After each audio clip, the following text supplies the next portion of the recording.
Uhuru, everyone, and welcome to the 2022 Uhuru Solidarity Movement's National Convention. This is the second full day, officially day 3. I want to welcome everyone attending, everyone coming back, and for everyone for whom this is your first day of the convention. My name is Jamie Simpson. I am a proud member of the Uhuru Solidarity Movement, and I will be your MC for today. The Uhuru Solidarity Movement is an organization that works under the leadership of the African People's Socialist Party, winning the white population to pay reparations to African people. Today, we'll be hearing amazing presentations, powerful presentations from members of the African People's Socialist Party, the African People's Solidarity Committee, and leading members of the Uhuru Solidarity Movement. If you're tuning in, please share this convention widely so that more people can join this urgently needed, this powerful discussion. And be sure to like us on Facebook, YouTube, and Instagram.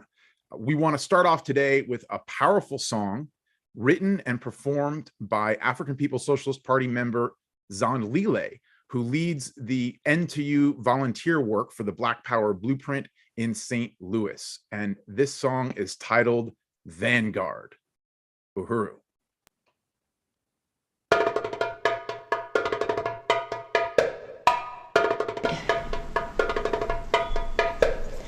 I am the strong man, I am the children, I am the woman. I am identity, African blood, the foundation of all things. Yes, they lie to me, use the sweat of me. This cannot happen. I want it all back, taking it all back. Black power inside of me, so step up. I am the vanguard, I am the warrior, I am the front line, so step up. I am the power, I am the knowledge from beginning to end of time, so step up. I am my birthright, Africa, truth and life fulfills me of all rights, so step up.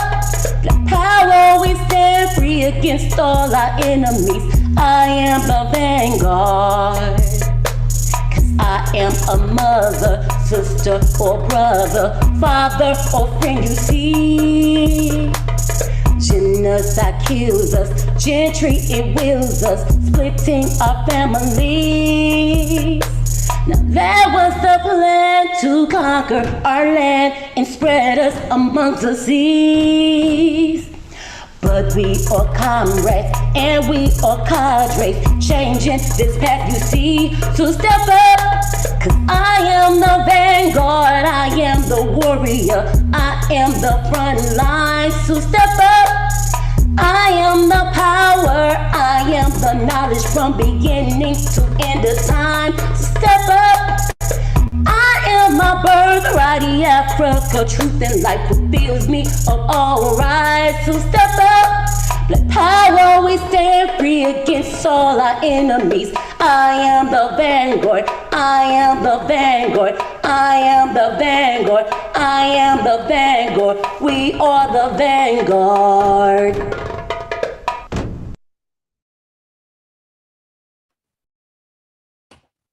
Uhuru. Wow, what an amazing song. What a powerful piece that is from Comrade Zan Lile.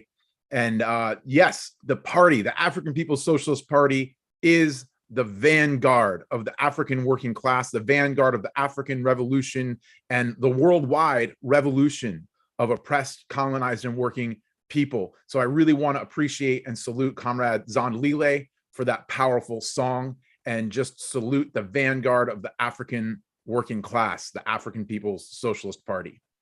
And at this time, I want to bring on the Uhuru Solidarity Movement's chair, Jesse Neville, to sum up yesterday's just amazing convention and to introduce the chairman of the African People's Socialist Party, Chairman Omali Yeshitela, for a political overview. Uhuru, Chair Jesse.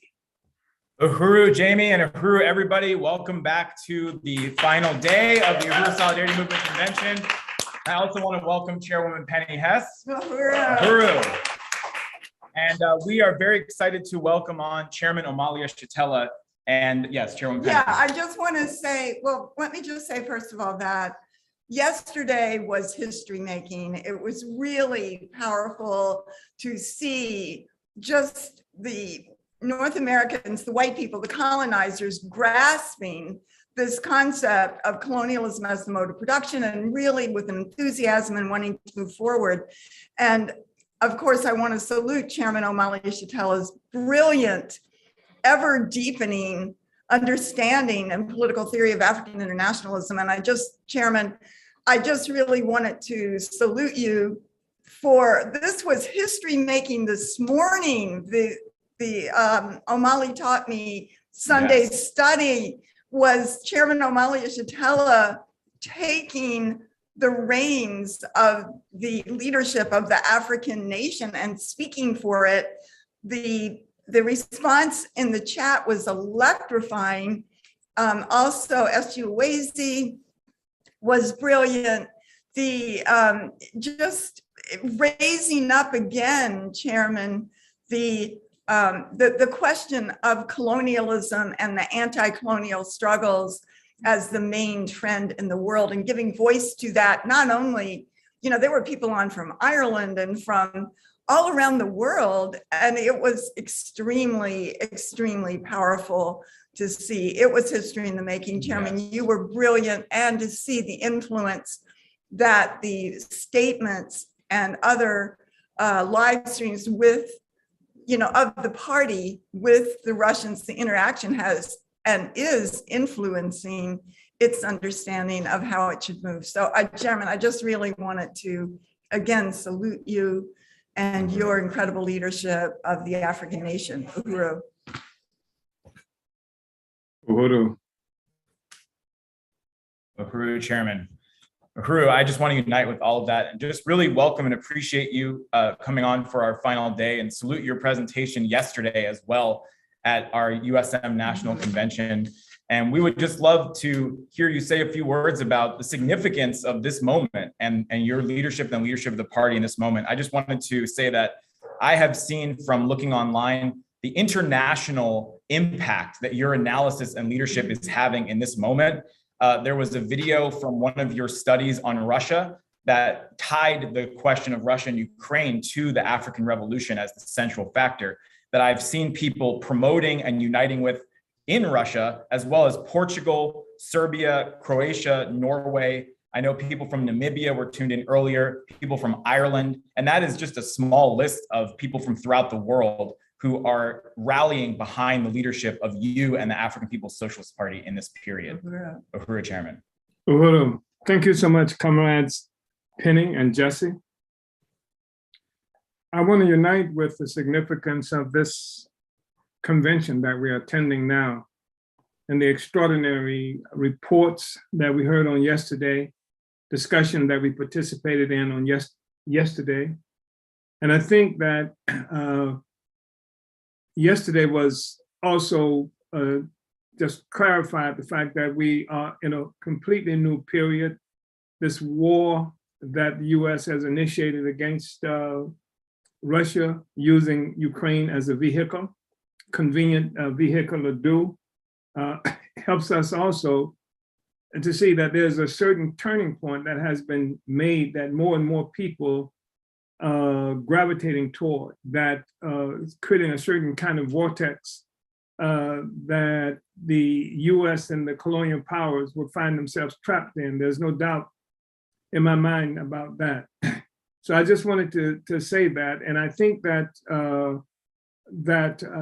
the African People's Solidarity Committee, USM, continues to reveal itself as such a profoundly important, strategic component of the African Revolution. And I wanted to really appreciate what Comrade Jamie said in the intro to this, that the African People's Socialist Party, we're not just leading the African Revolution, but the revolution globally, and African internationalism helps us to do that because we've now armed everybody in the world to struggle against the real foundation of the whole social system, being colonialism, and Africa being just that critical component of that. And I'm hoping, and I'm sure that is happening. I was thinking even yesterday before this discussion that we had today with Comrade Alexander, that, we've got in this country, people just involved in single kind of issues, and people talk about reparation, this and that, and it's not associated with any kind of strategic project or process to overturn the overall social system that's afflicting the world and people in this meeting, and certainly the African community. But that it's to see the kind of work that USM, APSC is doing, in everywhere, is really moving the African revolution beyond what has previously been assumed to be the parameters that we've been stricken by, and it takes us out into the whole world. The African revolution is a definitive, fundamental revolutionary project that will overturn this social system. So I just wanted to say that. And I think the meeting the study that we did on today, the public meeting that we conducted with Comrade Alex, also helps everybody to understand that this convention and the work of USM and African People's Solidarity Committee is tied to a much larger project that is part and parcel of our entry, conscious political entry into the era of mobilizing people in active engagement against this social system. So today was really good in terms of the study. And I really have to express appreciation for the work to make it happen from Comrade Akile, who gives us such an extraordinarily seamless, project, and also my office overall, and who has done so much work to put the study out in the world. They're just doing, very extraordinarily significant thing, building our views and people, coming on to what it is we have to say. And especially, I want to say that Comrade Africa, who sort of directed this, what we've seen, and mostly responsible for the general script that we utilized, the pace of the interview itself, something that I've never given that much thought to in the past, but she participated in breaking it up, the questions and things like that, so that the pace was quite different, and the people who were participating and how they participated was, that was really, really important and powerful. So I wanted to say that. And also that I think that just in that study, I'm seeing how Comrade Alex, is learning from this process as well, because we're talking about this colonial mode of production. And I went into it recognizing that he didn't actually understand it that much. And even Alex, when he talked, started the struggle, if it were not in 2014, started it in 1991 with the collapse of the Soviet Union. And because that's something that sticks in the craw of all Russian nationalists, in fact, the collapse of the Soviet Union. And but I think, helped him to understand that the war on Russia has a greater history than that, and to tie the era that the imperialists were fighting against Russia with the movement of millions of African people around the world fighting for Africa, for Africans at home and abroad. That same time frame that the imperialists were scrambling for their lives, they invaded Haiti, they looted Haiti. Haiti is starving now as a consequence of that. The same time frame of the Mexican Revolution, the Nicaraguan revolution, and to be able to say that people are still struggling with the conditions that Russia came into existence to take on.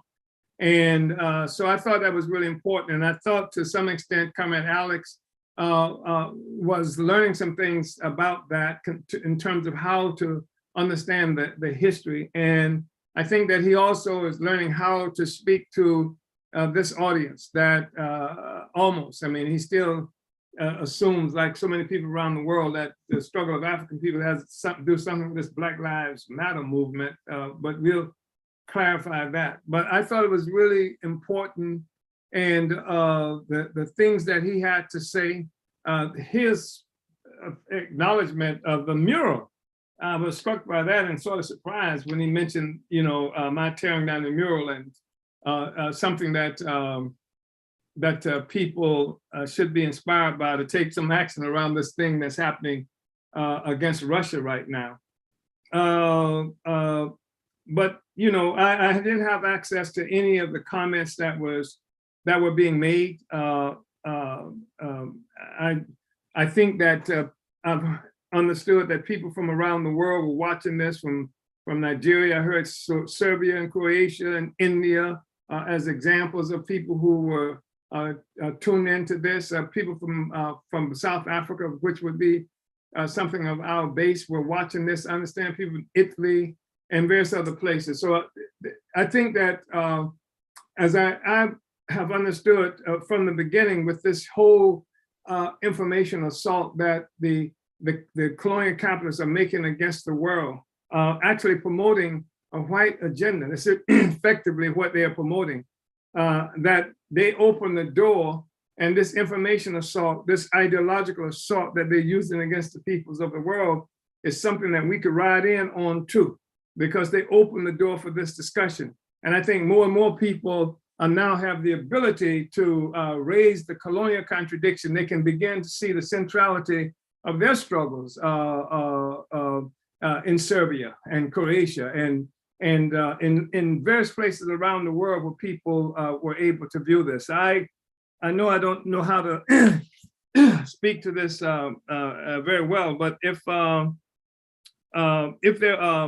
you know, if Jesse, I mentioned to you earlier, if there was something that you wanted to raise, a question, a statement that might inspire, give me some leadership to where this might go. I know you don't have that much time, so I'm not asking for time. I'm just, you know, if there's, yeah, Uhuru. I just thought that after watching the study this morning, Chairman, I just felt overwhelmed with the historical significance of it, and I just didn't feel that we could speak to and open up this convention today with as if that hadn't happened. And you know, and of course, I know it wasn't just today. Today's the culmination of 50 years of struggle of the party. But that's all. Just wanted you to be here and to acknowledge you and to say a few words about that. And then no question. I mean, just acknowledging you, Chairman. Well, I want to just express appreciation for this convention, and as I said, for Comrade Akile, who did such a great job in my office, and especially Comrade Africa, who really set it up and set me up and directs me and, you know, forced me to not do what I'm doing right now, but to look into the camera.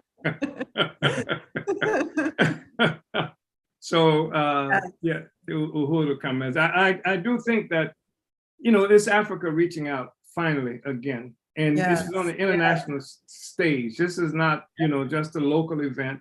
And we've always been on an international stage, but we haven't been that visible on the international stage in many different places. But I think that this was really Africa. And I think that things have changed so much as a consequence of the work we do.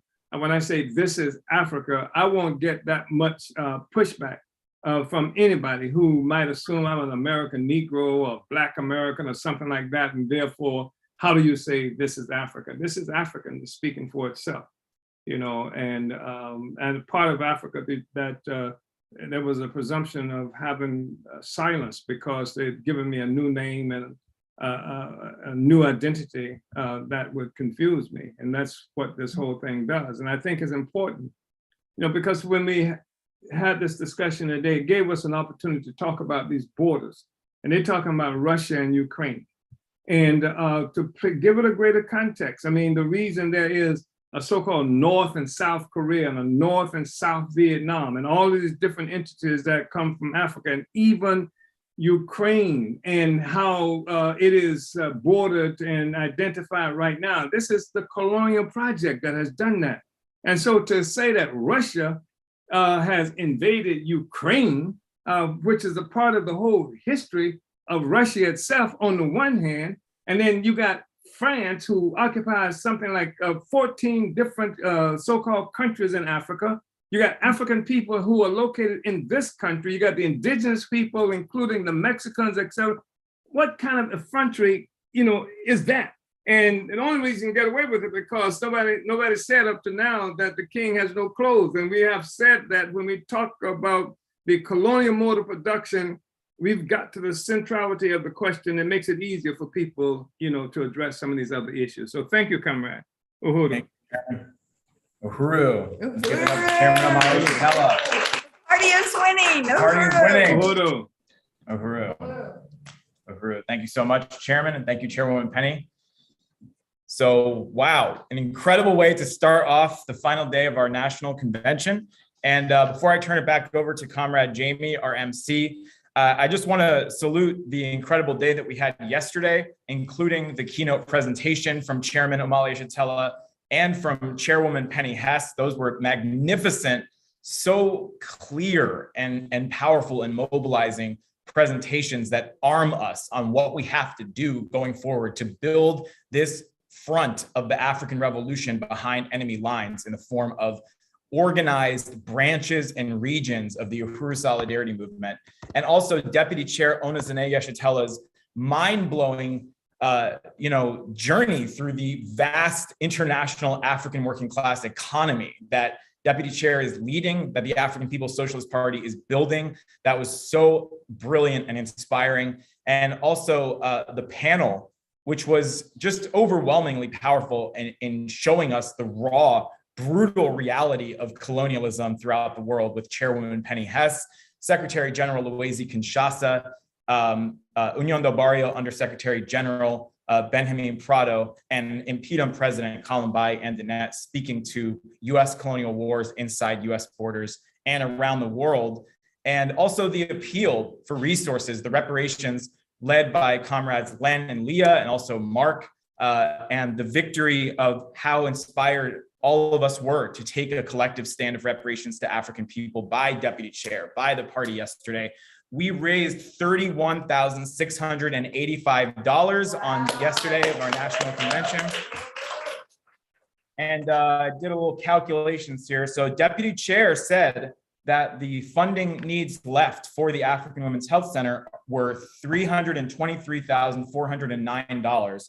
So after this convention, it will be $291,724 to fund the African Women's Health Center. So we are not stopping. You can continue to contribute at uhurusolidarity.org/pay-reparations.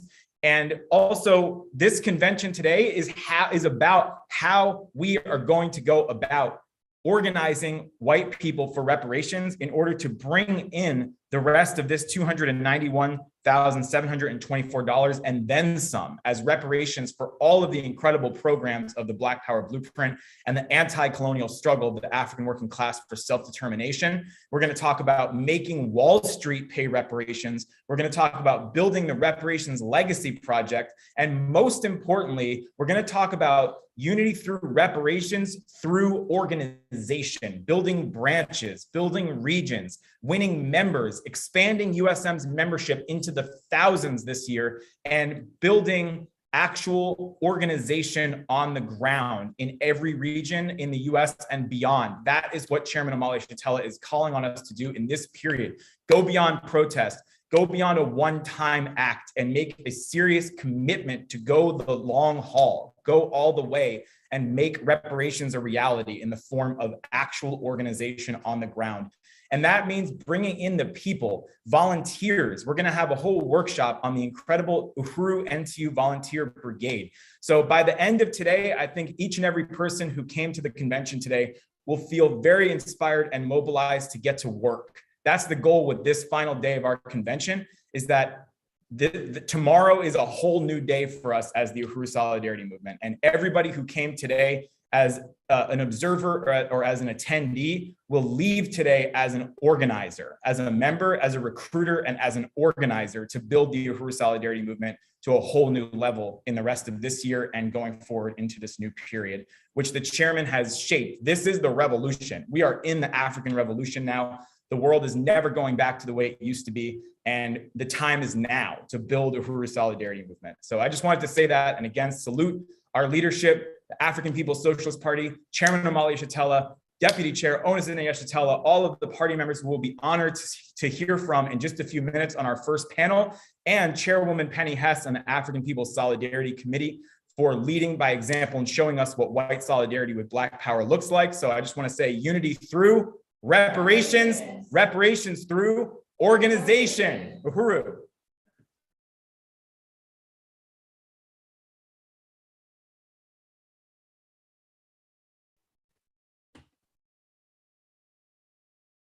Uhuru, unity through reparations, reparations through organization. Wow, I really want to appreciate and salute the leader of the African Revolution, of the leader of the African nation, Chairman Omali Yeshitela, for that incredibly powerful summation of the world events in which this convention is taking place. I also want to salute Chairwoman Penny Hess and Chair Jesse Neville for their summations of yesterday's day of the convention. And if you're watching the Uhuru Solidarity Movement's convention right now, I want to call on you to become a member of this organization of white reparations to African people under the leadership of the African People's Socialist Party, the Uhuru Solidarity Movement. If you're inspired by what you're seeing here today, and you want to get involved in forwarding this righteous struggle for reparations under the leadership of the African People's Socialist Party, we want you to become a member of the National Steering Committee of the Uhuru Solidarity Movement.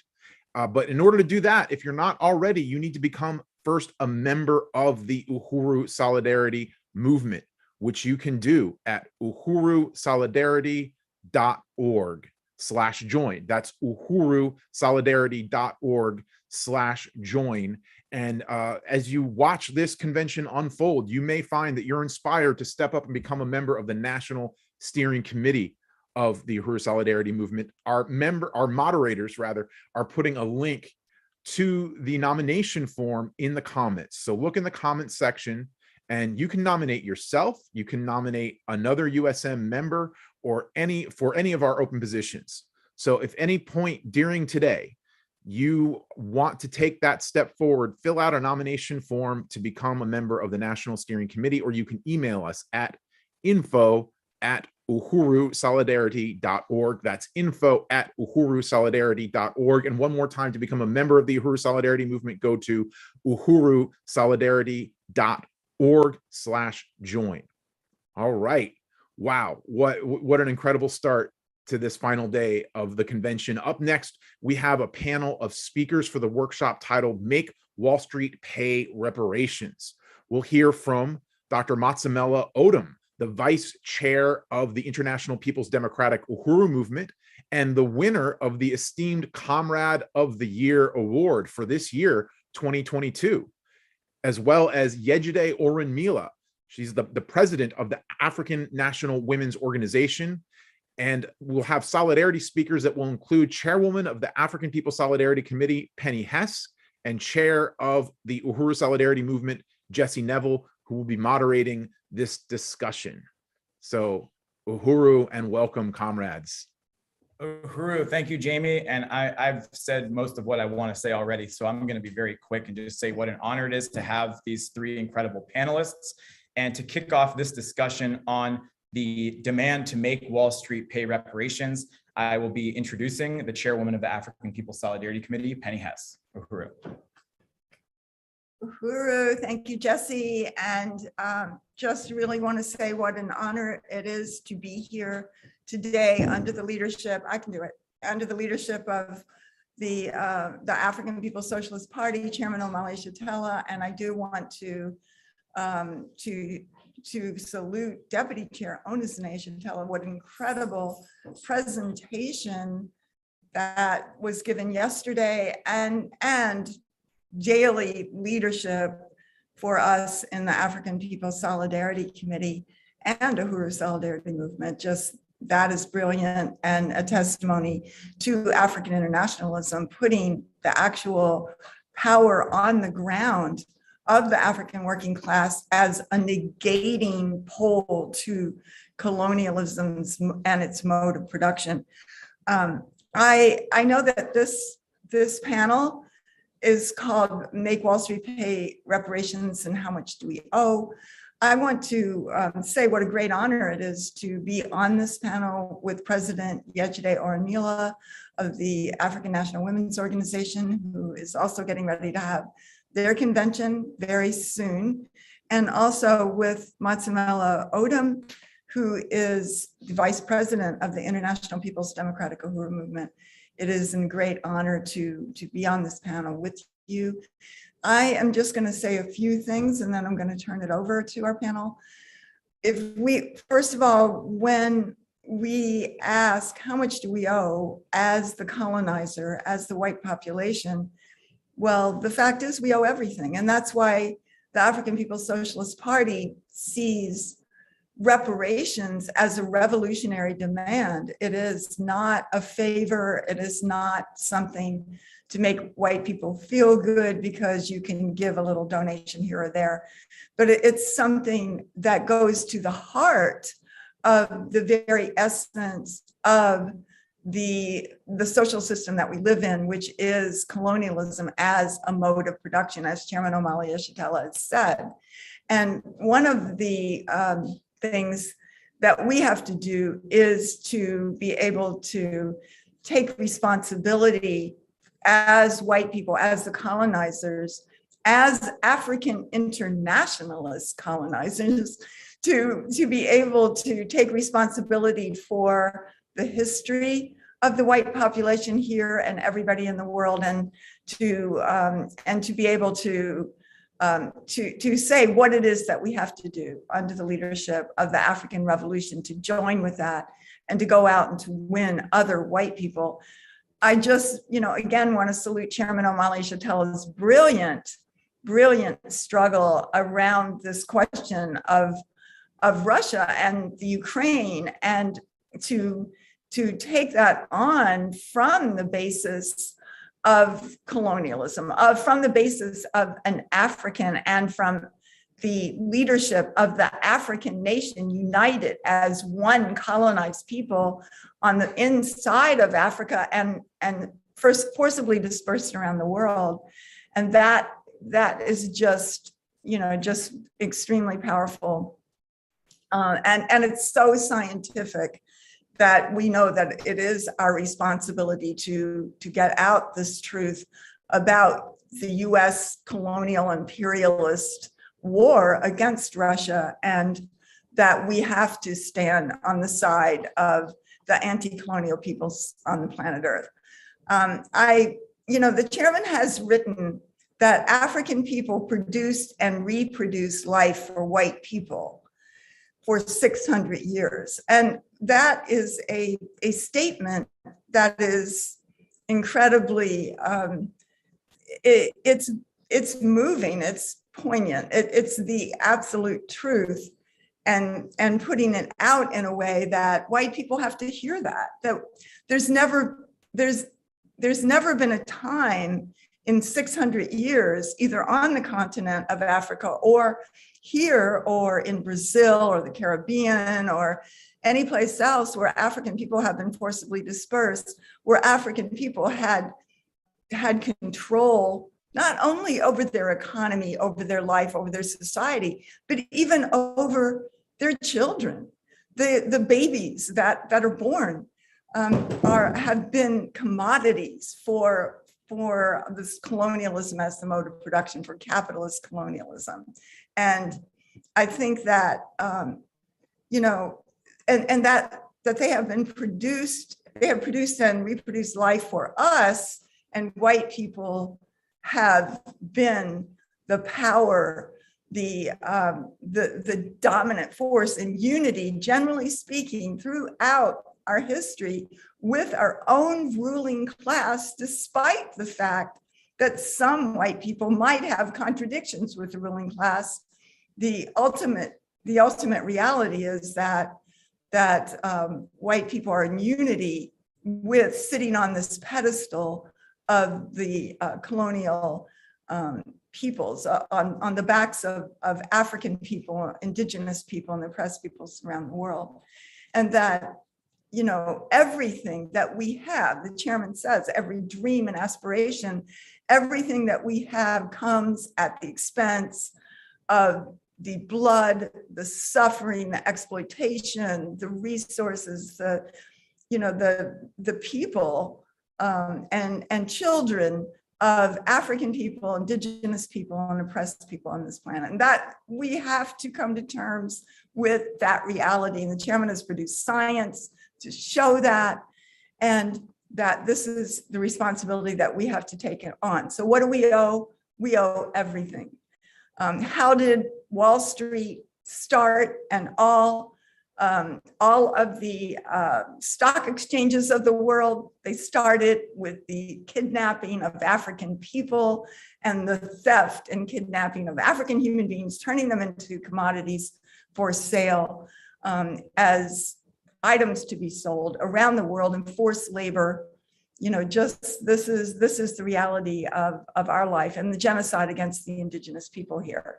So one of the things that the African People's Socialist Party, the Office of the Chairman, and the Department of Agitprop and Director Keeley, that the chairman was just talking about earlier, is working to do right now, is to make sure that the ideas of the chairman are being credited, that responsibility is being taken to acknowledge where these things are coming from. Because if you have heard about the term reparations, and if you have heard the term colonialism, this is because of Chairman Omali Yeshitela putting this out, struggling, everything about it, from the party's institutions on the ground to every struggle and demonstration, to everything from the struggle to free Dusty Woods, smash colonial violence, goes back to educate the people, the masses of African people and the people on the planet, that every single struggle, every single front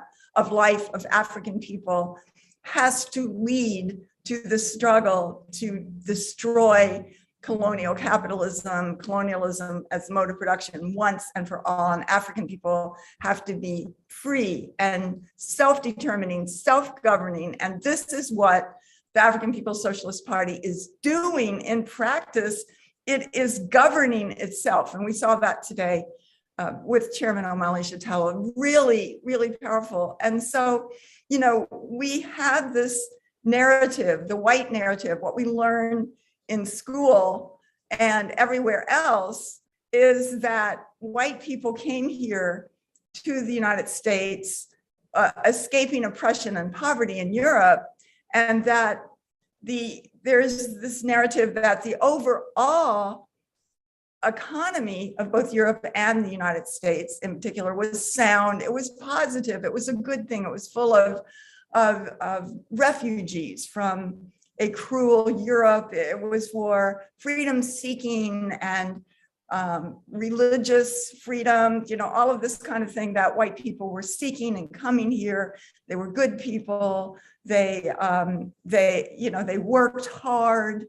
They farmed. They cleared the land. You know, all of this narrative, this lie of the colonizer, and that, you know, that the U.S. economy was a good thing, fueled by the work of good white people, but it had a few bad spots in it. and places where there was slavery as an anomaly. This is what you learn. And you know, in many cases and for many years, the whole question of the enslavement of African people wasn't even really taught in the schools at all. And that we also learn that the enslavement of African people was isolated to the South, to the southern states, and that the northern states is where the good white people who supported the freedom for African people are. And we know that that is a complete lie, because when white workers in New York City were drafted to fight on the side of the Union, they assaulted and killed African people. They had a huge riot, mobs of white people burning down. They burned down an African orphanage in New York City, and you know, they killed Africans and lynched them. And you know, it's really clear that the Civil War was about the sector, about which sector of the bourgeoisie would control the colonial mode of production. It was, you know, which one? It was a gentleman's war. And I think it's really interesting fact, you know, because it was united over the colonial domination of African people, and it was united over the genocide against the indigenous people. And that it, you know, there's a point that I've read that in fact 220 Civil War generals on both, that's, you know, from the North side and the Southern, the Confederacy, served at the Jefferson Barracks here in over a period of time here in St. Louis, where the Jefferson Barracks was the staging ground for the genocidal war against the indigenous people. So they rode their horses all the way to California and to the north and to, you know, all over the Southwest and everything. And so this is where they all had unity. And some of them went to the north, like Ulysses Grant and William T. Sherman and Philip Sheridan, and Confederate generals like Robert E. Lee and others were also there as well. So they had unity with the genocide against the indigenous people. That's where they learned to, you know, commit this violence.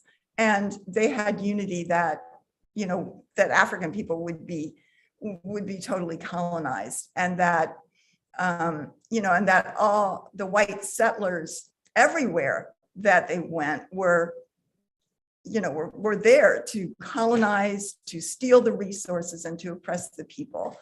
And so this is, you know, this brings us to not only the question of reparations and colonialism overall, but to the chairman's incredibly dialectical understanding of colonialism as the means of production, that everything that African people have done, have been forced to do, has created the economic and political basis for us as white people and for the United States and Europe to exist, to have incredible wealth, and to, you know, to be able to dominate and rule the world. And even seeing this carried out in terms of what the US is doing every single day in US wars, US violence against the people on the planet Earth, and what we see the US taking on against the people of Russia today, using the Ukraine as a tool to attack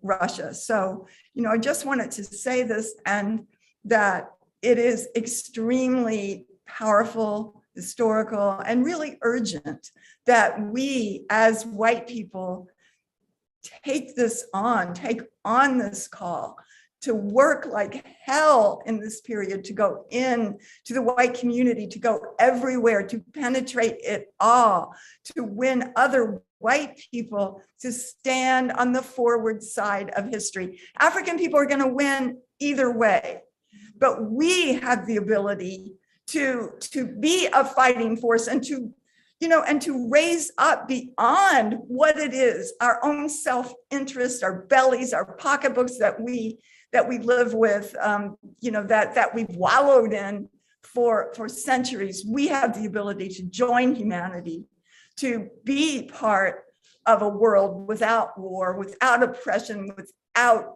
parasitism, without the blood-sucking violence that the system puts us in a relationship to every single day as the beneficiaries of it. So I just want to say that and say, Uhuru, this has been a powerful convention so far, and looking forward to the rest of this workshop and this convention today. Unity through reparations. Uhuru. Unity through reparations. Wow. Thank you, Chairwoman Penny Hess. That was an incredibly powerful statement, speaking to our responsibility as white people in this period to go into the white community and win the question of reparations and unity with the anti-colonial struggle of African people. So I really just want to express my unity with that presentation and move forward with this panel today, Make Wall Street Pay Reparations. This next speaker presented on the subject of Wall Street's ties to the enslavement of African people, its origins in the enslavement of African people, at a demonstration sponsored by the Uhuru Solidarity Movement in front of the Bank of America building in San Diego about a year and a half ago. Dr. Matsamela Odom is the International Vice President for the International People's Democratic Uhuru Movement, also a member of the African People's Socialist Party, who writes regular articles for the Burning Spear newspaper and co-hosts the Black Power Talks, the People's War radio show on Black Power 96. And Dr. Matsamela Odom is also a Black Studies educator who has published numerous articles on the history of African people throughout Southern California, analyzing civil rights and Black Power movements, police brutality, segregation, the crack cocaine epidemic, and so much more. So we are very honored to have with us Vice President Matsamela Odom. Uhuru. Uhuru, how y'all doing? I'd like to thank everybody for being here. I'm happy to present today on Make Wall Street Pay Reparations, namely Make Bank of America Pay Reparations. Like it's been said, I've done some presentations on this before, and it's historic. I think the historic nature of the presentation is the fact that it's the African People's Socialist Party and the Uhuru movement, the only ones capable of putting forth the correct analysis, but also the correct way forward after we lay down the analysis of these parasitic institutions and things like that. So can we pull up that PowerPoint?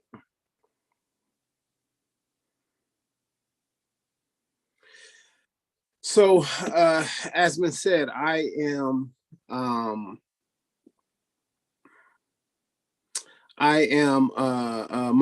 Odom, International Vice President of the International People's Democratic Uhuru Movement, also a member of the African People's Socialist Party. We can change slides.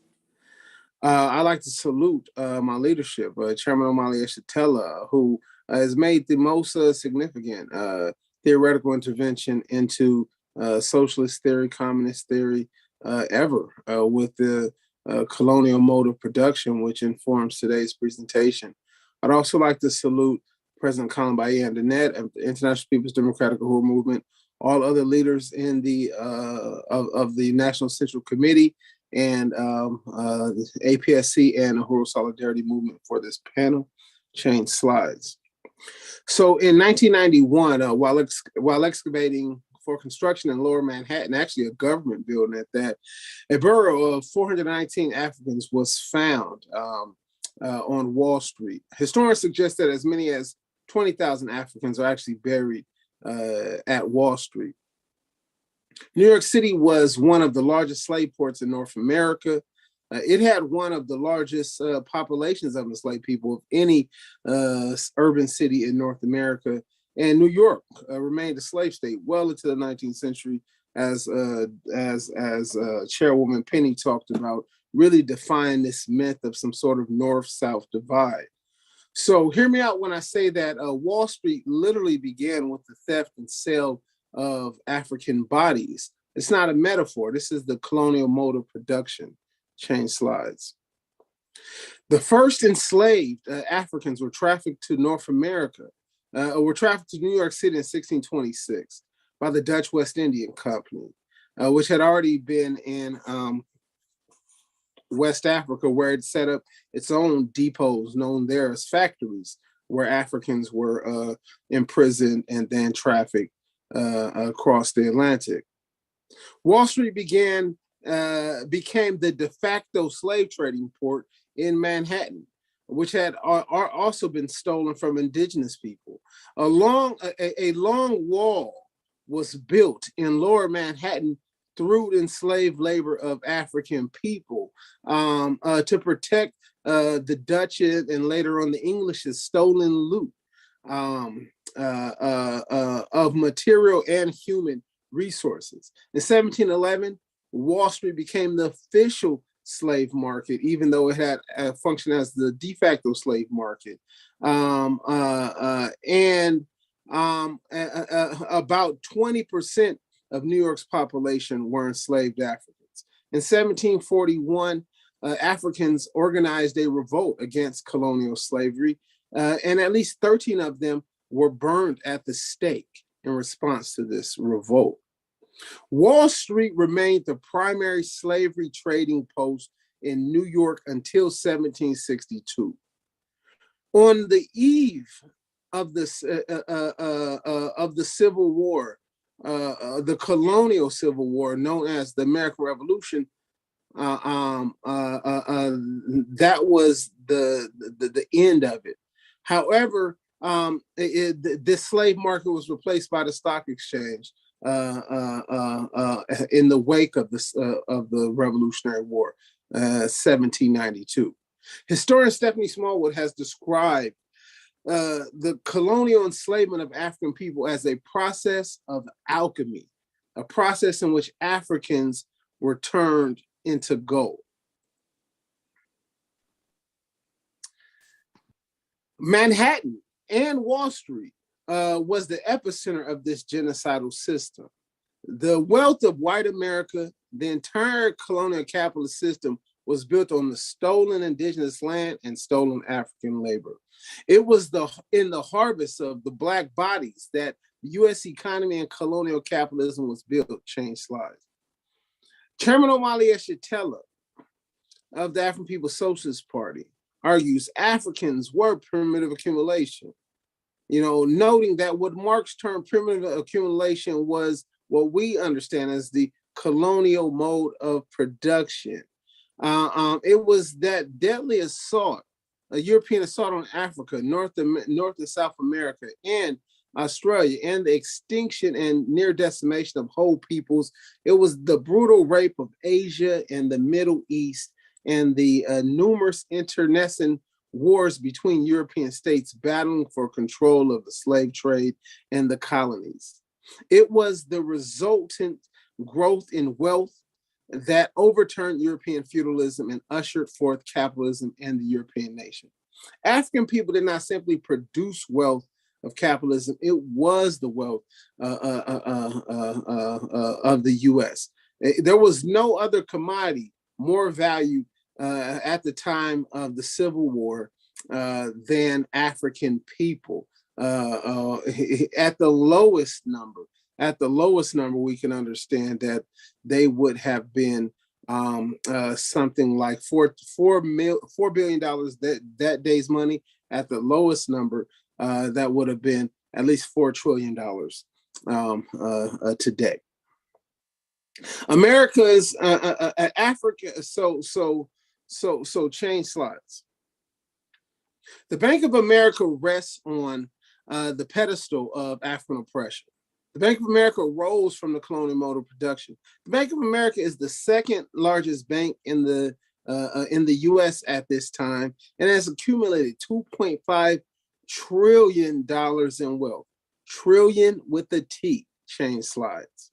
While unemployment rates for Africans are rising, especially for African women and indigenous women, and we find it hard to increasingly simply feed our children.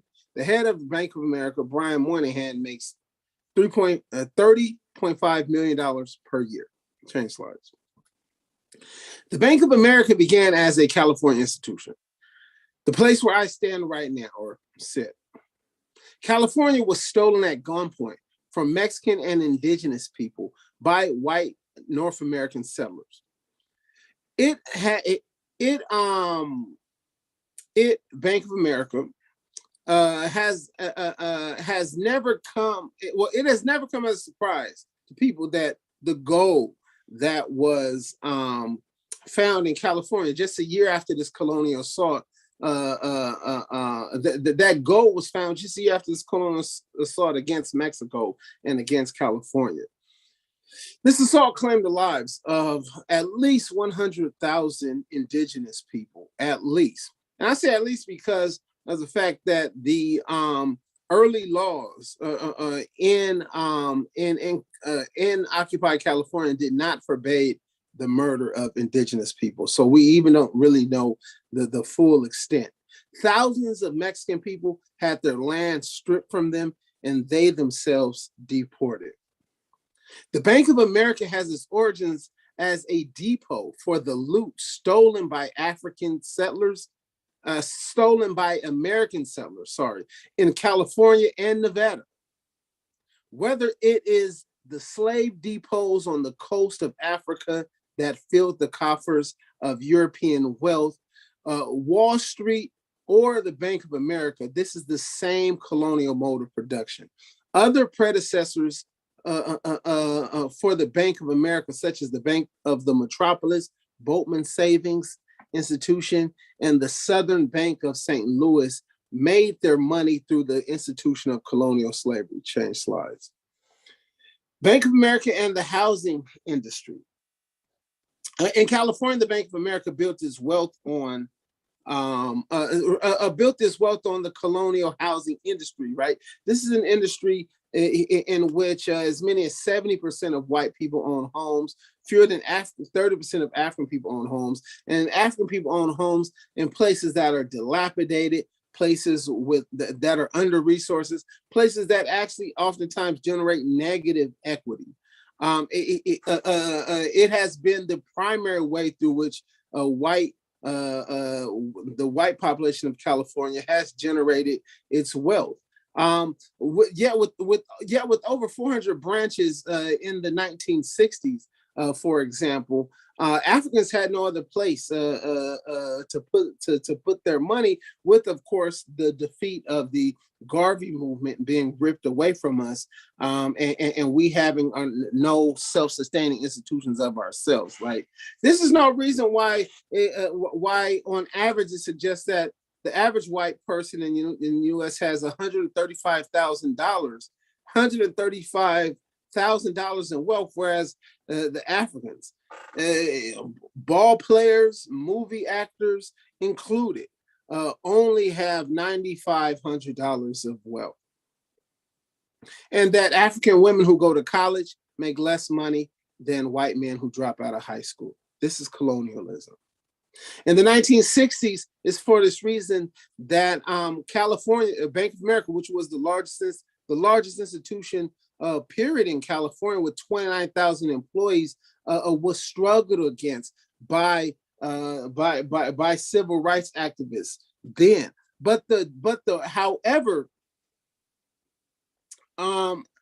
However, at that moment of struggle, the fight against Bank of America was led by the demands of the African middle class. They were anti-racist demands, not anti-colonial demands. Instead of demanding reparations and African community control of the banking system, organizers demanded inclusion, jobs, training programs, and anti-racist legislation. Change slides. The struggle matured to the 1970s during the anti-apartheid movement, in which once again the Bank of America was targeted and identified. Now, the interesting thing is that in the 1950s, a banking law was passed that did not allow for banks in California to go outside of the states that they were at. So what happened was hundreds of millions of dollars, at least $200 million of 1960s money, which would be probably in the billions of dollars, was invested into apartheid South Africa. This becomes directly identified with the colonial mode of production here in North America. Change slide, because of the fact that it was found that in places like South Los Angeles, where a plurality of the people putting their money into the banks were African, indigenous, and Asian, 90% of the people, 90% of the investment had been going into the white communities. Now, as I move ahead a little bit, some of these numbers were, like I said, for example, in the West Adams area, it was 70% African, 13% Latino, 8% Asian. There was only a per capita lending of $1.83.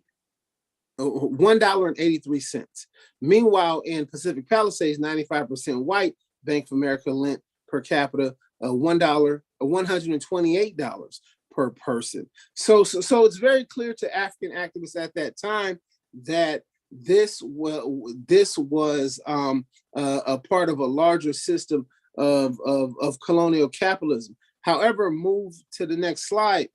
This brings us to the importance of the campaign that we have now. We know that the Bank of America is a driving force for gentrification, is a driving force for the funding of colonial capitalists, for gentrification, for the occupation of our communities, for mass imprisonment of African people. But it's only through organization, it's only through participation in the African People's Socialist Party, the Uhuru Solidarity Movement, International People's Democratic Uhuru Movement, and other organizations underneath the leadership of the African People's Socialist Party, that we are going to overturn this system of parasitic colonial capitalism. The only answer to this long history of white power that I have identified with you all right now is to make Bank of America pay reparations.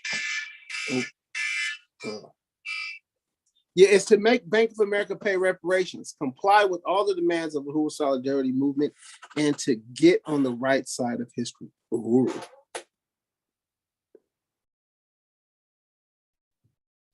Uhuru. Thank you, Vice President Matamela Odom. Uhuru. Make Bank of America pay. Reparations now. Make Bank of America pay. Reparations now. Make Wall Street pay. Reparations now. Uhuru. All right, that was really powerful and very informative.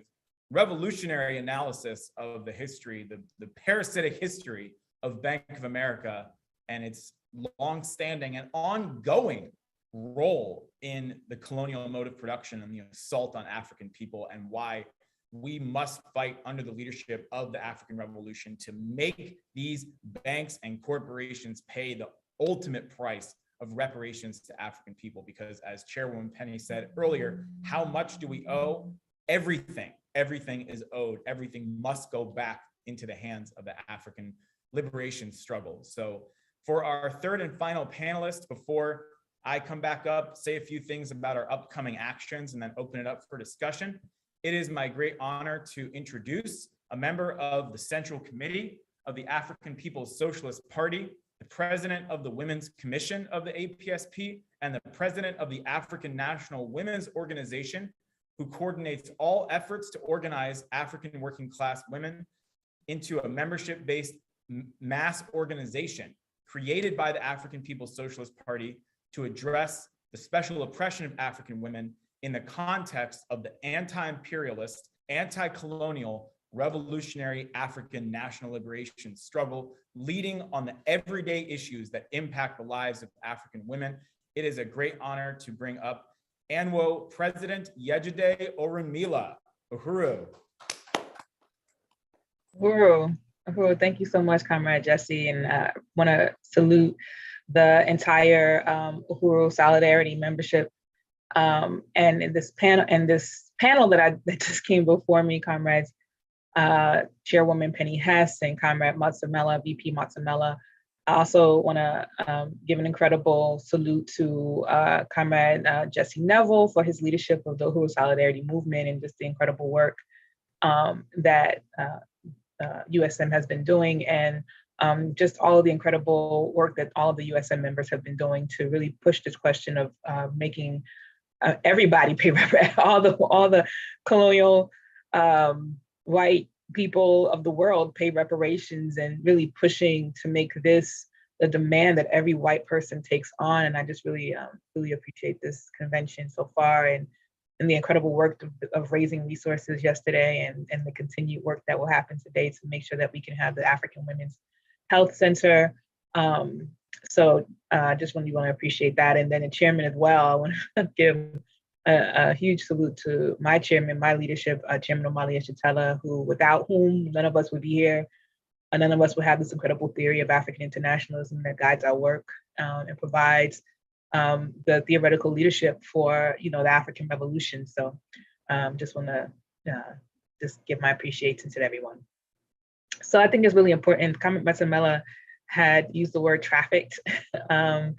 And I thought that was a really important word to use, because I don't really hear that term used as much when it comes to the enslavement of African people, the kidnapping of African people. I think it's really important because today the term traffic is used for trafficking young girls across wherever, the sex trafficking. That's pretty much where it's mostly used, trafficking children, trafficking women.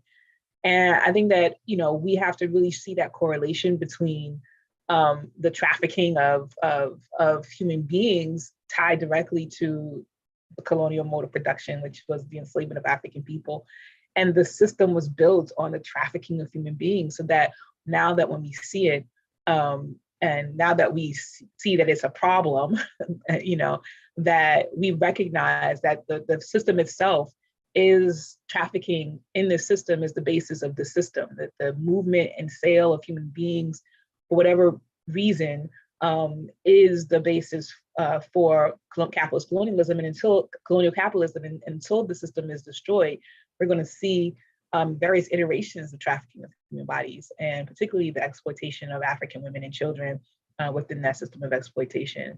So I just really wanted to pinpoint that. I thought that was really important to note. And this topic of making Wall Street pay reparations, it's really important to say that, on these auction blocks in Wall Street and other places that were heavy ports for where African people were trafficked to and sold off from, that the African woman also representing the actual production of human beings that were enslaved, and our children who were actually auctioned off from us, really is a testimony to just the experiences of African women within the context of colonial capitalism. And even today, as the African National Women's Organization has a campaign called Arrest CPS, really seeing that correlation between the foundation of colonial capitalism and the sale of human bodies, and the taking of African children and unmothering African parents, unparenting African people by the stealing of their children. And so, there's so many different correlations that we see within the context of colonial capitalism, right? Like there's so many things that are happening within the scope of this system that has not ended. We may think that these auction blocks are gone, but they're still here. They're here in the form of the Department of Health, Human Services, and foster care system. They're here in the form of prisons. They're here in the form of schools. They're here in the form of every single entity that was developed as a structure of policy and containment that represents the interests of the white ruling class. And so the auction blocks have moved from Wall Street, but are in every single city, have policy that has backed it up and justifies the taking of human children, of children, particularly majority African children in the United States, as them seeing our best interest at mind and keeping our best interest in mind, hoping that we can rescue children from bad situations. But the bad situation is always the colonial state, never the African community. And so I think that when we talk about Wall Street and the slave ports and the ports where African people were taken from, that we see that the way that it was manipulated and changed to things that are actually happening still today is really important. And that we can't disconnect these entities and these departments that claim whatever it's claiming to be in the, control safety and things like that, that never has these entities had the interest of African people in mind. As a matter of fact, it actually is there to contain and control the oppressed populations in this country. And I think it's really also important that to talk about like the history of New York too, and just really looking at some of the players that were there and the burgeoning women's suffrage movement and the implications that had on not only what was happening there in terms of using African women as the faces of some issues, but also using their position of white women and white men both, using their position to really catapult themselves off of the backs of enslaved Africans through the abolition movement and things like that. I wrote a piece called, it was Harriet Tubman, Sojourner Truth, philosophical idealism versus historical materialism. And I draw a correlation between these two women who did exist at the same time in history. And people often don't really realize that like these two women were in different places and they weren't interacting. They didn't talk, or they didn't, like, there was no interaction between these two women. I thought it was really important to highlight them because they represented two stances, two ways of organizing, two ways of getting what they needed to ensure that that African people were going to get what they needed, but what their interests represented. And I thought it was important to say that a lot of their organizing happened in New York. A lot of what they were doing were happening in New York, where Wall Street is, where there is currently a building over the African burial ground, and where there is currently a little monument in that building. I've been to it that kind of says that there was some Africans that they had to build over to accomplish this building. And I wanted to raise these two because there's often this narrative around Sojourner Truth that has her talking in this old-timey Southern dialect, and this one piece that was recorded was "Ain't I a Woman," which of course she would never speak like that because she was raised in the North. And that really ties into what Comrade Penny was saying in terms of like people always saw this division, or the narrative around it was that the slave-holding South was the bad people, and the North was where African people had freedom. But there was one of the largest populations in the urban city of African enslaved people was in New York City. And Sojourner Truth was at this conference of white women. And exactly, it was one of the conferences that Sojourner was speaking at was a conference of white women. Sojourner had been somebody who had escaped her own slavery by just leaving. She had been an advocate who has used the court system to get her son back out of the slaveholding South because he was sold down there illegally. She had been somebody who had been, advocating for herself and her family, and just the interest of Black people. And these white women saw that and thought that she would be a very good representative to speak at their conference. And she gave a speech that was was transformed into the Southern vernacular to kind of, Southernize the fact that there was slavery, as opposed to saying, recording what she said in her actual vernacular. And so here she is talking about, am I not a woman? And she's laying out things like, am I not a woman? Don't I deserve to get a cover over rainwater when I step out of a carriage? I work just as hard as any man? Am I not a woman? things like that. And she's speaking to an audience of white women who use her in their house, right? Like who has other Black women, African women in their homes taking care of the children of their household. She's actually she's speaking to an audience of women who may be abolitionists, but they also benefit from their relationship to. They also benefit as on the pedestal of colonial capitalism, and take this woman as an example to other African women, and use her along with others like Harriet Tubman to accomplish their goal to say that women needs rights. And it was really important to identify her, as they always have, like white women always have, used the interests of African people, tried to divide the interests of African women against African men, and use this as a position for their own, because obviously white women who benefit were the enslavers, were the assaulters, who were the violent people who were responsible for enslaving and capturing and kidnapping African people, who actually who benefited from all of it, could not rest on their own laurels when it came to fighting for equality and justice. They had to use the voices and the bodies of African people and of African women to get their point across in order to make it seem like women share the same experience. And of course, the party has already explained that there is no such thing as women in general, that women are not all the same, and particularly African women and colonizer white women are also not the same. And we are fighting for the very different interests.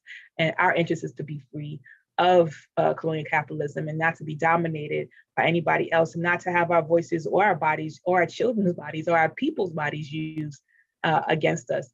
And so, and then I just want to also raise like Harriet Tubman, who was somebody who actually went, she was a warrior, a general. She braved incredible danger, went back to the southern states to rescue hundreds of people out of enslavement. She led military brigades in actual military actions and rescued hundreds of people. She was engaged in fighting against in the Union Civil War. She was an active participant. She believed that every single thing was owed to African people. And even when she was speaking at these conferences, and even when she was fighting in these wars on the side of the Union, she was still making struggle to make sure that African people got every single thing that they needed. And until her death, she was died in a home that she pushed for, recruited for, organized for, raised money for, to home indigent African people. I just think that's really important, because here we have someone who was two women who were incredibly powerful and important, but whose image, one had been used for feminist propaganda, the other one is beloved by all African people for all of her incredible work. And it's all happened in New York. Their whole strategy, and they all died. They both died in New York in poverty. So that and while being used by white colonizers to thwart whatever their efforts are in terms of women's rights and things like that. Our struggle, though, has never been accommodated. We have not won the freedom and liberation that we deserve, because African women have at some time been sideswiped by this bourgeois idea of women in general. And so our responsibility, reason that and will exist, is to help us understand and to help us give voice to the African working class women fighting against all of these conditions, all of the conditions that are put forth by colonial capitalism, and creates a way for us to actually build a worldwide revolutionary organization of African women who are destroying the concept and destroying not just the concept, but the entire structure under which we continue to be specifically oppressed. And it's just incredibly courageous African people and African women who have laid the groundwork for us to do this work. And it's an incredible, courageous African like the chairman who has said that we are not yet free, and I'm going to do everything possible to create the institutions like the African National Women's Organization and other institutions of the party that will represent the interests, but also fight for every single thing that we are owed. So, we are not yet free. We are fighting. We are building organization. We are struggling against the same rotten, dirty social system of colonial capitalism that takes our children and criminalizes African people, and we won't stop. So, Uhuru. Uhuru. Uhuru. Wow, thank you so much, ANWO President Yejide Oranmila. That was another incredibly powerful statement and very informative. I know I learned a lot about the history of the African resistance, the struggle for African liberation, Sojourner Truth, and things that I did not know. So I just really wanted to appreciate that presentation and the entire panel. And before we open it up for discussion and ask all of our panelists if they want to come back on, and people can send your comments and questions in on the chat and also on YouTube and Facebook in the comments. And we will be able to address any questions you have for our panelists. Before we do that, I'm going to give a really quick, announcement of the updates of upcoming actions that we plan to hold as the Make Wall Street Pay Reparations campaign. And the Make Wall Street Pay Reparations campaign was launched in 2020 during the period of the People's War strategy launched by the African People's Socialist Party. And we can bring up the slides. And this was something that the chairman had specifically struggled for USM to really take on, to boldly go to the ruling class with the revolutionary anti-colonial demand for reparations. That photo you saw in Vice President Matsumella's PowerPoint was a press conference that was held with Uhuru Solidarity Movement and with Chairman Omali Yeshitela in front of Bank of America in St. Petersburg, Florida. That same day, there were press conferences and demonstrations in San Diego, in Boston, in Philadelphia, and in other places as well. In Boston and also in New York, there were demonstrations. We actually went to the home of Jamie Dimon, the CEO of Chase Bank, and raised up the demand. We had a car rally calling for reparations to African people. And this was all based on the strategy of Chairman Omali Yeshitela and the African People's Socialist Party, and Deputy Chair Ona Zanea Yeshitela as well. So Make Wall Street Pay Reparations is a campaign that you can join, and we want you to join it. And the next slide. We want to salute the vanguard, the leadership of this campaign and the whole movement, Chairman Omali Yeshitela and Deputy Chair Ona Zanea Yeshitela. And that reiterating the points that have been made, just that the wealth of America is built on slavery and genocide. And when we talk about the kind of actions we want to hold, this photo is again from yesterday. Richard Riley, the photographer, took this photo that captures, this is Dred and Harriet Scott statue outside the old courthouse, looking out at this symbol of colonialism and genocide. Two symbols, actually, the American flag and the arch, and beneath it is our Reparations Now demonstration. Next slide. So the campaign, this is what it looks like. Let's keep going. So again, this was launched, this horrifying creature here is Jeff Bezos. And this is one example of the kind of, literally the wealthiest top 1% of the ruling class increased their net worth by trillions of dollars throughout the last 2 years, when everybody else, the African community and indigenous people, were being ravaged by the colonial virus and having resources sucked out of their communities. And the intensification of colonial poverty and misery was happening against the vast majority of the peoples on the planet Earth. Trillions of dollars, the bailouts, the Federal Reserve, just trillions of dollars that went into the pockets of the Wall Street ruling elites. And that is why USM's work based on reparations was called on to escalate the demand and take it right literally to the doorstep of the ruling class. Next slide. And this is tied to the anti-colonial strategy to overturn capitalism and build the African socialist economy. It's not just protesting for protest's sake, it is tied to the party's strategy.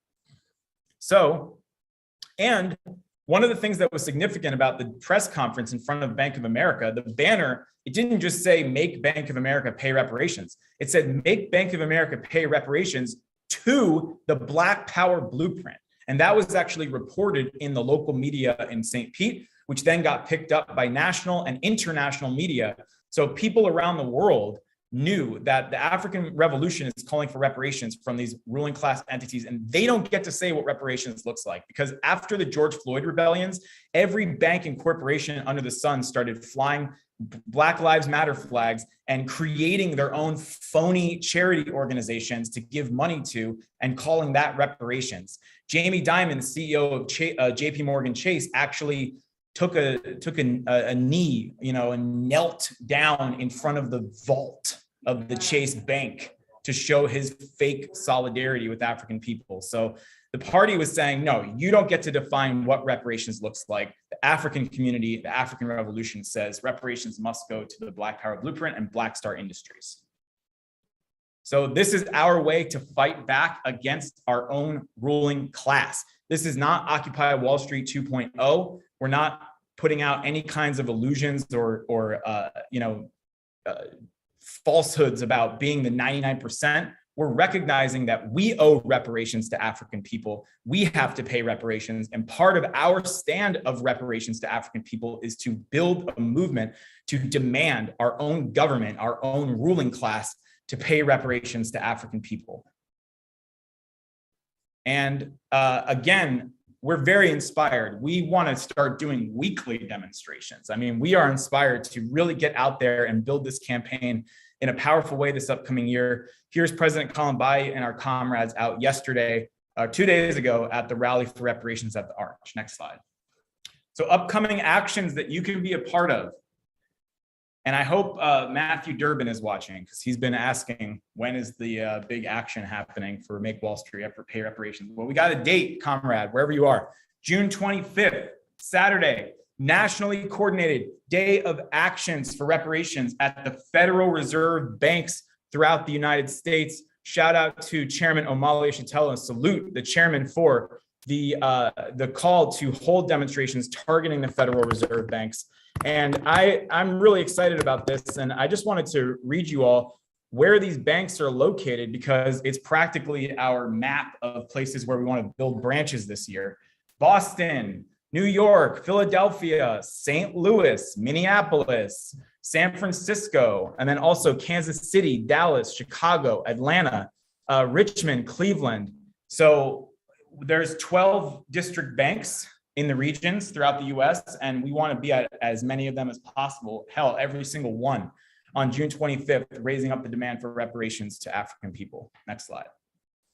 June and July, we want to hold Make Wall Street Pay Reparations teach-ins and true history tours everywhere we can, including in New York. If you're in New York and you're watching, get in touch with us. Email info@uhurusolidarity.org, and let's build this campaign right there in the literal center of the financial district of US imperialism. Next slide. In September, we will host our Days of Reparations to African People speaking tour all throughout the US and beyond, with Chairwoman Penny Hess, with Chairman Omali Yeshitela, with other leaders of the African People's Socialist Party. So we want to call on people to sign up. We're going to actually be talking about this more later in our various reports, but we want to call on you. If you are ready to start building, to start making Wall Street pay reparations, to let us know in the chat, wherever you're tuning in from, if you want to commit to building a Day of Reparations to African People event in September. And next slide. And also let us know in the chat if you are united with doing the March for Reparations, the national march. This year, we want comrades all over the world to come right here to St. Louis. We've learned a lot this weekend about the central significance of St. Louis in both the rise of colonial capitalism, but also in the eventual demise of colonial capitalism, in the resistance of African people that has been so courageous and profound. And salute to Diane Tournay, who just made a commitment to build a Day of Reparations to African people. Uhuru, Diane, we're coming back to Gainesville. So let us know in the chat if you are planning to travel into St. Louis. This is going to be an incredible march in the tradition of APSC's marches against genocide. You might be able to see some of the photos behind me. Going back to 1979, African People's Solidarity Committee hosting huge demonstrations in the white community for reparations. That is what we plan to uphold and honor in this year on October 15th, and followed by an all-day conference on reparations on the 16th, Sunday. Next slide. So join the campaign to make Wall Street pay reparations. If you like this button I'm wearing right here, you can check out uhuruplanet.com. Okay, uhuruplanet.com. And also what you'll be able to find there, if you go you can kind of just flip through the next few slides, is various ways you can represent the Make Wall Street Pay Reparations campaign. Get your t-shirts, get your buttons, get your posters. Let's start getting the word out about the Make Wall Street Pay Reparations campaign everywhere we possibly can. We want people to join making social media graphics so that we can expose all the different CEOs. If you go to uhurusolidarity.org/Wall Street, you can see a list of top 10 CEOs and their crimes against African people and why they owe reparations. We put up their criminal records in terms of their rap sheet and all the different ways that they have attacked and stolen and looted from African and the oppressed peoples of the world. And is that the last slide? So that's what I wanted to say, comrades. Join the Make Wall Street Pay Reparations campaign. And at this point, we will invite our panelists back on for about, we have about 9 minutes for discussion here. So I just wanted to read a comment from our chairman, Omale Shatella, who said one of the most significant rebellions by colonizers in New York was in 1862, the anti-draft riots ignited by white men who refused to be drafted in civil war to fight against the South. There was a movie made about this. There was also a movement in New York to secede from the Union because of unity with the South. And Vice President Mazzamella put in that the movie was Gangs of New York. So appreciate that comment from the chairman. And also want to invite Chairwoman Penny back up if you wanted to say anything as well. And we did have a question from Diane, if President Yejide could repeat the title of the article you wrote and referenced, or if it could be placed in the chat.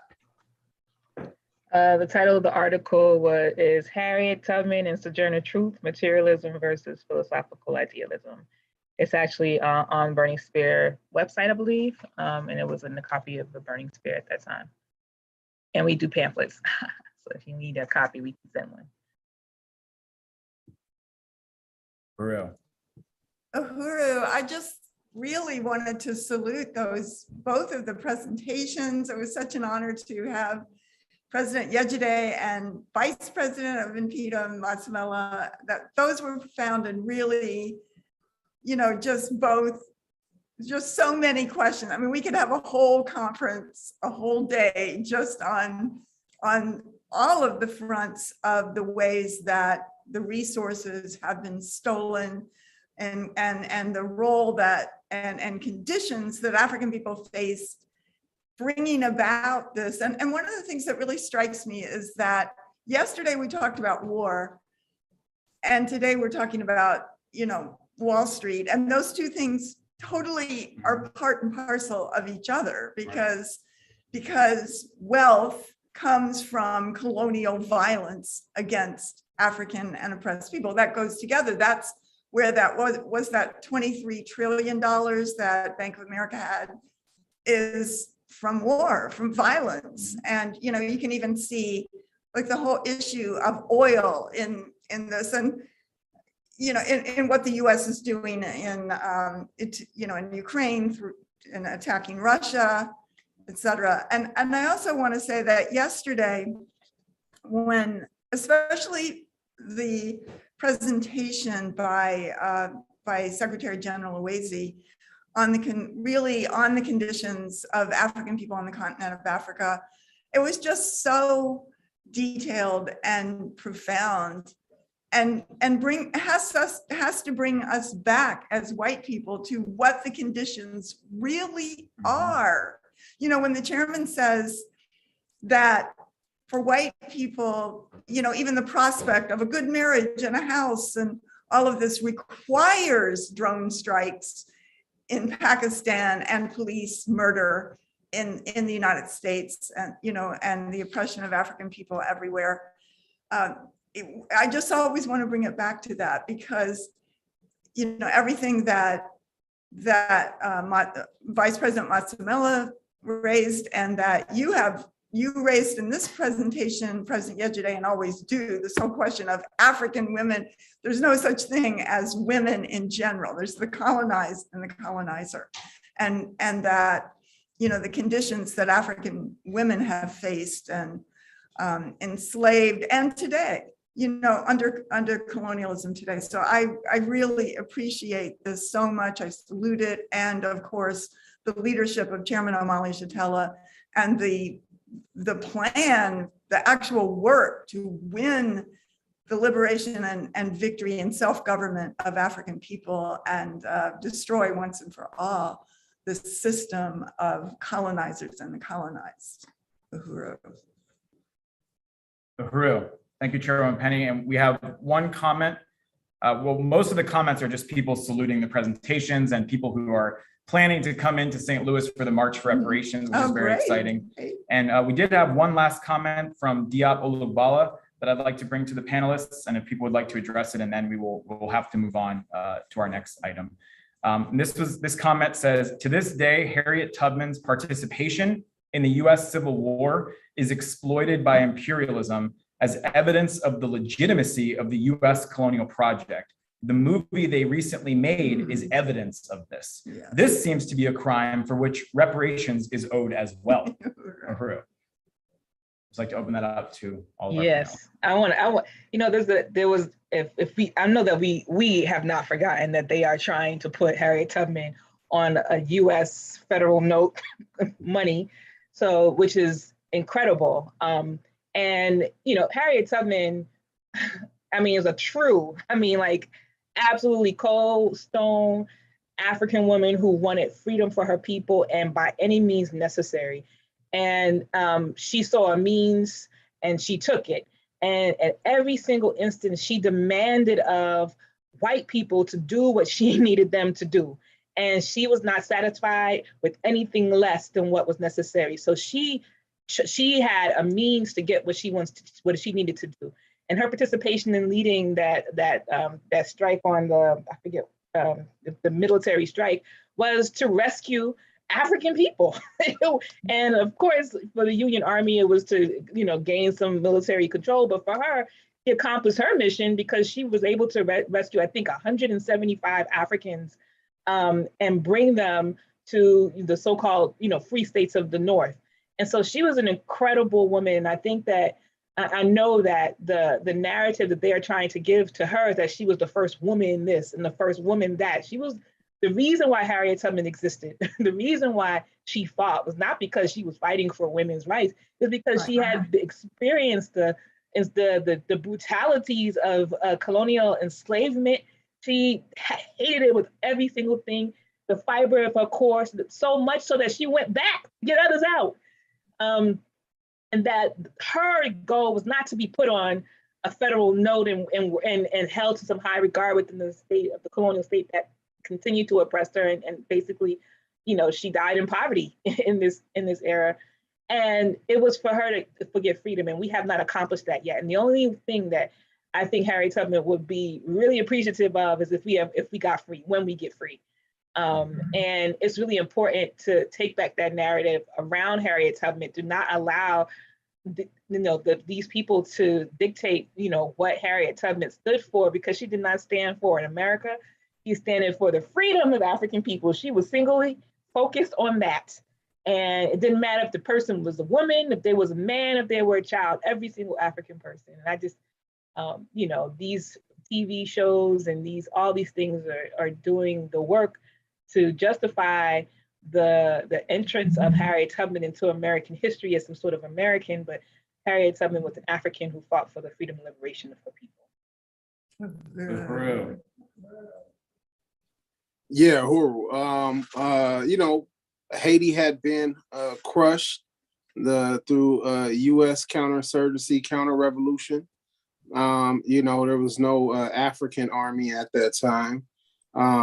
People like Harriet Tubman, Martin Delany, I guess, found it as a tactical importance at that time to do what they did. But I want to salute President Yesterday for underscoring that, she had her own objectives and she achieved them. And it was 700 people that she freed from that plantation and that assault and stuff like that. I guess, many of the people pretty much felt like if these people are going to give us guns and send us back down south, we're going to take the guns and go back down south.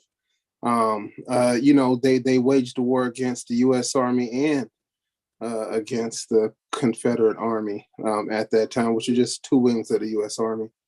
And without a doubt, two wings of the U.S. Army. That's why the Confederates was kicking ass, because they were all the people who had fought in the U.S. war against Mexico. And then they came back and fought in the Civil War, and on and on, whole other lesson. But so I salute that, but also want to big up President Yesterday, because there's a story. Some of y'all might have seen the books called Celia a Slave. A young African woman named Celia is in Missouri as well, Callaway County, Missouri, or something like that, in which she killed her slave owner because she'd been raped by him since age 14. And the reason why I say that is because the only cases of that involve sexual assault and rape against African women is when African women are being put to death for killing slave owners. But I think that does also show some sort of objectives and ways forward. Africans, we got organization, we got a revolutionary party, we got the African People's Socialist Party, African Socialist International. There's no need to join the Union Army in the U.S. Army in 2022. Join the African Revolution. Uhuru, thank you so much to our incredible panelists. We want to give another round of applause. Uhuru. Thank you. Uhuru. This was such a powerful panel. Just wow, this convention, it's only 11:47 here in St. Louis. This has been just so powerful, and just want to again thank our panelists.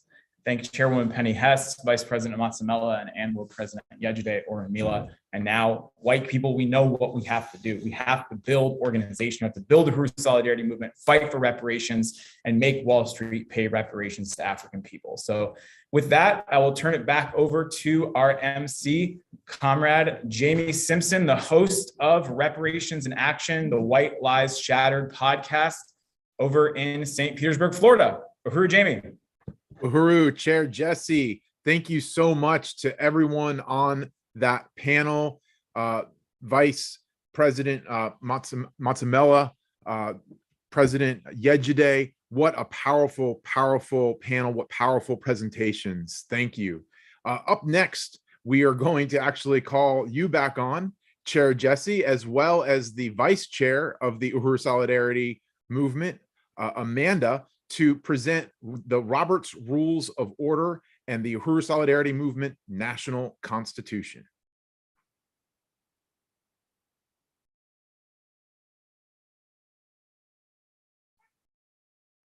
Uhuru, comrades. Uhuru, thank you, Jamie, and Uhuru, Vice Chair Amanda.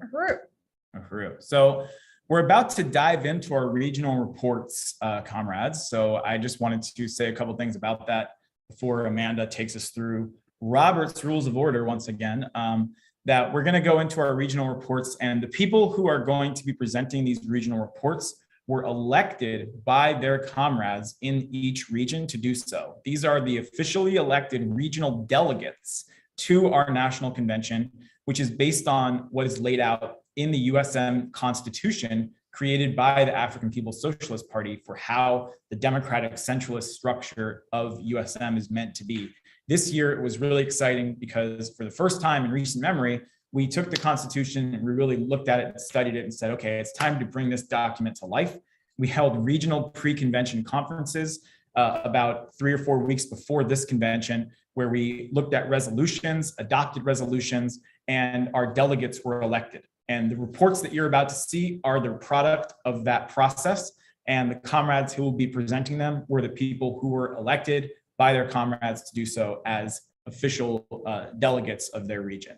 So we're going to read briefly from the USM Constitution, which is on our website as well. And everybody should print it out, study it, get to know it, because it's your constitution for your organization that you're going to be taking out and building in your community once this convention is over?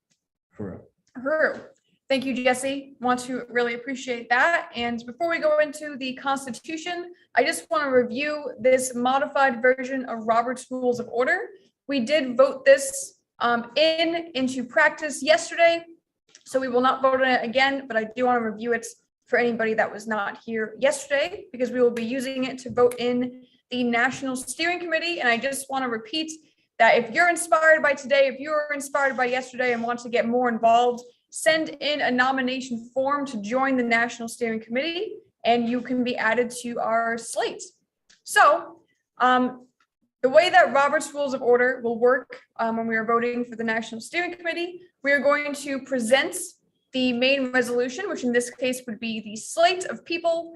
The chairperson, which would be Jesse, will ask, do we have a motion to adopt? Somebody in the audience will type or say motion to adopt. Chairperson is going to ask, do we have a second? Somebody is going to say seconds. Then the floor will be open for either discussion, or we can call the question. So either discussion will ensue, or somebody in the audience of this meeting will call the question. We will need a second for that as well. And then the same way we voted yesterday, we will be sending out a poll where you can type in your name and email and either vote in favor of the slate, which would be yes, or opposed to the slate, which would be no. And after that, the chairperson will announce the voting results. Uhuru. Thank you, Comrade Amanda, for guiding us through these rules of order for how we will proceed with our meeting today. We go to the next slide. So now Amanda and I are going to present to you some excerpts from our national convention, which lay out the basis for how this convention has been structured. Again, this is the leadership of the African People's Socialist Party, which created APSC, which created the mass organization of Uhuru Solidarity Movement to work directly under its leadership. USM is accountable to APSC ongoing every single day, to Chairwoman Penny and to the Central Committee of APSC, which reports directly to the African People's Socialist Party, and particularly the Office of Chairman Amalia Shatella.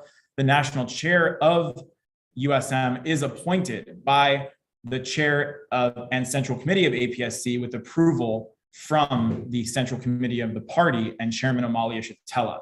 And the National Convention, as stated in our Constitution, is the main educational policy-making, advisory, and advocacy body of the membership of USM to the National Steering Committee. The National Convention shall consist of members and delegates who are also members of state conferences, regional conferences, local branches, and local organizing committees who are members. The National Convention agenda and program shall be established by the National Steering Committee, including arrangements and support. And the agenda and program of the National Convention shall provide for full opportunity to delegates for the reporting of state and local actions and for the presentation and discussion of proposed policy resolutions on international actions and concerns, provided same are submitted to the National Steering Committee at least 1 month for the convention for its comments and copies made thereof for the convention participants available upon registration. The National Steering Committee will send proposed policy resolutions to all of the USM branches and other representatives at least 1 month. For the convention, what we did this year is we presented the main resolution or political report to all of the regional pre-convention conferences to vote on prior and to give input on prior to this convention, where we presented it for adoption by the general membership. And I also want to say that next year, we will hold regional conventions 3 months prior to our national convention. And prior to those regional conventions, we will hold statewide conferences because we want to really fight to build organization all up and down the infrastructure of USM, which is the mandate of this African People's Solidarity Committee and the party, Chairman Amalia Shatella. So next year, our goal is that when we hold the convention in person, there will only be seating available for the delegates that have been elected from all of the different branches and states and regions of USM throughout the world. And that's the way, like, you know, bourgeois organizations like the Democratic Party or something like that, when they have their national convention, there's actually a process where locals elect local delegates to go to the state convention, and then the state convention elects delegates to go to the regional convention, and then the regional convention sends delegates to the national convention. That is where we are going, comrades, because we want to build this organization. We are committed to fight to build this organization into an organization of thousands of white people under the leadership of the African People's Socialist Party. And the way that we can make sure that every single white person who is active in the Uhuru Solidarity Movement anywhere and everywhere is being led and guided by the strategy of the African People's Socialist Party at all times is if we unite with the mandate of the party to actually build organization, so that somebody in any city here in Missouri or anywhere else in Europe or anywhere, what they're doing, the literature they're distributing, the studies that they're holding, the message that they're putting out is being transmitted through democratic centralism directly and indirectly from the leadership of the African People's Socialist Party. So it's very powerful to see this. It's how African internationalism becomes, infused throughout everything that we do. And that is what organization is all about. And also, we raised $250,000 last year. As much as we celebrate that victory, we did that with a lot of weaknesses in terms of organization and with a very small base relative to what we know we can win when we expose this movement, this party, this leadership, this Black Power blueprint to the world. So imagine how many millions of dollars we can raise in reparations this year if we make the organizational infrastructure, regional strategy, and recruitment of USM the center of everything we do. The sky's the limit. Uhuru. Uhuru. Next slide.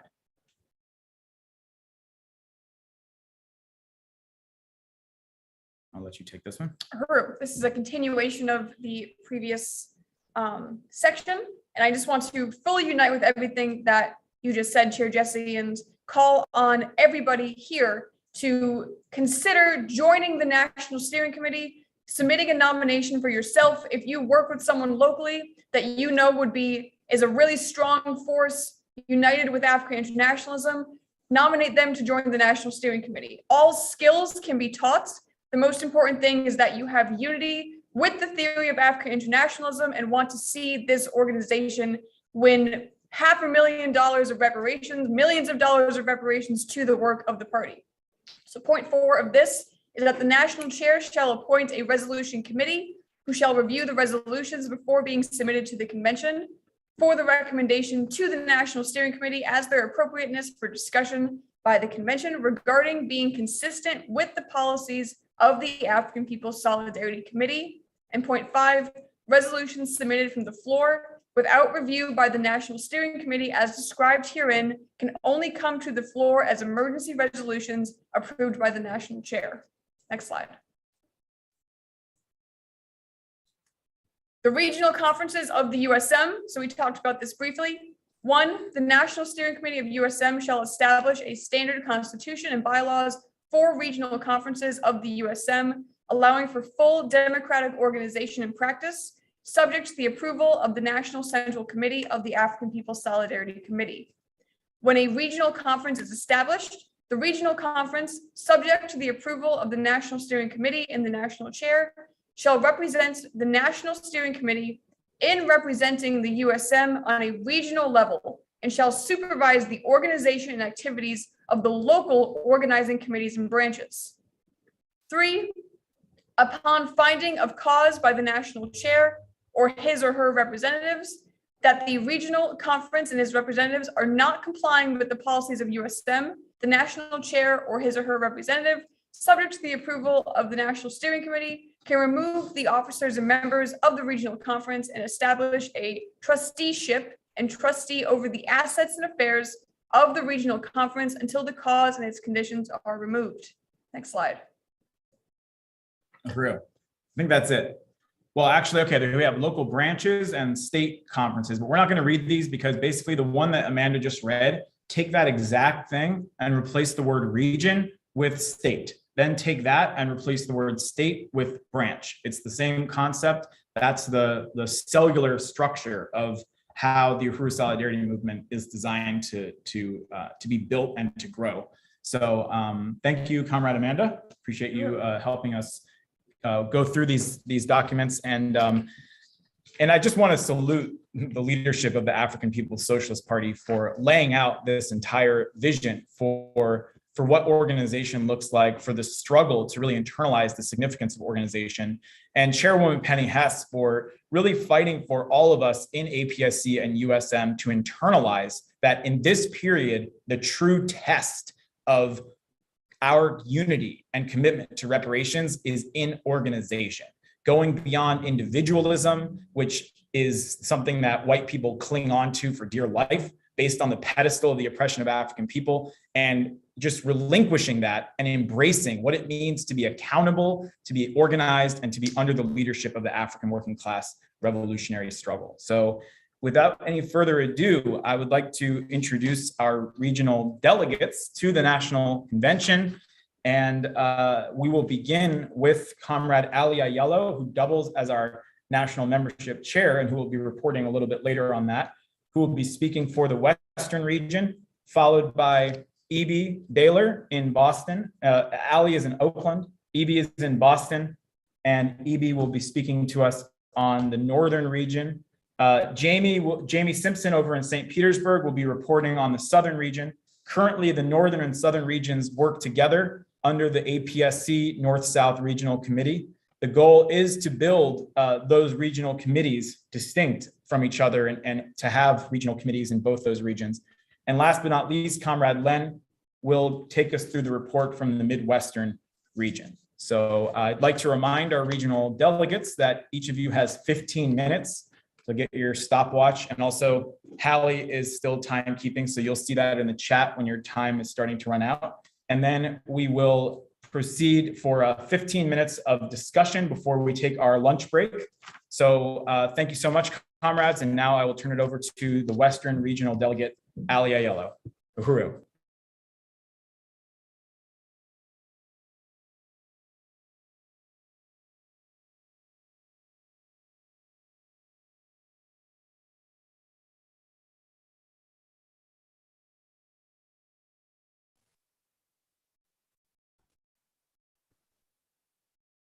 Uhuru, Comrade Ali, I'm just kind of coming on as a placeholder here for you.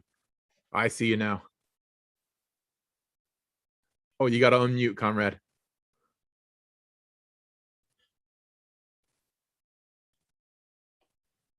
All right, Uhuru, I am excited to be here. I'm really honored to be here to be able to represent the Western region of the Uhuru Solidarity Movement at this profound Uhuru Solidarity Convention.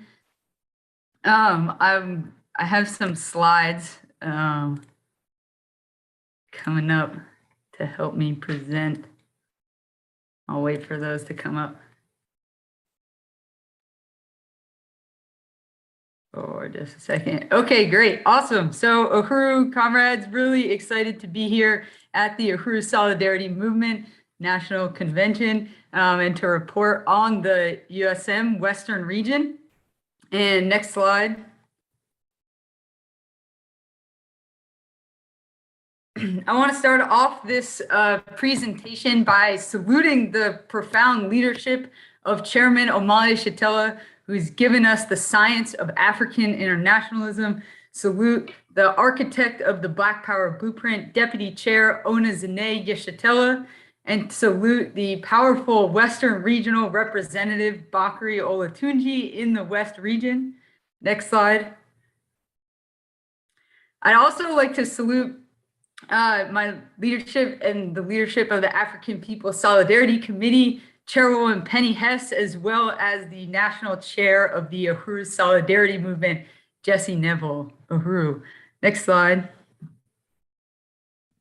And in the West region, I get to work, I'm really honored to be able to work with a powerful group of comrades. And in the African People's Solidarity Committee Western region, we have myself as the chair, Stephanie Midler as the secretary, who also works in Uhuru Furniture and Collectibles, Janine, who is over economic development, who also works in Uhuru Furniture and Collectibles, Sandy, who is over Agitprop and is part of the agitation and propaganda, a part of that department, and then Comrade Maureen, who's over security, who works in Uhuru Foods and Pies and are all powerful forces in the Western region. Next slide. And then in the Uhuru Solidarity Movement Western Regional Committee, which also functions as the membership office for the Uhuru Solidarity Movement, is myself as the chair. We have Comrade Erica in Oakland, who is the secretary. We have Paul in Spokane, who's over the Western Regional membership. We have Anya in Yukon, Canada, who's over the newsletter. Janet, who is in Portland now, over thank yous. And we have Nathan, who is located in Oakland, that's over the membership packets. Next slide. So we have some powerful Western region institutions that define the work that we do and the history of the work that we do. And I'm going to give a brief overview of the history here in Oakland. Next slide. The party's history in the West region started in the late 70s when the party came to San Francisco to build a rear base of material and political support in order to keep the Black movement alive after the military defeat of the US government's counterinsurgency program known as COINTELPRO. The party's Oakland years succeeded in putting the political agenda of the African working class back on the table. And this is brilliantly summed up in the chairman's book, An Uneasy Equilibrium. Next slide. In the worldwide African-led campaign to free Desi Woods and smash colonial violence organized throughout the world and up and down the entire West Coast with tours in Northern California, Oregon, Seattle, San Diego, throughout the region, highlighted in the San Francisco March to Free Desi Woods, which is pictured here. And this campaign challenged the white left's attempt to control the narrative. And the party correctly defined the struggle as one against colonial violence and won solidarity members to break away from the white left to stand with the leadership of the party. Next slide. The party's first Congress was held in Oakland, California, aptly named the New Beginning. And as the chairman has written, while headquartered in Oakland, the party initiated an unrelenting revolutionary campaign to deepen the crisis of imperialism and win African workers and their allies back into independent political life. The party's struggles were furious and intense, taking place on many fronts. And the party-led Uhuru movement exposed the growing crisis of homelessness by seizing city-owned abandoned houses, building a downtown tent city, and gathered tens of thousands of signatures to place an initiative on the Oakland ballot for community control of housing. Huey P. Newton made his final presentations at the Uhuru House, where he passed the torch to the Uhuru movement and endorsed the Burning Spear newspaper as carrying forward the work of the Panthers and the Black Panther paper. After his assassination, the party led the mass mobilizations to defend Huey's legacy and raise him up as a hero of the African working class. Next slide. The party's first headquarters was in Oakland, located at 7622 MacArthur Boulevard, where the party conducted a magnificent 2-year rank strike that culminated in the eviction, where hundreds of police from multiple agencies were made fools when they stormed into an empty building, while the movement organizers led the press and public to the party's new offices. In 1984, the party opened their current headquarters, shown above at 7911 MacArthur Boulevard, featuring murals of the giants of the African Revolution, Marcus Garvey, Kwame Nkrumah, Malcolm, Huey Newton, and Chairman Omali Yeshitela. And in 2015, Deputy Chair led a significant renovation of the building, transforming it into Aquaba Hall, a beautiful rental space for community and a community center for the All African Peoples Education and Defense Fund. Next slide. And under the party's leadership, the basis of what is now known as Uhuru Foods and Pies was launched in the Oakland, San Francisco Bay Area to raise reparations and material solidarity. To raise reparations to meet our material solidarity commitment to the party. Solidarity members sold chocolate chip cookies out on out of boxes on Telegraph Avenue, where we've done outreach tables this year. And yeah, and so the party's Uhuru Bakery Cafe opened up in 1987 and was a popular stop for thousands of commuters and local residents who were then introduced to African internationalism through posters and special events at the cafe. And as one of the oldest institutions of the party today, Uhuru Foods and Pies works with hundreds of volunteers every year to set up and run complete outdoor kitchens at fairs and markets, as well as the annual Uhuru Foods and Pies campaign that we participated in this year. Next slide. And the first Uhuru Furniture and Collectibles storefront opened in 1989 and is now a thriving community business on busy Grand Avenue. Every year, we move through about 200, the store moves through about 200 tons of donated furniture, have thousands of shoppers come through, and are host to over 5,000 volunteer hours. And the West region was where the African People's Solidarity Committee was first consolidated politically to work under the party's leadership to institutionalize the practice of reparations while contributing to the party's strategy for dual and contending economic power. So I just wanted to sum that up because that very much defines who we are in the Bay Area, and the history of the work of the party and the institutions here are critical to how we move forward in the West region. Next slide. So now to touch on our main campaigns and events from this past year. Next slide. We held studies to develop the political unity of our comrades in the West region, and studies included the 14-week series on the 14-point platform of the African People's Socialist Party and a 3-week study series on African internationalism. And this really deepened the political unity of many of our comrades in the West region. Next slide. And I want to give a special salute to Maureen, Stephanie, and Janine, who forward these institutions under the leadership of Deputy Chair. And USM Forces participated in the Uhuru Furniture Warehouse sales, which brought together all of the institutions within the region. And comrades from the region, particularly I want to shout out Mads from Portland and Paul in Spokane, traveled to participate, and Comrade Wendy in San Diego traveled to participate in a Uhuru Foods and Pies holiday campaign. Next slide.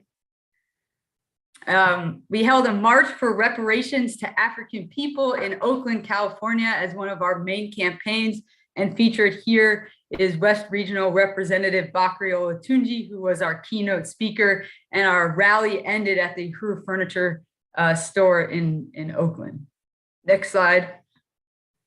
And we also held a rally for reparations in Portland. There's Comrade Janet at the table, and we put up a sign, or there's a large banner displayed, "Gentrification is colonialism, reparations now." Next slide. We had volunteer days to drop literature around Oakland.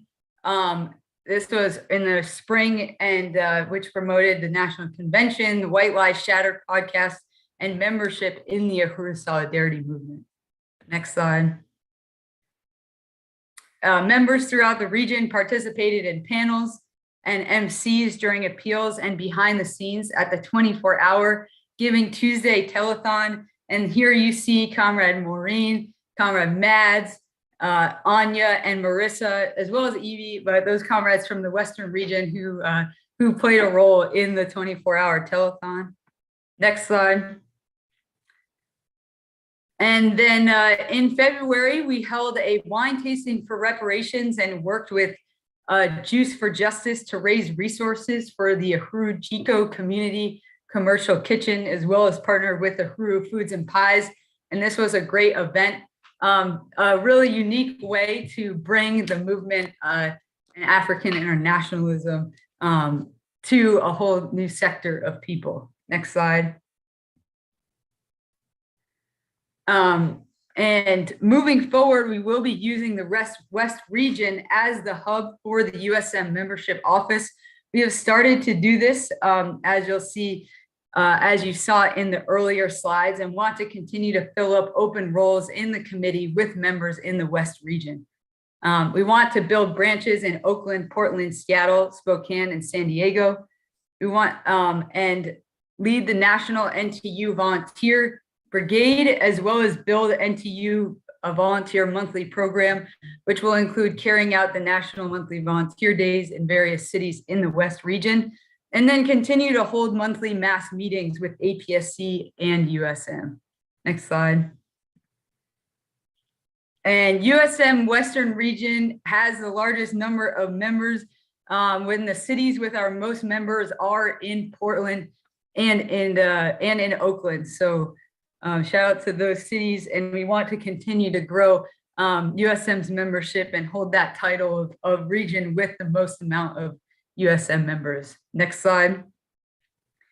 And this year, as Jesse and Amanda had mentioned, USM held a pre-convention conference, and we came to the conclusion of 6 resolutions. Next slide.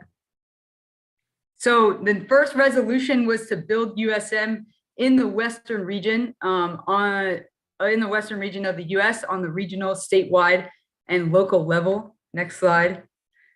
And we plan to do that through organizing tours in the Western region. We have a date set in May for Portland, May 14th, and want to continue in Oakland, Spokane, Seattle, and San Diego. We want to travel there. Next slide.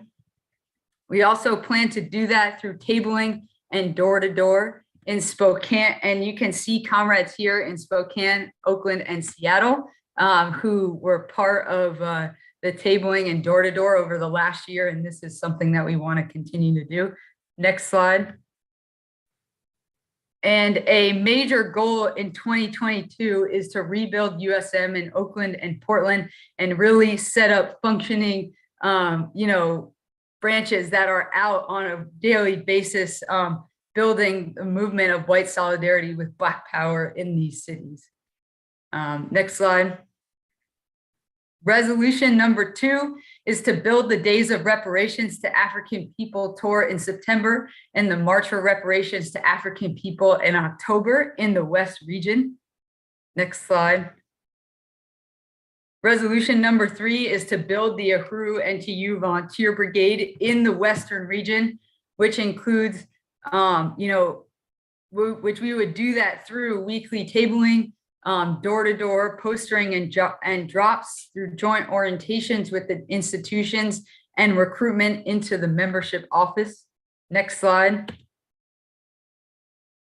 Resolution number 4 is to win material solidarity with the Black Power Blueprint, including by winning major donors through the Reparations Legacy Project. And cities in the West region are home to some of the US imperialist largest corporations such as Apple, Google, Amazon, Pixar, Nike, etc. So we want to work to build support, win donors, and develop promotions and recruit volunteers for the Reparations Legacy Project and build for the conference in June. Next slide. And our 5th, I think I'm mixed up my slides, but next slide. Our 6th resolution is to, my timer is going off, is to build Uhuru Foods and Pies and support for Black Star Industries within the West region, which includes in the Holiday Pie campaign, at the SF San Francisco Pride booths that Uhuru Foods and Pies is doing, and then to promote and attend Uhuru Foods and Pies webinars for the Colonialism as Cuisine webinars. Next slide. And back to 5, which is build the Uhuru, resolution number 5, which is to build the Uhuru Solidarity Movement membership office within the Western region. We will fill every role in the USM membership office through recruiting new members and volunteers. And the USM membership office will have the capacity to provide leadership to all areas of USM on building the Uhuru NTU Volunteer Brigade, holding recruitment drives accountable, follow-up protocols, and recruitment work done by cities around the country. And so that is our resolution number 5. And next slide.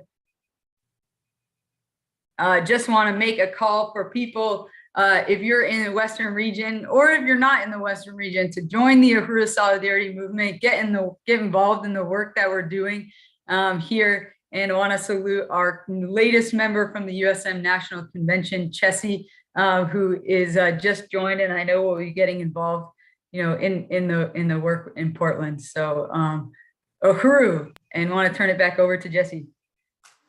Uhuru. Thank you, Comrade Ali, for that really excellent report from the Western region. And the USM Western region never stops. In fact, during this report, one of our longtime comrades and member of the Uhuru Solidarity Movement in Oakland, Wendy Snyder, brought us from 31,685 to 31,785 with her $100 contribution. Uhuru, Comrade Wendy. Uhuru, Wendy. That's awesome. And yeah, just really excited about what's to come in the Western region under Ali's leadership. Oakland, Portland, San Francisco, LA, and Seattle, and so many other places throughout the Western region that we are committed to build this year. So thank you so much, Comrade. And without any further ado, I will now bring on E.B. Daler, who I believe is not able to, is not able to have her camera on, but we will be able to hear E.B. To present the report on behalf of the USM Northern region. Uhuru, and E.B. is joining us from Boston. Uhuru. Uhuru, everybody. I'm just going to wait for my slideshow to come up. All right, thank you. All right, Uhuru, thanks, Ali, for that Western regional report. That was really awesome. And thanks, Jesse, for introducing me. My name is E.B. again. I am the USM member coordinator for the North region.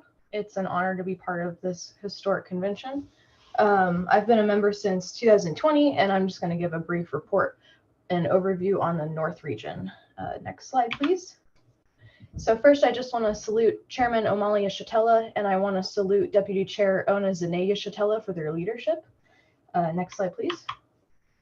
And I'd also like to salute the North Representative Tiffany Murphy. She's the North representative for the African People's Socialist Party. Next slide, please. And finally, I'd just like to salute the African People's Socialist Party and the African People's Solidarity Committee. This is the 50th year anniversary of the party's founding in May of 1972. And the history of the African Revolution is really concentrated within the history of the African People's Socialist Party. Next slide, please. For those who aren't familiar, and for people who are just now tuning in, the African People's Solidarity Committee was founded by the African People's Socialist Party in 1976 as a strategic front of the African Revolution inside the belly of the imperialist beast. The role of APSC is to raise funds through donor campaigns and economic development campaigns, which are operated by the African People's Socialist Party. And the party is informed by African internationalism, which analyzes the world through the experience of the African working class and through the colonized people of the earth. The African internationalism recognizes that capitalism was born as a world economy and has its origin in the assault on Africa and the global trade in African captives, as well as the ensuing European onslaught on the rest of the world. Next slide, please. So we just want to salute the African People's Solidarity Committee members in the North and South region. As Jesse had mentioned before, APSC North has temporarily reorganized and combined forces with the South after 4 of our other APSC comrades relocated to St. Louis. So salute Ali, Janice, and Ruby. Next slide, please. And here's some of our North members. We just want to introduce some people that are based in cities like Pittsburgh, Philadelphia, New York, and Boston. These are some of our comrades that are actively involved and have come to our marches in the last couple of years. Next slide, please. And currently we have 85 USM members in the Northern region. That includes New York, Pennsylvania, Massachusetts, Maine, New Hampshire, Rhode Island, Connecticut, and New Jersey. Next slide, please. And so we just want to kind of talk about reparations in the North and why it's important to fight for reparations on the ground here. As we know, the legacy of colonial slavery reaches far above the Mason-Dixon line, and northern cities are just as complicit in the slave trade as any other city in the US, as any city in the southern US. Next slide, please. Next slide, please. So in Boston, Africans live with vast economic inequality. The statistics are stunning, and many people have heard this before, but the average white family in Boston owns around $250,000 worth of wealth, while Black families in Boston own about $8 on average. And the city has been dealing with protests and a reckoning. There's lots of protests to rename buildings around Boston, especially at Faneuil Hall, which is one of Boston's most popular tourist attractions. Peter Faneuil was the building's namesake, and he was a merchant who traded and owned slaves. So far, the city has been rebuffing calls by protesters to rename these buildings. And along with that, there's many of the individuals affiliated with Harvard and Harvard University itself held enslaved Africans, and they were complicit in the exploitation of African bodies and labor. So no city in America is exempt from the legacy of colonial slavery. And even in cities like Boston, where people kind of think that it's in the North, so it's, it doesn't have anything to do with the history there, and people just don't realize how far-reaching it is, that it affects everything. And like we've talked about before, we have our campaign, the Make Wall Street Pay Reparations campaign. In New York, Wall Street was built on the bodies and the labor of African people. New York has its African burial ground, which is over 6.5 acres of land in Lower Manhattan, where African people built most of the infrastructure of New York City, including the famous wall after which Wall Street was named. And Wall Street was a slave market before it was a financial center. So Wall Street institutions got their startup capital from the looting of African people and wealth. And Wall Street owes reparations to African people. This is why it's so important to recruit into USM to these major northern cities. We're going to make Wall Street pay reparations, and make Harvard pay reparations. Next slide, please. In Philadelphia, the heinous murder of the Move family has never been accounted for. On the 36th anniversary of the city-authorized bombing and burning of a Black neighborhood in West Philadelphia, which killed 11 people, including 5 children, the health commissioner, Thomas Farley, stepped down after admitting that he had cremated and disposed of some of the remains of Move victims instead of returning those remains to the Africa family. The Penn Museum owes reparations for previously holding the remains of a Move bombing victim.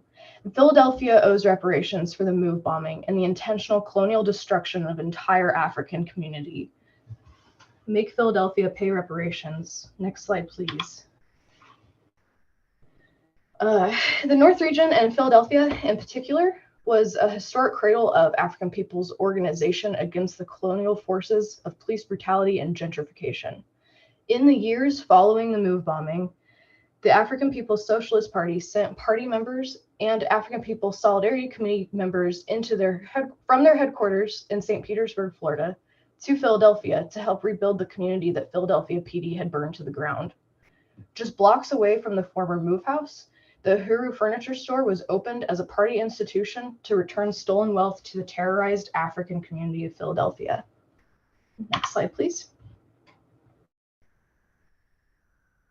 So African People's Solidarity Committee and USM participate in solidarity in all regional hubs of the party. The 28-year-old Uhuru Furniture Store is an anti-colonial dual power economic institution, Uhuru Furniture and Collectibles, and its spinoff Uhuru on the Move. We also have solidarity in organizing booths at the One Africa, One Nation Marketplace, the Uhuru Health Festivals, and the book fairs led by the North region of the African People's Socialist Party. Next slide, please. So I just want to give a little showcase of some of the other ways our Northern members are fighting for reparations. Next slide, please. In 2021, we had the Reparations Challenge campaign, which unleashed the creativity of our members in building the movement for reparations. In August, USM members Eva and Hallie coordinated together to host an art raffle for reparations, which raised over $2,000 to the Black Power Blueprint. And in April, a USM member held a rock concert on Zoom, which raised $800 to the Black Power Blueprint. Both of these events recruited white people to take a stand for reparations to African people using their skills and creativity. Next slide, please. In 2021, we also held outreach tables regularly in Philadelphia and Boston. We had Volunteer Day of Drops in Philly, Pittsburgh, Boston, and New York. We held a week-long tabling action in New York City, and we brought banners to local demonstrations, such as these pictures here. We have a giant banner that was made by Comrade Halley at the Massachusetts State House, and we have our Comrade Carbon in New York doing some tabling. Next slide, please. In October, we held our Philadelphia March for Reparations, which was coordinated by Comrades Lynn and Halley and comrades from across the North region. And we also had guest speakers from the APSP. We had North Regional Representative Tiffany Murphy, and we had ANWO President Yejide Orumila.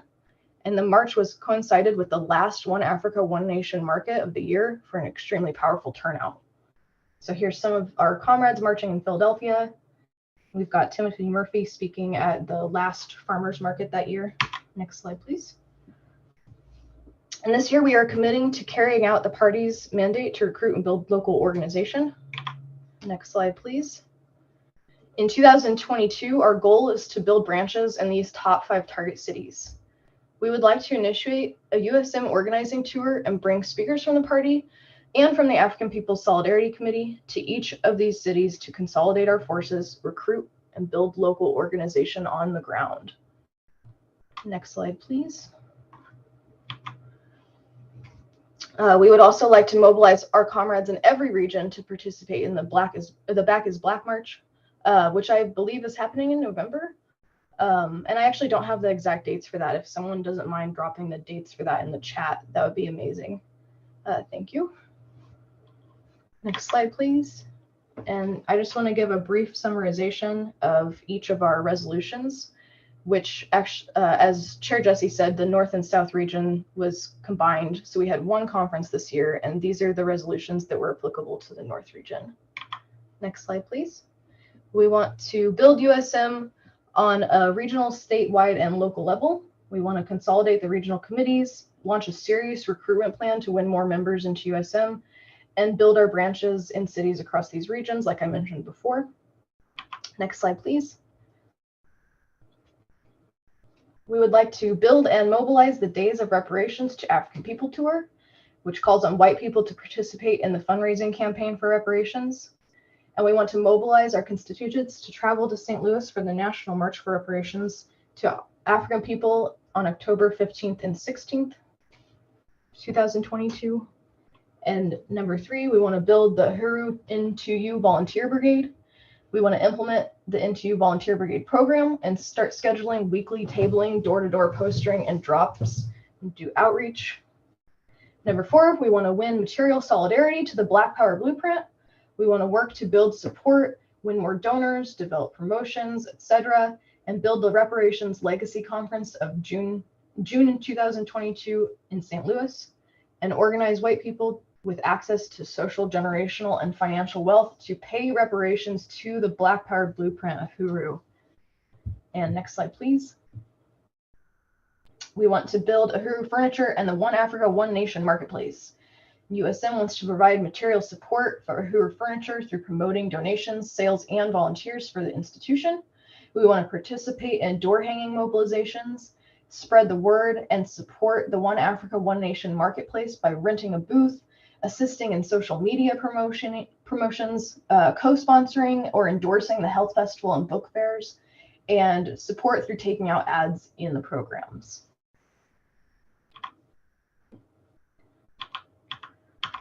All right, and then finally, we have our recruitment campaign on colleges and universities. We want to build a presence on college campaigns and universities. Boston is a really great city to do that in. We want to develop and deepen the relationships with the student organizations in these northern cities. We want to really be present on the campuses and try to do outreach. And we would like to work with professors and students to create more intern opportunities within USM and ensure that the bookstores and libraries of these campuses are distributing Burning Spear newspaper and carrying the books of the chairman Omali Yeshitela and other literature of the Uhuru movement. Uhuru. And then these are some of our upcoming events this year.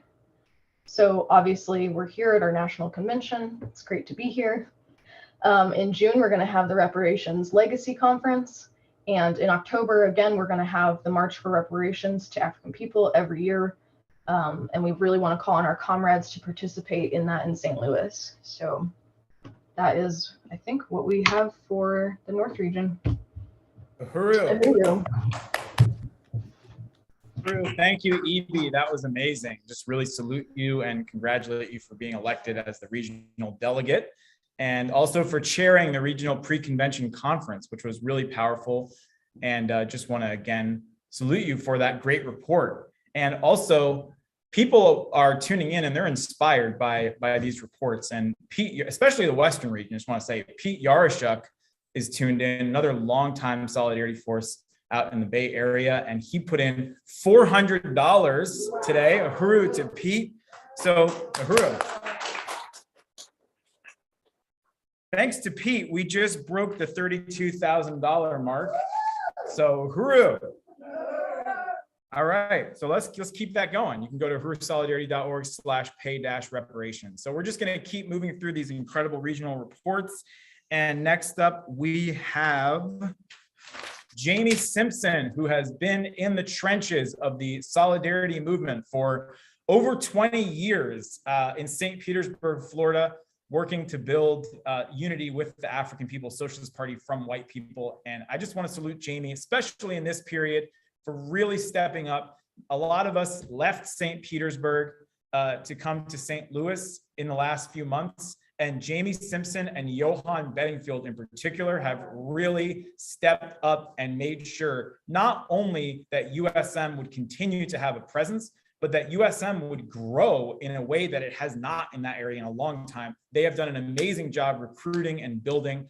So I'm very honored to bring up the regional delegate elected to speak for the Southern region in today's convention, and also our MC today, Comrade Jamie Simpson. Uhuru. Uhuru, Chair Jesse, thank you so much. Just salute your leadership and salute those fantastic reports that came earlier from Comrade Evie and Comrade Ali. Really fantastic work. So I'm ready for the slideshow. Uhuru. So yeah, as was said, my name is Jamie Simpson and I'm representing the Southern region today. This is the report from the Uhuru Solidarity Movement Southern region. Let's get to it. Next slide.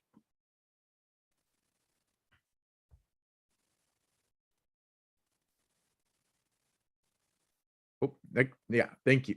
So I want to start by just really profoundly saluting the leadership of the African People's Socialist Party, including, of course, Chairman Amalia Shatella, founder and leader of the Uhuru movement, Deputy Chair Onezene Yeshatella, who leads all of the economic work of the African People's Socialist Party, the North Regional Representative of the African People's Socialist Party, Tiffany Murphy, and the party's Southern Regional Representative, Kobina Bantashango. Uhuru. Next slide. And also start out by saluting the African People's Solidarity Committee, the leadership of Chairwoman Penny Hess and Chair Jesse Neville of the Uhuru Solidarity Movement. Uhuru. Next slide. It looks like we went back to the beginning there. Yeah. I'd also like to take a moment to just salute the leadership of the African People's Socialist Party in the local party organization or the unit of the African People's Socialist Party here in St. Petersburg, Florida, that includes Director of Agitation and Propaganda Department for the African People's Socialist Party, Akile NIE, Unit Chair Dexter Mlimwengu, and National Director of Organization for the African People's Socialist Party, Chimurenga Selambao. Can't say enough about the leadership of these comrades. Next slide. So just wanted to say that we have 90 members of the Uhuru Solidarity Movement here in the Southern region. And currently those members are in Florida, Texas, Georgia, Alabama, Tennessee, North Carolina, and Kentucky, with you can see the concentrations of members there. And we want to win 1,000 members more to the Uhuru Solidarity Movement in this region this year. Next slide. So I'd also like to salute some of our incredible active members of the Uhuru Solidarity Movement in the Southern region. I am the St. Pete organizer for the Uhuru Solidarity Movement. And of course, Johan is the membership coordinator for the Southern region, really incredible comrade who's behind the scenes in today's convention.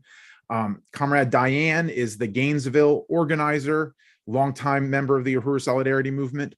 And other key members are Virginia in Louisville, Kentucky, Sarah here in St. Petersburg, and other members in St. Petersburg include Eliza, Alyssa, Sierra L, Sada, Marcel, Rashada, Vanessa, Emily, and Taylor, all here in St. Petersburg. And I want to shout out some of our incredible St. Petersburg active volunteers who include Claudia, Brady, Paige, Allie, Sierra R, and Blair. And many of these are relatively new comrades who came in through the Take Back the Dome Reparations Now Solidarity Committee, which we'll get into more in just a little bit.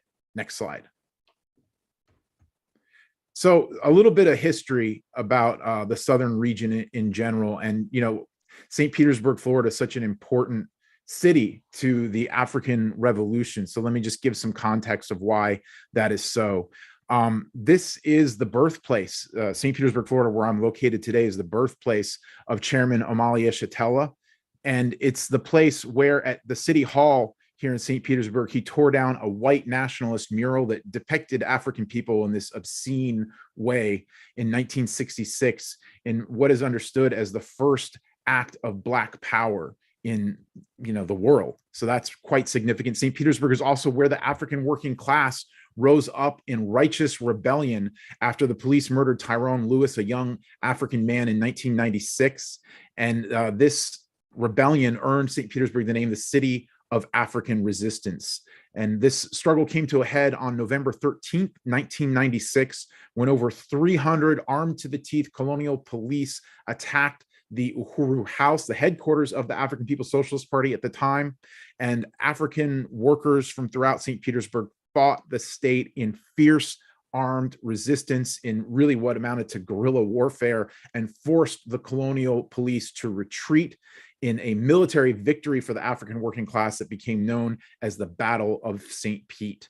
So the African peoples, also another important fact about Florida, is that the African People's Socialist Party was formed when 3 different African liberation organizations based in Florida merged in 1972 to become the African People's Socialist Party under the leadership of Chairman Amalia Shatella. So next slide, please. And the African People's Socialist Party also has a long history of waging electoral struggles, with the party and APSC members running for school board, city council, and mayor in St. Petersburg. Most notably, Chairman Amalia Shatella ran for mayor in St. Petersburg in the year 2000. And that led to the formation of an organization called the Citizens United for Shared Prosperity, which the chairman spearheaded. And there were a lot of white members of that organization, which was essentially a mass reparations organization that we still run into people who were part of that today. Also, Director Akile Anai ran for St. Petersburg City Council in 2017 and again in 2019 in what was the first openly reparations platform for an electoral campaign in history. And tied to that was Uhuru Solidarity Movement Chair Jesse Neville, who alongside Director Akile ran for mayor of St. Petersburg in 2017 on a party sponsored platform of unity through reparations. So these campaigns were quite history changing. Next slide, please. And before I get into the narration of this particular one, I just want to echo what I believe Chair Jesse said earlier, which is that St. Petersburg used to be the national chair of the Uhuru Solidarity Movement. So that's just another piece of the history. It was the national office up until this past, I believe it was November, when Chair Jesse and Vice Chair Amanda, along with a few other fantastic comrades, relocated to St. Louis. So St. Petersburg has a long history of the African People Solidarity Committee of comrades being asked to relocate here based on history. One of the major times that happened was after 1996, after the Battle of St. Petersburg. APSC cadre relocated here to build some successful party-led institutions, such as a branch of the Uhuru Furniture and Collectibles. We had an Uhuru Furniture and Collectibles here. It was fantastic. That was Comrade Kitty Riley had a lot to do with that. Of course, Uhuru Foods and Pies is still here in St. Petersburg, headed up by Comrade Janice Kant. And we also once had an Uhuru Solidarity Center in the early 2000s here. So, Uhuru Furniture was very successful while it was open. It had many supporters and customers in the white community, and the Uhuru Solidarity Center held routine meetings, studies, film nights. During this period, Chairwoman Penny Hess lived in St. Petersburg, was a fixture at the Solidarity Center. So the history of these institutions just shows us that we know white people in this area can be one to support reparations and the leadership of the party. Next slide. Real quick, the gas plant is something important to understand about this area and Tropicana Field. So the gas plant district, along with Laurel Park, were once thriving African communities here in St. Petersburg, Florida, and the city of St. Pete destroyed them in the 1980s, displacing 800 Black families, destroying 100 Black-owned businesses in order to build the Tropicana Field Stadium and bring Major League Baseball to this city. So currently the city has plans to re-gentrify this site and build luxury high-rise apartments at the scene of this crime. The Reparations Now Take Back the Dome campaign is led by the International People's Democratic Uhuru movement and is calling for all 86 acres of this land of the dome to be returned to the African working class as reparations. And it's also calling for rent control in St. Petersburg. Next slide. Some of the conditions of the African community in St. Petersburg include the fact that the African community is facing the colonial genocide that's euphemistically known as gentrification, that includes extreme poverty, forced relocation, contaminated water, particularly here in St. Petersburg, contaminated soil, disproportionate deaths from the colonial COVID-19 virus, heart disease, diabetes, cancer, and other illnesses that come along with colonial oppression. There are numerous African communities like the gas plant in Laurel Park in St. Petersburg that have been raised by the city for gentrification, as well as that happening throughout the southern region. Black-owned businesses are at an all-time low. African people are facing a desperate housing crisis. Here in St. Petersburg, the rents are skyrocketing, and many African people have been forced into homelessness as wealthy white speculators are moving to southern cities like St. Petersburg. This is also happening in Nashville, Tennessee, and other cities throughout the South, where they are pushing the African working class out of existence, destroying historically African communities and landmarks. And the police continue to terrorize and murder African people since the murders of George Floyd. That has only gotten worse, and the murder of Breonna Taylor. The police are receiving more funding since the calls of defund the police and the mass mobilizations of 2020. White vigilante violence, like the murders of Ahmaud Arbery and Trayvon Martin and the 9 Africans murdered by Dylan Roof, continue at an all-time high and remain a serious threat to African people, particularly in the southern region, which is known as the lynching capital of the world. Next slide. So speaking of lynching, in 1914, a man named John Evans was lynched by a mob of 1,500 white St. Petersburg residents. This mob included some of the most prominent members of the city government, and the fate of John Evans had been already decided by a secret council of 15 of the most powerful members of the white ruling class in St. Petersburg, who handed him over to the white lynch mob. In 2016, you see here that the Uhuru Solidarity Movement held a rally and press conference demanding reparations to the African community for this and ongoing white terror against African people. Next slide. So we also have some incredible regional institutions, party institutions in this area that include Uhuru Foods and Pies. You see there in the lower right corner, it's part of Black Star Industries that's existed in St. Petersburg since the early 2000s and currently has a steady core of volunteers led by APSC member Janice Kant. We have Black Power 96 Radio, which is a product of the African People's Education and Defense Fund based in St. Petersburg. You see Comrade Eddie Maltzby, station manager of Black Power 96, and Reparations in Action is produced and airs on Black Power 96. We have the honor of that. And of course, the Uhuru House, Aquaba Hall at the top there, is a beacon of African independence. It is open to the African community for family reunions, public meetings, and is based in St. Petersburg, Florida since the 1980s. And that also includes Burning Spear Media, where director Akile Anai edits and produces the Burning Spear newspaper. Next slide. And then Zenzele Consignment Shop is in Huntsville, Alabama, and is a project of the All African Peoples Development and Empowerment Project. And that's located in Huntsville, Alabama. Next slide. So this is some of what the Uhuru Solidarity Movement has done over the past year. White people marched under the party's leadership for reparations in both October 20th and 2021 as the March for Reparations took place. We had the, let's go ahead and go to the next slide because some of the things I'm going to talk about are pictured there. We had the Tyrone Lewis Lives rally led by the International People's Democratic Uhuru Movement on October 24th, 2021. And we had, that was a really powerful thing to mark the murder of Tyrone Lewis and the rebellions that happened. Next slide.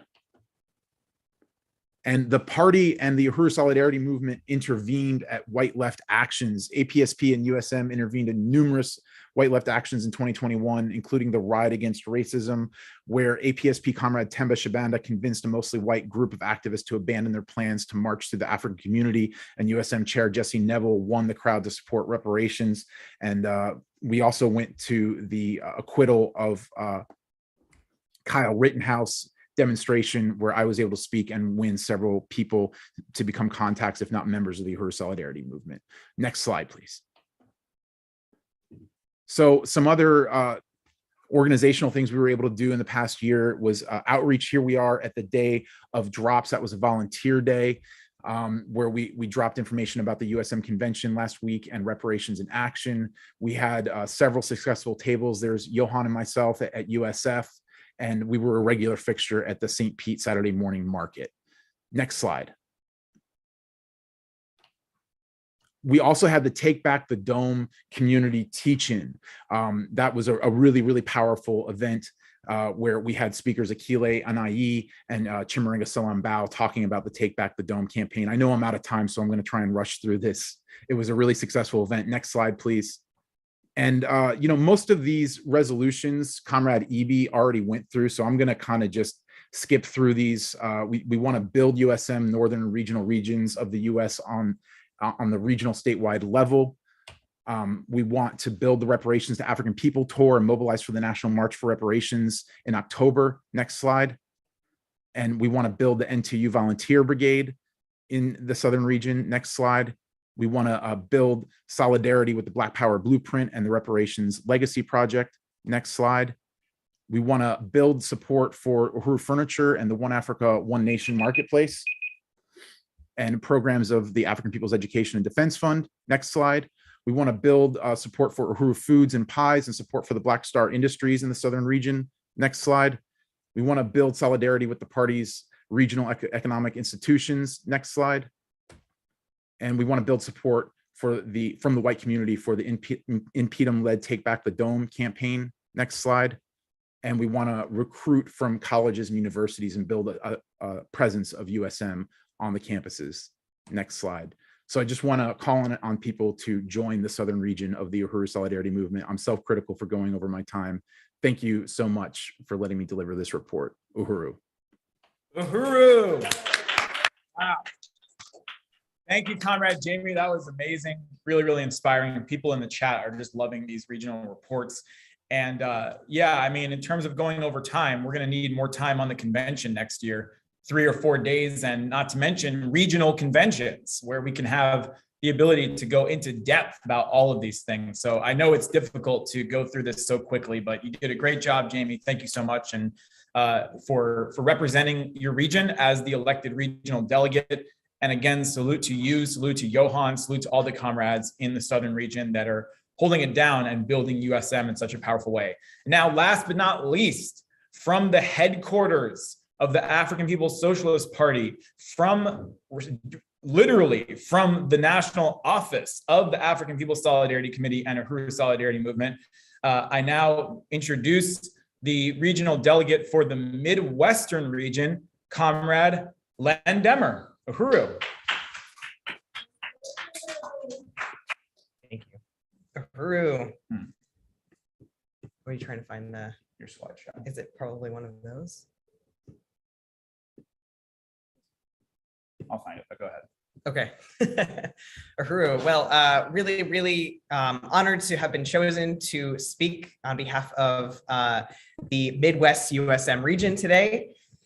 And yeah, just really want to salute all of my comrades that just gave all of those regional reports. Just so excited to be a part of this international movement of white reparations to African people.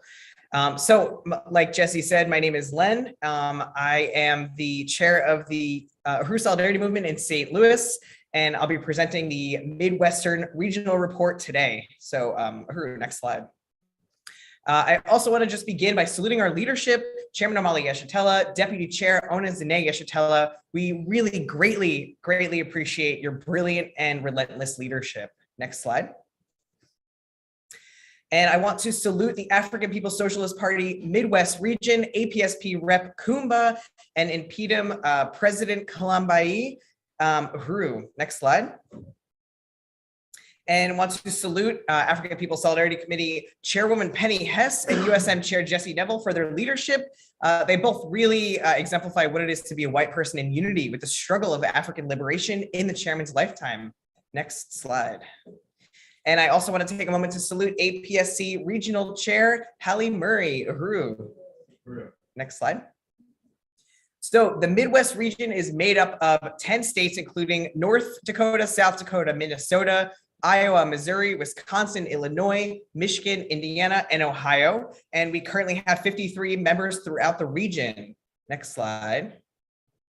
And I just want to take a moment to salute USM Midwestern Regional Committee active members and volunteers. So APSC Midwest, I want to salute Chairwoman Penny Hess, Director Kitty, USM Chair Jesse Neville, APSC Chair Hallie, Lisa, Amanda, Comrade Raya, and myself. And then I also just want to salute Opa, Leah, Carrie, Sarah, Virginia. Next slide, please.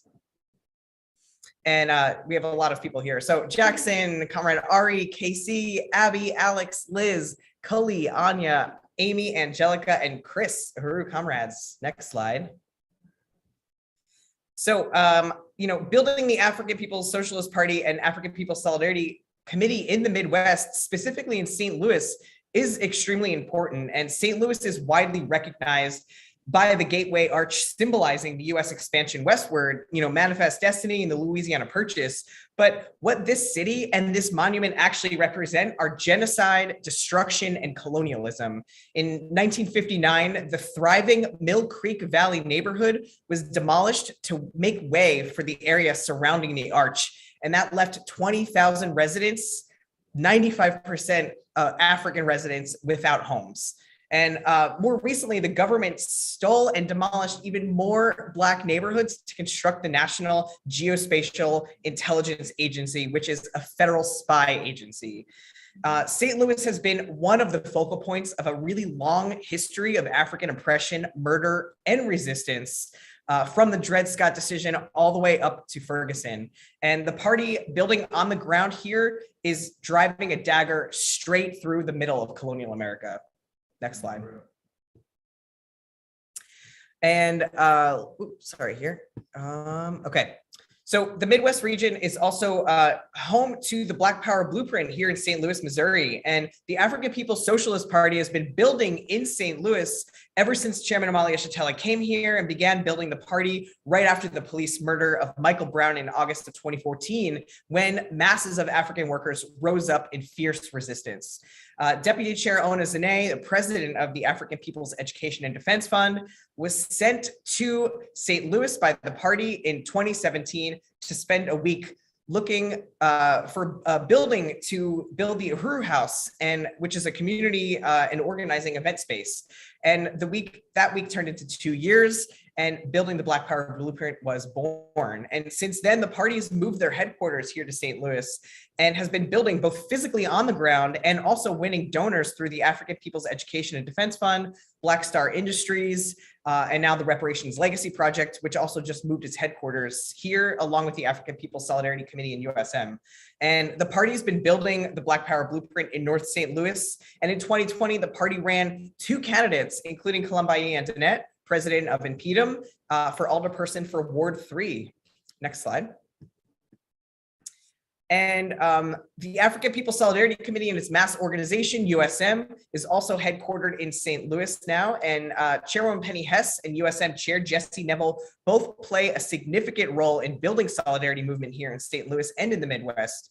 And Chairwoman Penny has led many political education studies about the colonial conditions of African people here in St. Louis. And Chair Jesse, who also just recently moved here in September, has already helped build white solidarity with Black Power by organizing some really powerful events, including the March for Reparations in 2021, which got media coverage in the St. Louis Post-Dispatch. And in 2021, the APSP purchased a Solidarity Center in South St. Louis, actually where we are currently right now, right in the middle of a white gentrified community. And this is not only the office of Chairwoman Penny and Chair Jesse, but it's where we are also building this space to be the regional hub of APSC and USM, a staple in the white community where white people can come to learn about reparations, participate in studies and volunteer days, and get more information about the Black Power Blueprint and learn to unite with why white people owe reparations to the African community. Next slide. And the Midwest in general is home to the headquarters of APSC and its economic institution, the Uhuru Planet Reparations Apparel, and the U.S. Uhuru Solidarity Movement and its moneyed sector campaign, the Reparations Legacy Project. All of these institutions ultimately fund the Black Power Blueprint here in North St. Louis, and including the Gary Brooks Community Garden, the One Africa, One Nation Farmers Market, the Uhuru House and Aquaba Hall, the African Independence Workforce Program, Uhuru Jiko Commercial Community Kitchen, and the African Women's Health Center and Doula Project. Next slide. And it's just really critical that the party and solidarity forces build here in the Midwest, especially in St. Louis, because African people face harsh conditions daily: murder by police and white nationalists, mass incarceration, poverty, homelessness, starvation, none of the things that white people need to worry about on a day-to-day basis. And building the Black Power Blueprint puts power back into the hands of the African working class, who this entire social and economic system is built upon. St. Louis is home to the infamous Delmar Divide. It's a street that runs through the city, separating the white, abundant, densely populated South Side and the Black, fragmented, and impoverished North Side. And there are hundreds of abandoned buildings, condemned buildings, no grocery stores or playgrounds on the North Side. And as soon as you cross the Delmar Divide into the South Side, there are literally mansions, bustling businesses, and beautiful parks, grocery stores, Whole Foods, anything that you could think of. And this is what colonialism looks like in the real world. We aren't talking about equity or racism or race theory. We're talking about cold, hard colonialism.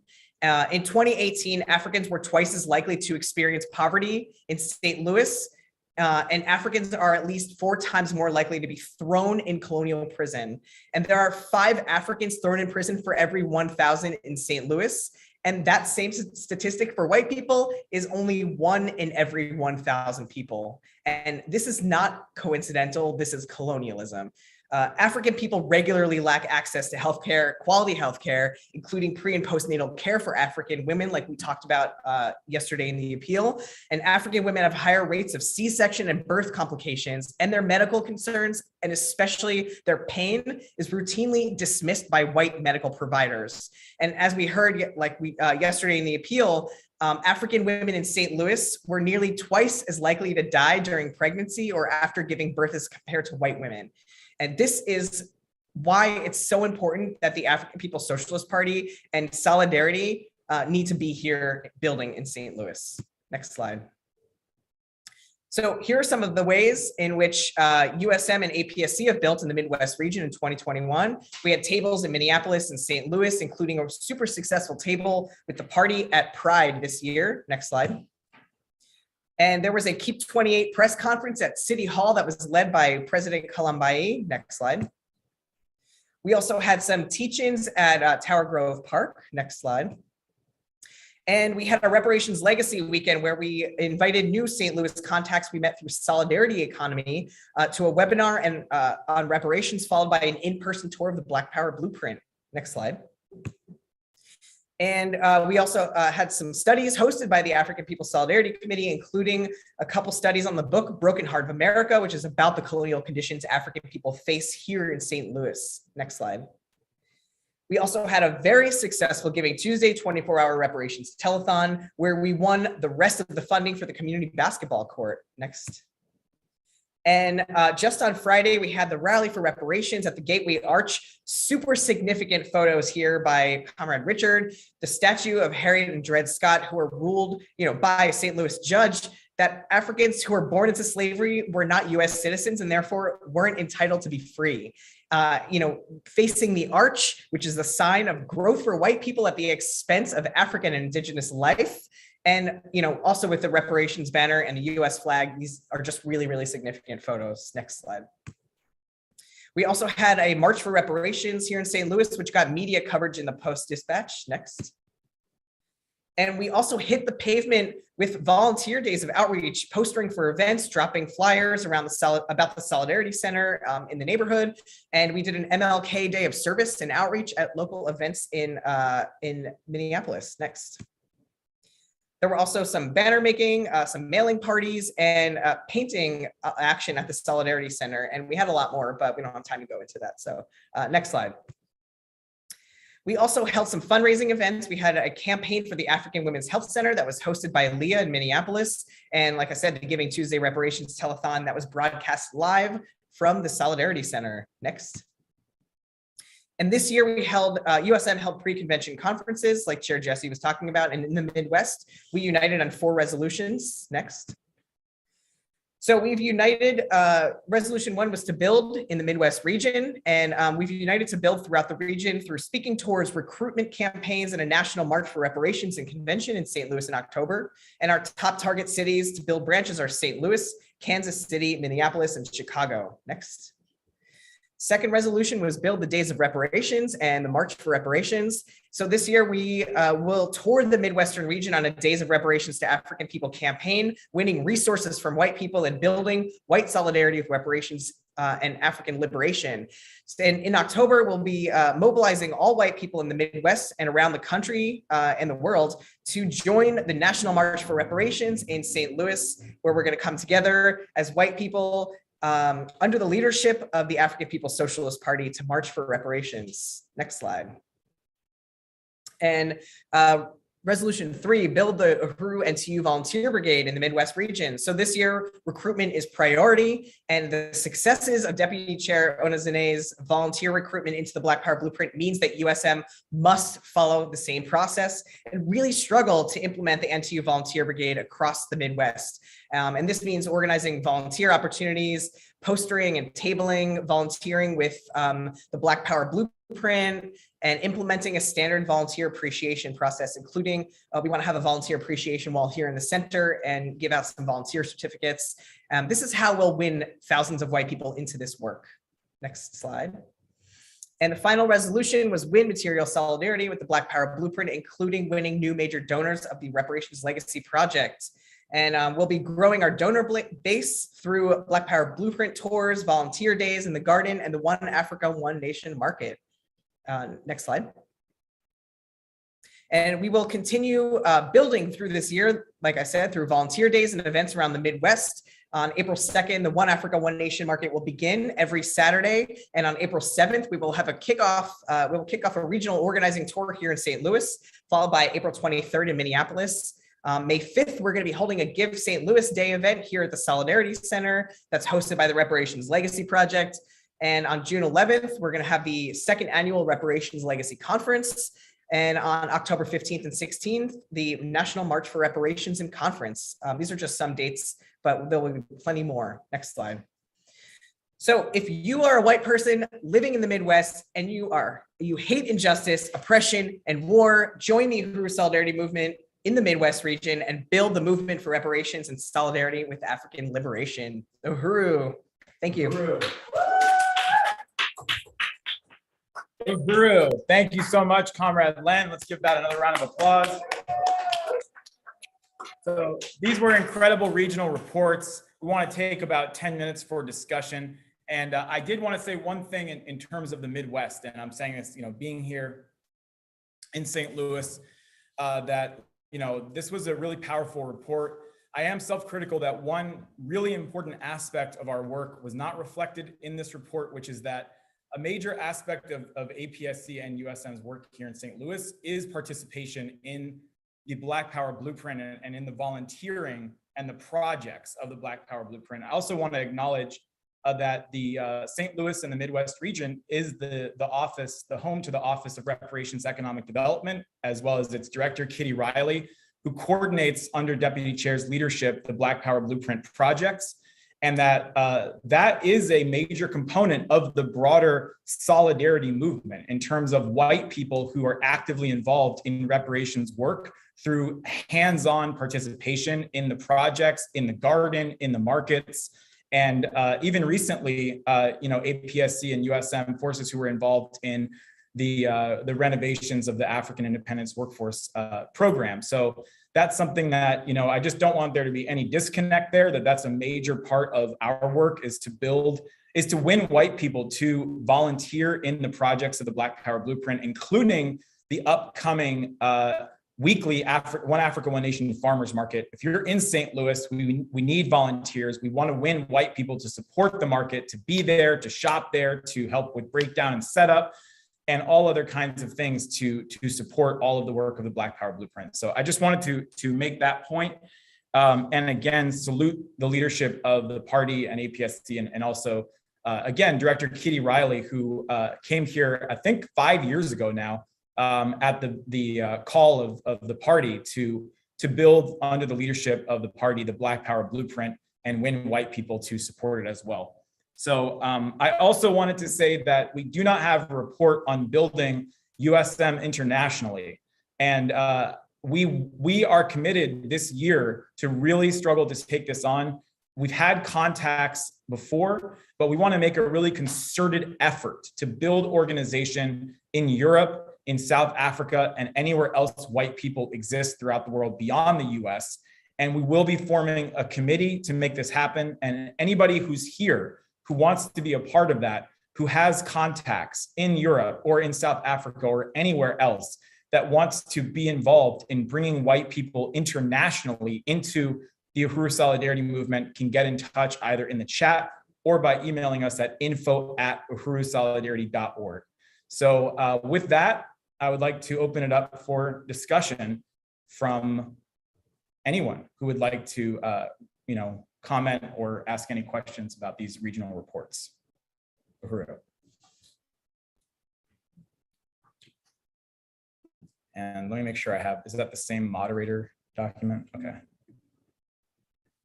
Do we have any questions? Comments? Uhuru, Chairman Penny. I just really want to salute all of the comrades, the regional comrades, Comrade Ali, Evie, Jamie, and Len. Wow, that was so dynamic, and really, we can really get a vision of just digging in and winning and going into the white community and building organization, which is what we are called on to do, and especially in this particular event this weekend. And just so much creativity and life and so many people involved, and just shows the exuberance that white people can experience fighting for reparations under the leadership of the African Revolution. So just want to say great work. I also want to salute Comrade Chair Jesse Neville for so much powerful leadership, really taking and internalizing the leadership of the party, the mandates of what we're supposed to carry out, and to be able to, bring that and share it and win it and lay it out for the comrades, and also Comrade Vice Chair Amanda and everybody else who, plays the steering committee and everybody who plays such a key role in making this happen. So salute to all of you, comrades. Great work, really inspiring, very powerful, very honest stand of integrity by white people under the leadership of the African People's Socialist Party. Uhuru. Uhuru. Thank you, Chairwoman Penny. Uhuru. Thank you so much. And I just want to express my unity. And we do have, Chairman, Uhuru Chairman. Uhuru, Comrade Jesse, and all of your comrades, I just wanted to express my appreciation for those regional reports. I felt I think they represent just a real concrete material manifestation of the fact that we are an African internationalist organization, and ours is work in the real world. And so that's what I'm hearing, all of these reports. I mean, people are actually doing practical work that's building, that's organizing. And the fact is that this work that you're doing is part of another front that's being opened in the struggle. I think everything that we've seen during this process, everything that we've experienced through this morning study, clearly demonstrates that our movement is bigger than just some kind of typical left-wing protest movement, that we're part of a magnificent offensive against a rotten social system that's crushing people all around the world. And this work you're doing represents just another front in that struggle. And of course, I can't even mention that without, especially when we're talking about the concretization of African internationalism. No force in our movement does that as effectively and significantly as Comrade, the Office of the Deputy Chair. And that's what we're listening to right now in many ways, in many ways. And that's, was so powerful on yesterday as well. So I just wanted to, was it yesterday? I just wanted to acknowledge that this is impressive. Yesterday was impressive, and to see the actual practical work being done to build on the ground, because this is where the victory is going to be won. So Uhuru, all of you comrades, just magnificent, just magnificent. So the West Coast got to do something with that picture that's on one of those slideshows. But other than that, it's really great. Uhuru. Uhuru, Chairman, thank you. Uhuru. I unite with all of that, including that last point. I totally unite. Thank you so much. And I just salute your leadership, Chairman, and the brilliance of the regional strategy that you fought for and laid out so clearly in the political reports, and also what you said about Deputy Chair, who actually sent in a question that I think could also be an exclamation. It doesn't, which is, do you see all the regions working together to come out with the best practices with the Uhuru NTU program? Definitely. Because you just said that, we definitely see that. So I totally unite with that, Deputy Chair, and really salute and love this program. And we're going to have a whole workshop on it after lunch. So I'm really looking forward to that. Also, National Director of Organization, Chimamanda Selambao, says, salute the work of USM to forward the African Revolution behind enemy lines. Uhuru to Director Chimamanda. And thank you to Chessie and Angelica and Virginia and all the comrades who are just, expressing enthusiasm in the chat. Paul and everyone who is part of this, Diane, Hallie, et cetera, et cetera. And there is a question here. Is Louisville in the southern region and not the Midwest? Yes, it is. And I noticed, I think sometimes they assign us to. Yes. Thank you. Yes. So Chairwoman Penny said sometimes we will be assigned to go there from the Midwest because of proximity. But yes, that is true. According to the party's regional map, Louisville is in the southern region. So, all right. Well, thank you so much, comrades. We're going to wrap this up, and I'm going to turn it back over to Comrade. Oh, and Virginia says, I want to help with regional work in either. Okay. Well, we'll take you in both. All right. Thank you, Virginia. So Uhuru, comrades, so this is all about reparations through organization. I'm going to turn it back over to Jamie Simpson, and we have an amazing second half of our day coming up. So Uhuru, Jamie. Uhuru, Chair Jesse, just really salute that last section. All those reports were just amazing. Thank you to everyone. Let's see, please jump in, Chair Jesse and Vice Chair Amanda, if my internet is too unstable. It's been going back and forth. So, wow, that was such a powerful first half of the last day of the Uhuru Solidarity Movement Convention. There's more powerful presentations coming up, but we need to take a break so that people can eat lunch, get a breath. So please rejoin us at 1:45 p.m. Central Time. That's 2:45 p.m. Eastern Time. We'll see you then, Uhuru.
Uhuru, everyone.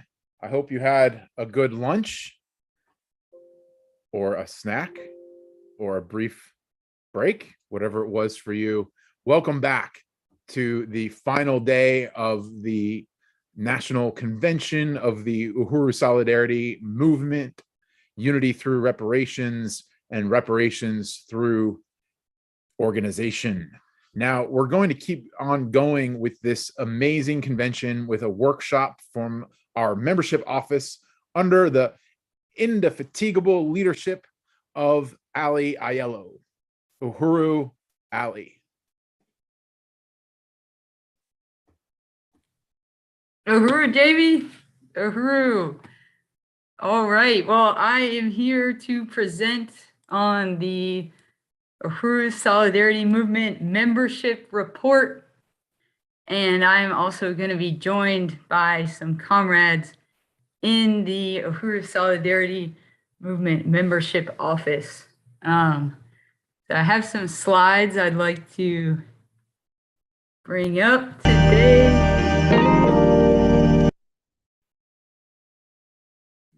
Music.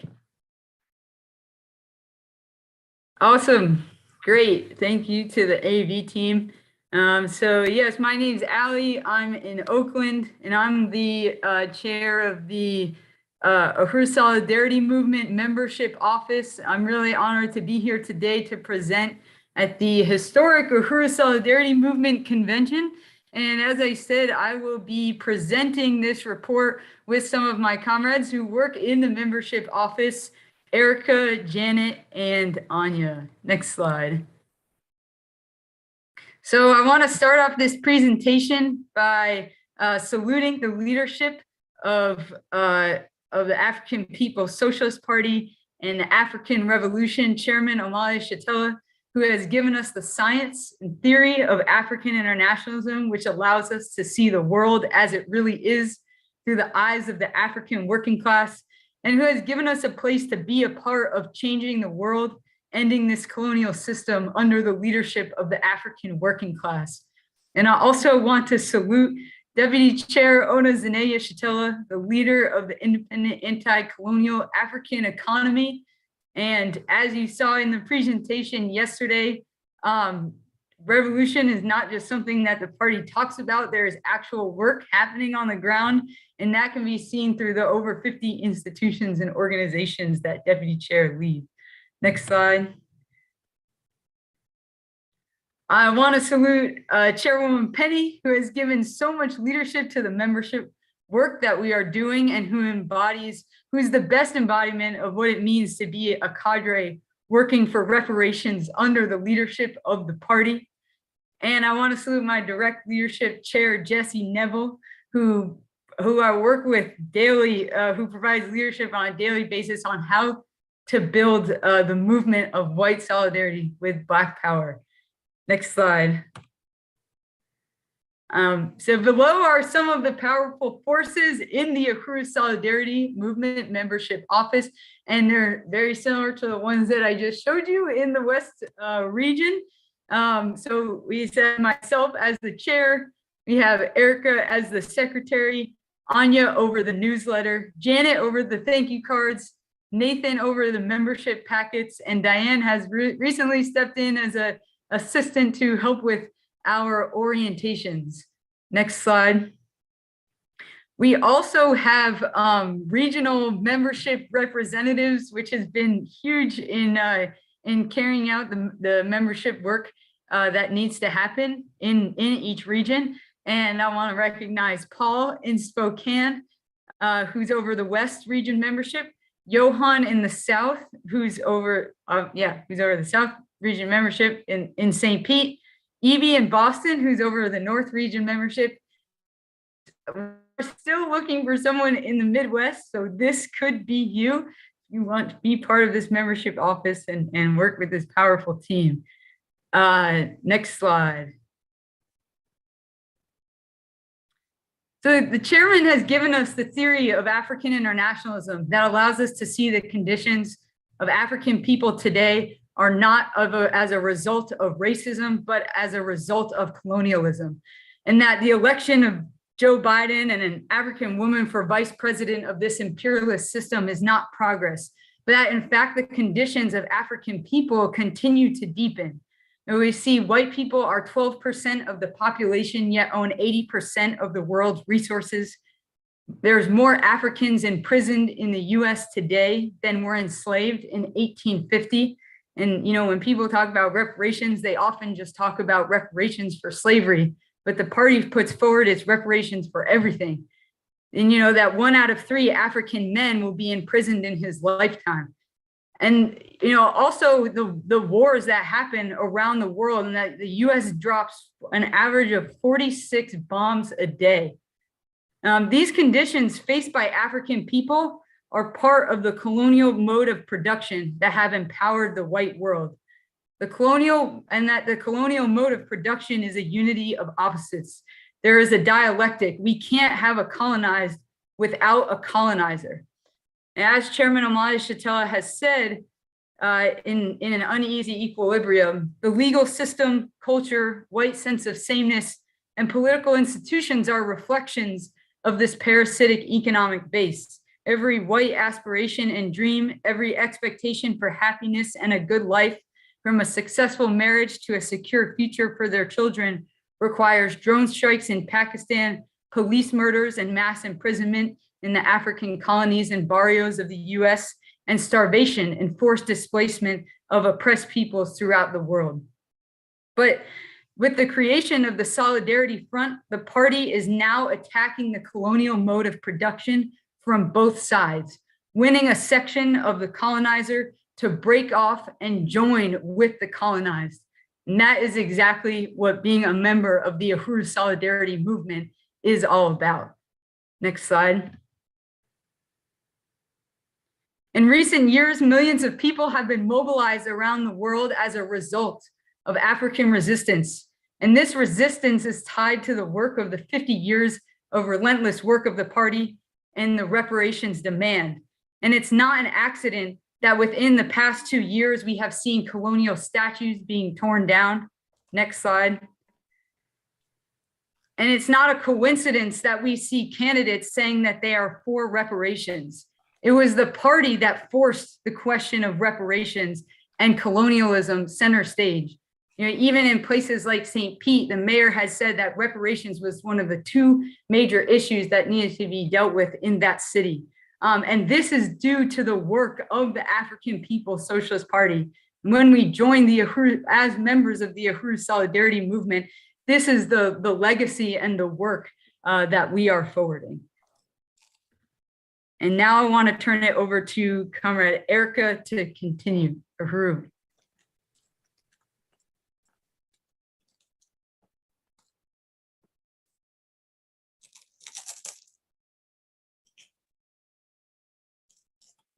Uhuru, thank you, Comrade Ali.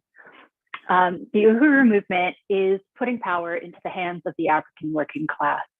So while the attention of the bourgeois media has gone elsewhere, the party has stayed, has gone beyond protest, and has built institutions that put power in the hands of the African working class. The party has created dual and contending institutions that present real solutions to changing the material conditions of the African community. If we no longer want to be part of forwarding the conditions faced by African people, and we want to be part of the new world that the party is building, then we must join organizations. It is more urgent now than ever that we take action. Next slide, please. Organization is the solution. The Uhuru Solidarity Movement is the only organization of white people that work under the leadership of the African working class. When we join USM, we are making a commitment to have the long view. The party is not just about fighting for one campaign or action. They have been the fight for 50 years to win the liberation for African people. Becoming a member of USM is our opportunity to abandon individualism that is the colonial privilege to not be accountable to any organized process. Next slide, please. Here are 2 statements from 2 of our powerful members on why they are part of USM. From Virginia, I became a member of the Uhuru Solidarity Movement because it wasn't centered around white people's feelings, but was an organization with a real objective: to go into the white community and talk to white people about and raise reparations for Black power to overturn colonialism. Leah says, I joined USM because I no longer want to live in a world where my comfort and affluence is dependent on the oppression of others. If you want to be part of creating a better world free of wars, oppression, and suffering, then you need to be part of this movement of white people standing in solidarity with Black power. Next slide, please. So here are some of the many faces of USM members. To be part of organization, to be a member of USM is to be a recruiter, to constantly be building and growing this movement for reparations. Next, please. Our goal by 2023 is to get 5,000 members. We want to get 2,000 by the end of this year. That's a 600% increase. And this is going to happen exponentially. The more members we have, the more active recruiters we have in building the movement of white solidarity with Black power. As a white person, I believe it's my responsibility to tear down the pedestal of white supremacy that has been built on the backs of African and colonized people of the world. Through the chairman's theory of African internationalism, I've learned to see the world as it really is and reject the colonial capitalist propaganda that teaches that white Europeans have brought civilization and prosperity to the rest of the world. All that we have has been stolen from colonized people, their resources, their labor, their land, and their lives. I'm a sustaining member of USM because of its mission to carry forth the mandates of the African People's Socialist Party into the white community and return stolen wealth through reparations. White people must unquestionably follow the lead of the African working class in their quest for Black power and self-determination. We must put our wealth, skills, and labor towards building this movement by organizing in the white community. Today, I pledge to increase my USM sustaining membership to $50 a month in support of the APSP's visionary and impactful programs. Now I'm going to turn it over to Comrade Janet to talk about building branches of the Uhuru Solidarity Movement across the United States and beyond. Unity through reparations, reparations through organization, Uhuru. Thank you. Uhuru, Erica. Thank you. So in order, excuse me. In order to get to 5,000 members, we must build a real concrete organization on the ground in our cities where we're located.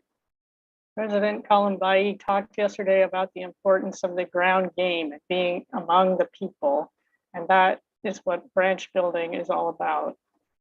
Our target cities for building a branch this year are St. Louis, Oakland, St. Petersburg, Portland, Minneapolis, Philadelphia, Austin, San Diego, Chicago, and Spokane.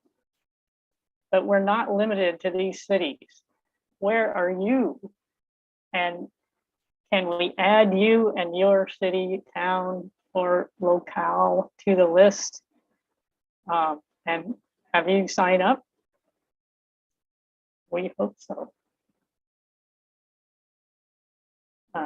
Next slide, please.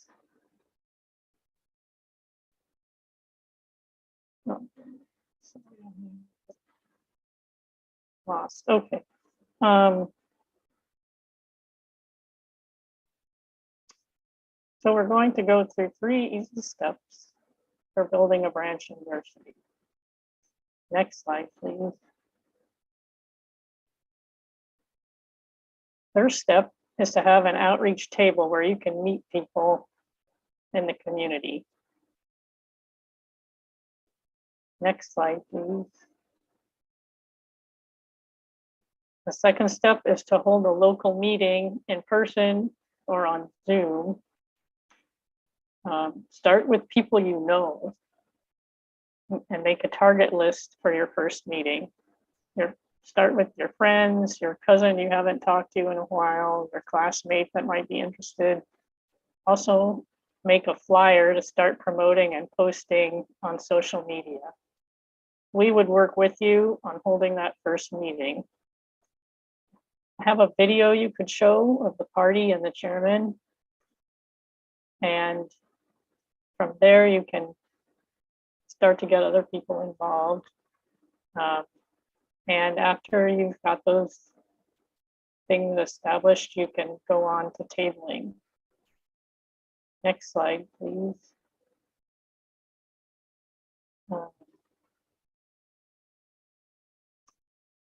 The next step is to set up an event that's a little bit larger and more in depth. Start raising funds, start making a plan to do that fundraising. And that's the main thing that's going to keep it solid. We want to give people an opportunity to set a goal and meet the goal.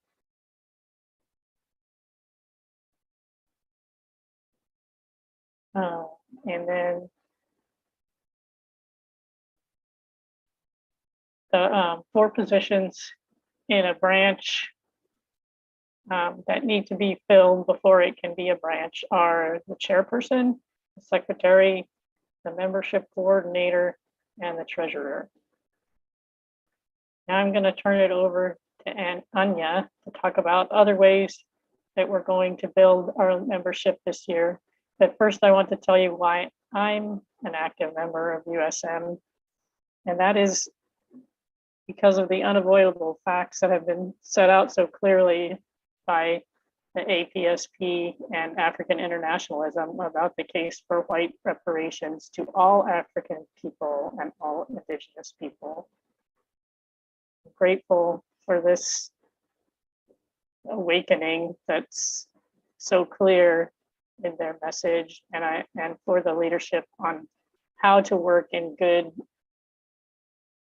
principled solidarity and with material solidarity to be part of the movement. So Anya, please take us forward. Uhuru, Janet, thank you so much. I unite with everything you said. Erica, I unite with everything you said as well. Thank you, comrades. So yeah, continuing on, really trying to get the ball rolling and get this movement going. Throughout the year, we're going to be in constant recruitment drive. Kicking it off just following this convention with a theme, very appropriate: stop US imperialist war, no more genocide in our name. I think that's something that everyone can unite with. Next slide, please.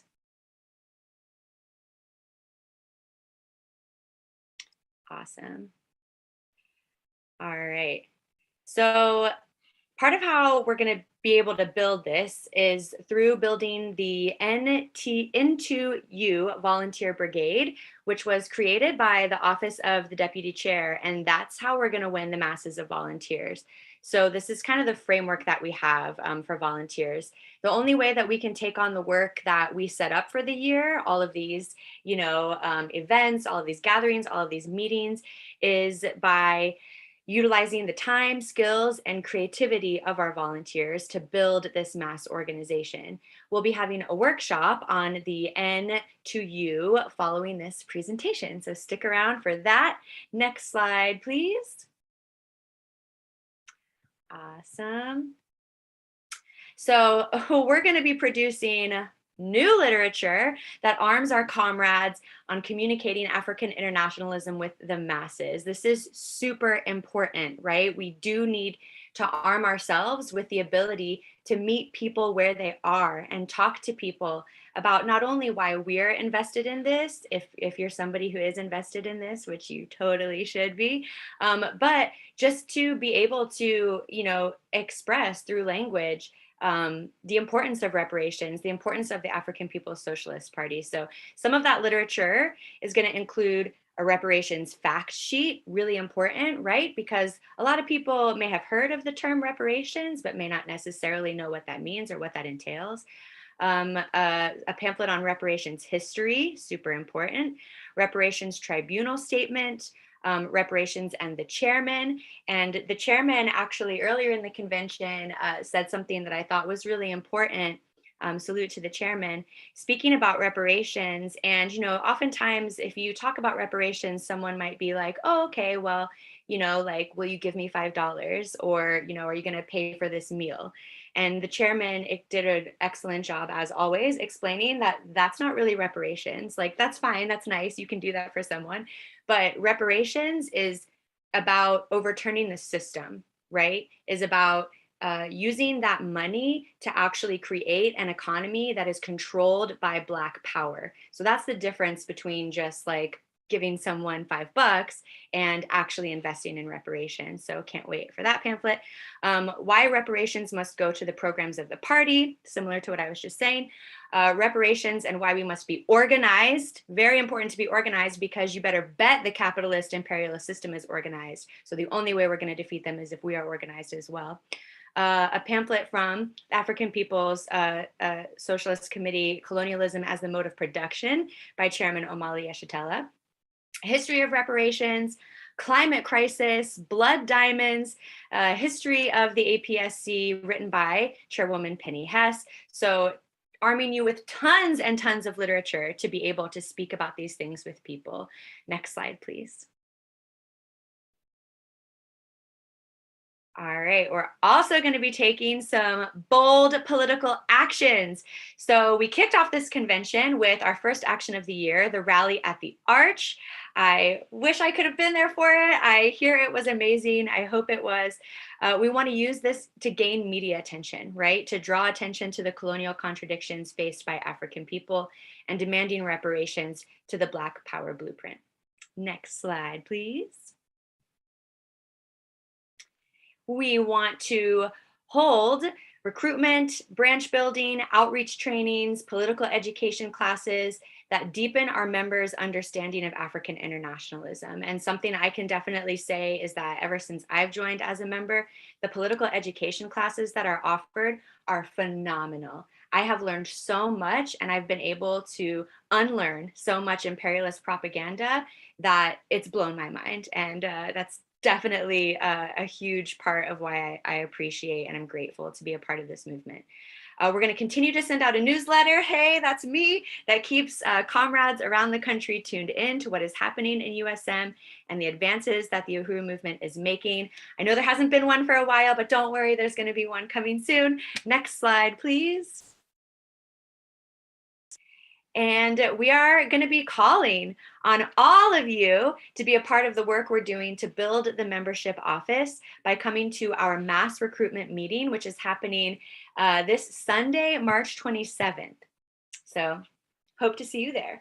And lastly, I just want to say the reason why I am a member of USM, obviously, as I said earlier, I unite with everything that Comrade Erica, Comrade Janet said, other comrades that were shown in the slide listing why they are members of USM. I unite with all of that. I certainly don't want to be redundant, but I want to be active, and I want to make sure that not only am I just saying that I want a different world and going out to the streets and protesting about that new world. But as we know, protesting is great. But when we're working against a colonial capitalist system, when we're working against imperialism, that is not enough. So I really believe truly in the power of reparations. I believe in the party. I believe in the leadership. And I'm just like super stoked to be able to actually be active and be a part of something that's actually making a difference. Like seeing what the Black Power Blueprint does with that reparation money shows me that the work that I'm putting in, the money that's coming in, is actually reparations in action. I'm seeing it happen. It's tangible, and that's rad. So Uhuru, everyone. Thank you so much, comrades. Uhuru. Uhuru, thank you, Anya. Thank you, Erica. Thank you, Janet.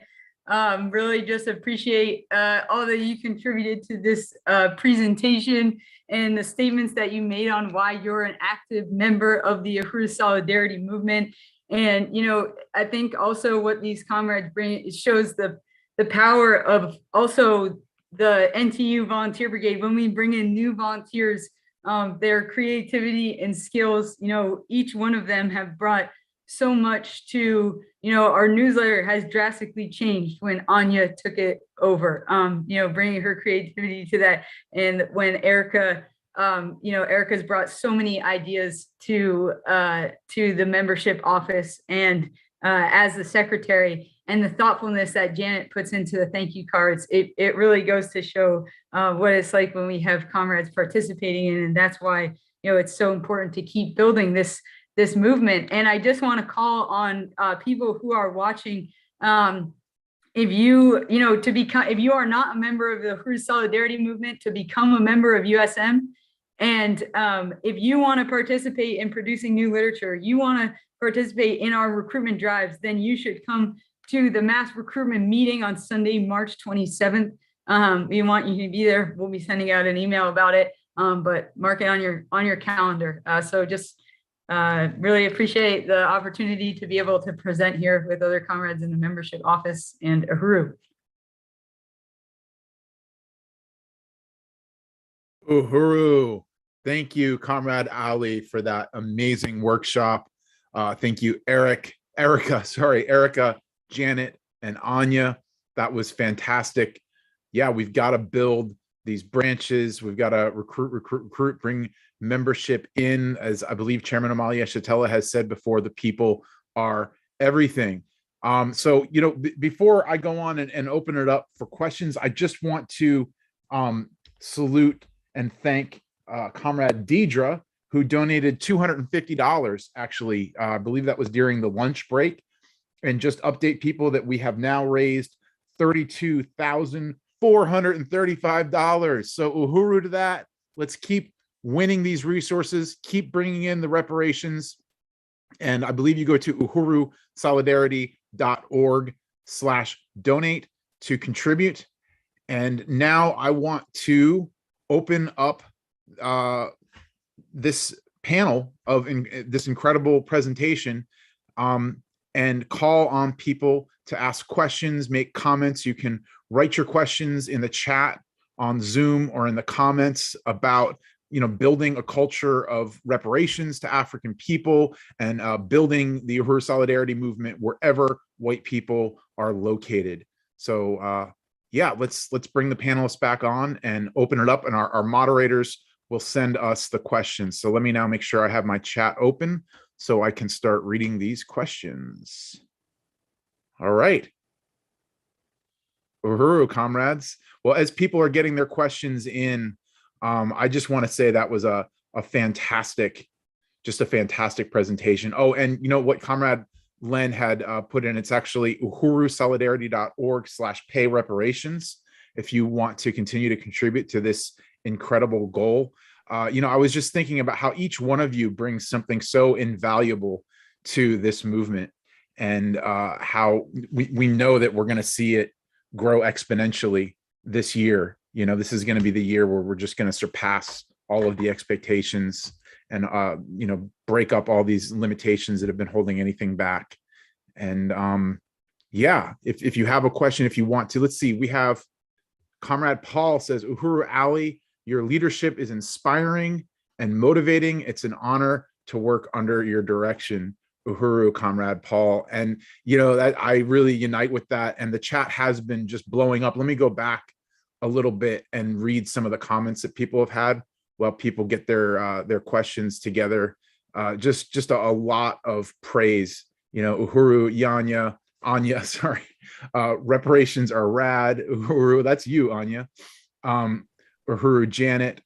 Let's see. I love Janet's thank you cards and the newsletter. That's Diane Tournay. And let me see if we have a question here now.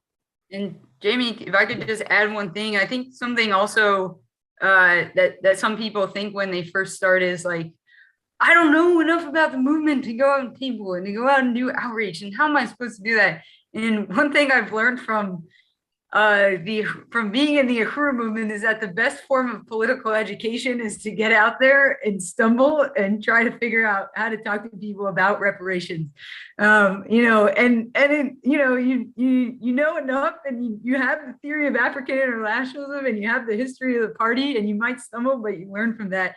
And that's how you get out there and build and do the practical work. And I just want to say on that, the membership office wants to be available to be able to, when you're out there, provide feedback on what you need from us and how, what literature you're looking for, what questions are being asked in your city that we can help and answer and speak to tackle that. So just want to say, the feedback from members who are out there doing the work is really important to help carry that out. I see Chairwoman Penny is on. Chairwoman Penny. All right. Uhuru comrades, wow, what a dynamic team and committee. I just really salute you, Comrade Ali, for just such great leadership. I love your team, and Comrade Janet and Erica and Anya. Wow, just very impressive and really excited about all the work that you're doing. And I just, a couple of things that I was thinking about, like one thing that I know I would like to see would be the map of where all our 130 cities are that we have members, and how are we going to go about hooking people up who are near each other, but maybe don't know each other? How do we become like a clearinghouse for all the people in the white community who want to take a stand for reparations. That was just something I was thinking about, because I know the chairman always puts it out. We're in 130 cities. And I think that we should really show that. And we should also, that should be part of our strategy for organizing. I do really appreciate the newsletter that you put together, Anya, and I think it's very dynamic and very exciting. And want to salute you for that, and just all of you. It's so great to see Janet again, and can't wait to see you in person. And of course, Erica, can't wait to be out there. And I was wondering about, you know, I know we're talking about a recruitment tour coming up. And I know one of the things I was saying to Comrade Chair Jesse is, I wish we had each, where a person's name was, it also said where they are. Because I think if you were just watching this, you wouldn't know that Comrade Jamie's in St. Pete and you're up and way up there in Canada somewhere. And Erica's in Oakland, and Janet's in Seattle, or, you know, all the different places that we are. I think that is again, really important and a dynamic thing to know about. But yeah, I was just wondering, Anya, if you were thinking of having a tour, because our comrades love to go up there to the Yukon Territory and organize, you know?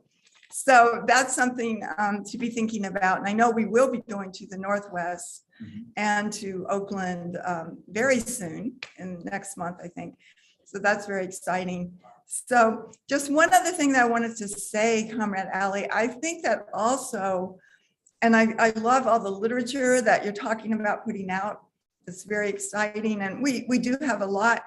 I think that one of the things that we should really try to do, and maybe it would be a video or something, but I feel that we have to really focus on what distinguishes USM from anything else. Like all the things that are really unique, like this is an organization formed by the African Revolution, the African working class organization that is, you know, that is just like so big. It's all over the world. It connects the African people all over the world. And I do think that a lot of North Americans and Europeans, a lot of white people, the colonizers, want to feel part of the world, you know, not as the oppressor, but as the, you know, in a principled stand. And that this is, here's just other little points that I was thinking of, that, you know, that we can also say this is socialist. This is real socialism, because this is led by the African Revolution, which is the, you know, the foundation. And I think that we can say this is an organization that is not against racism. I mean, it is,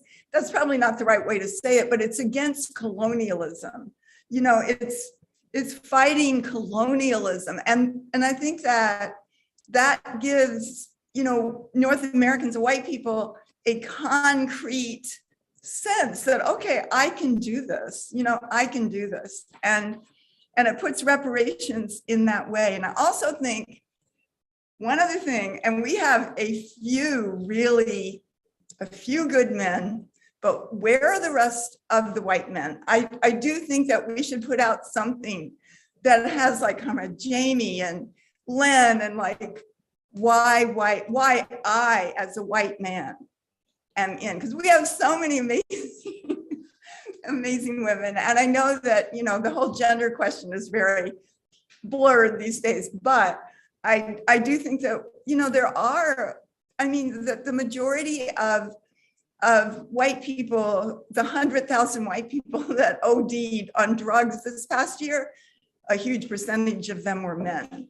And I think that we have to address that. You know, you see, anyway, this is the place to be. This is the place to be, to take this stand, to join humanity, to overturn our anxiety, alienation, and trauma, all these things that white people are always, that we're always soaked in our own subjectivism, as opposed to like this puts us in contact and principled relationship to the African community and to the whole world. So anyway, I just think that we should we should do a video or some kind of thing that really shows that, shows the party, shows the Black Power blueprint, all the things that are winning in the question of reparations. But you all, I just think that you're doing fantastically. So I really want to salute you. Uhuru. Uhuru. Uhuru, this is Jesse. I just want to unite with everything Chairwoman Penny just said. And a white man named Paul Breslin Kessler just said, no depression when I work for reparations. So there you have it. And I just wanted to read these comments from the chairman.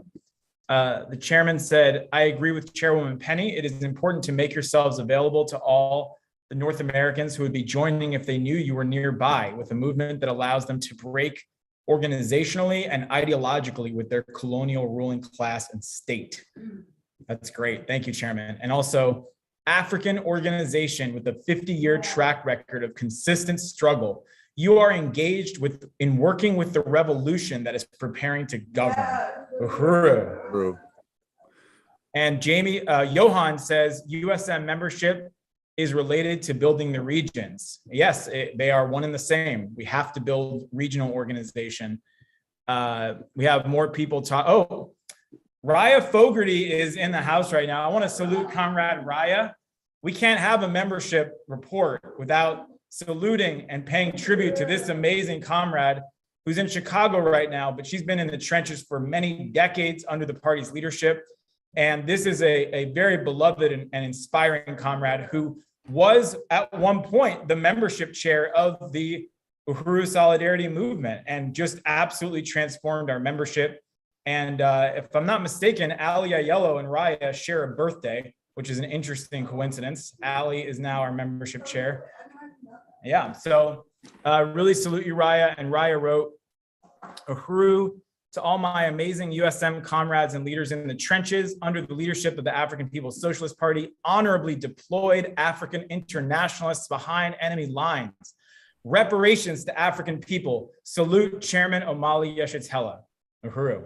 And Janet sent this message. Uhuru Chairman, it makes so much difference to have support and comradeship in breaking with things in the white left to come to the sense of African internationalism. Right on. So Jamie, sorry for stealing your MC role. I'll turn it back over to you. But I got caught up there. But I just wanted to salute the amazing comrades in the membership office and also everything that Chairwoman Penny said. And like, we're gonna do this. We have the zeal and the commitment, the fervor to get out there and build organization. And I just want to ask all of the people who are here to put in the chat if you are ready to become a recruiter for the Uhuru Solidarity Movement. That's what it means to be a member this year. If you want to get active in the work, it means you're going to become a recruiter, become an organizer, and come to our mass recruitment meeting on next Sunday. So let us know in the chat. You can just type in recruit for reparations if you're ready to become a recruiter of the Uhuru Solidarity Movement in 2022. Uhuru. Uhuru, Chair Jesse, Uhuru, Chairwoman Penny, just really unite with this, all the comments coming in, and the question of white men too. I have to say, white men join this movement. It's much better being on the side of the African Revolution. So I do want to move to some questions that we have for this panel, starting with Leah Fifield. Says, Uhuru Ali and the membership committee, can you lay out how often local branches ideally would meet for local meetings, how often they would table, etc.? Uhuru, that's a great question, Leah. Ideally, once a meeting, local branches would meet once a week, and they also would have tables once a week, if not more, depending on how many people. However, don't let that stop you from starting meetings and getting the branch going. If you can do once a month, great. If you could do, or twice a month, that's fantastic. And let's get started there as we, go forward and build. But ultimately, we want to try to have weekly meetings as a place where people can come to these meetings and they can find us, when we're building our branches, building organizations. But yeah, Uhuru, hopefully that answered your question. Uhuru, outstanding. let's see. We also have a question from Chessie Henry. Says, I'm still curious about how partnerships start with existing local events that support practical reparations locally, like farmers markets, concerts, etc. Like you mentioned, I know everything needs to be approved, but can we pursue local stuff like that? And then says, PS events for fundraisers. That's a good question. I think if you mean in terms of like going out and tabling, Jesse, don't go just yet because I might turn this over to you. But if you mean in terms of like tabling and going out there and raising resources, whether that's on college campuses and things like that, I mean, assuming that it's public property, yeah, we want to go out there and do it. Maybe we can have talk to the farmers market about going there and having a table. And actually getting into the market instead of just being outside the market as ultimate goal to raise resources for the Black Power Blueprint and for the work of the party, because that's our responsibility as the Uhuru Solidarity Movement. As far as partnering with other local organizations and things like that, that I would say it would be on a case-by-case basis, that we would want to get approved through the organization. But Jesse, I don't know if you want to add to that question. Uhuru. Well, I mean, I think I know the chairman addressed this yesterday, and also even some of the chairman's comments in this discussion, I think really serve to reinforce what the basis is for USM, that we are a strategy of the African People's Socialist Party. And we have a responsibility, regardless of whether or not the African People's Socialist Party is physically present in a city where we're organizing, we still owe reparations to African people, and we still live as colonizers and have the same colonial relationship to African people. And we still have the same responsibility to win white people in our cities to stand in solidarity with the African liberation struggle under the leadership of the African People's Socialist Party. Because the oppression of African people, the colonial mode of production, as the chairman says, it's not local to whatever city we might be located in. This is a global colonial capitalist system built on the backs of African people. And the African People's Socialist Party is not fighting to reform it or just create programs to address the needs of African people within it. Everything the party is doing is about building dual and contending power to negate the power and influence of colonial capitalism. So that's what we're contributing to when we build the Uhuru Solidarity Movement. As USM, we would not be involved with other organizations outside of a strategic direction given to us by the African People's Socialist Party. And that's really important because it's a question of the African working class setting the terms for what reparations looks like, where their resources and energies should be directed. It's based on their strategy and their leadership of their own struggle, of which we have the honor to be a part. So that's what I would say to that. I think it's a really important question. It's definitely not the first time that it's been raised by people who are getting ready to go out and organize. So I think it's a really important thing to be clear on. And I appreciate the comrade who asked that for the enthusiasm to start building a Uhuru Solidarity Movement where you're located as well. Uhuru. Thank you, Chessie. And we have Angelica, or is it Angelica? Forgive me. Asks or says, Uhuru, please speak to the possibility to follow up more systematically on our new social media contacts, people who like events, etc., and how to connect with USM, how to connect them with USM. Yeah, that's a great point. We need to, even though obviously our main form of outreach is on the ground, tabling and things like that, social media is a great way to reach people. And if you have contacts who you have met on social media or organizations, you can email them that you want us to follow up with. You can do one of two things. One, email them to email their contact info to membership@uhurusolidarity.org, and we can follow up with them and reach out to them, even if it's their Instagram name or something like that. We can get in touch with them. And then also, you can always invite them to an orientation. Orientations are the best way for them to come and learn more. You can send them the link uhurusolidarity.org/volunteer.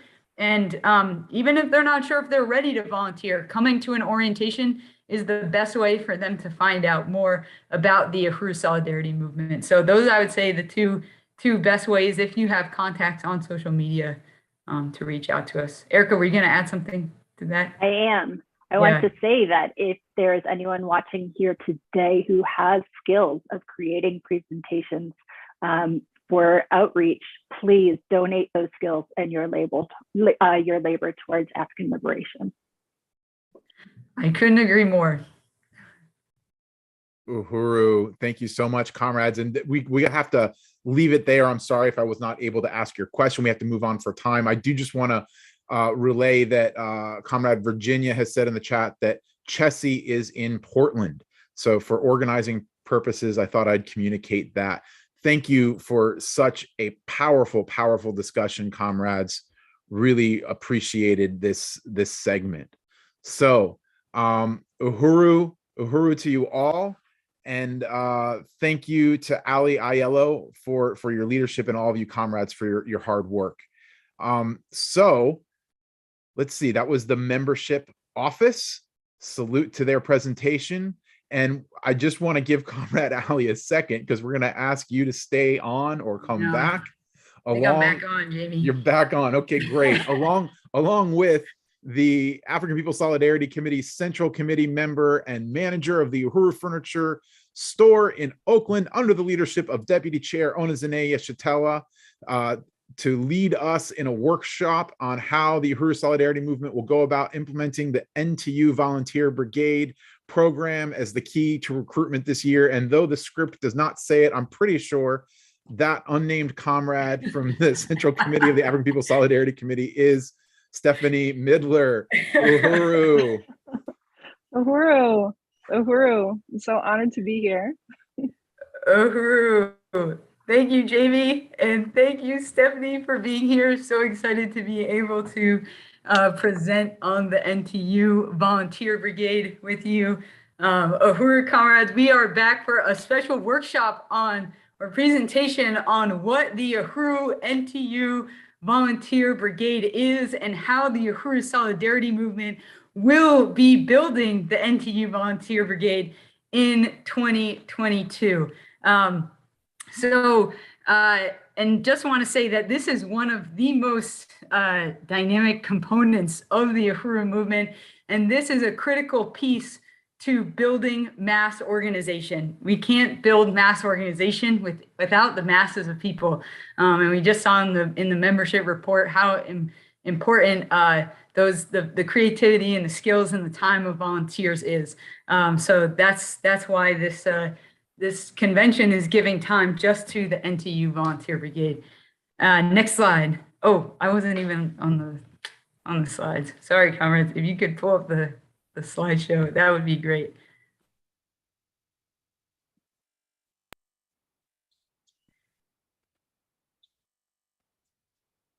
Cool.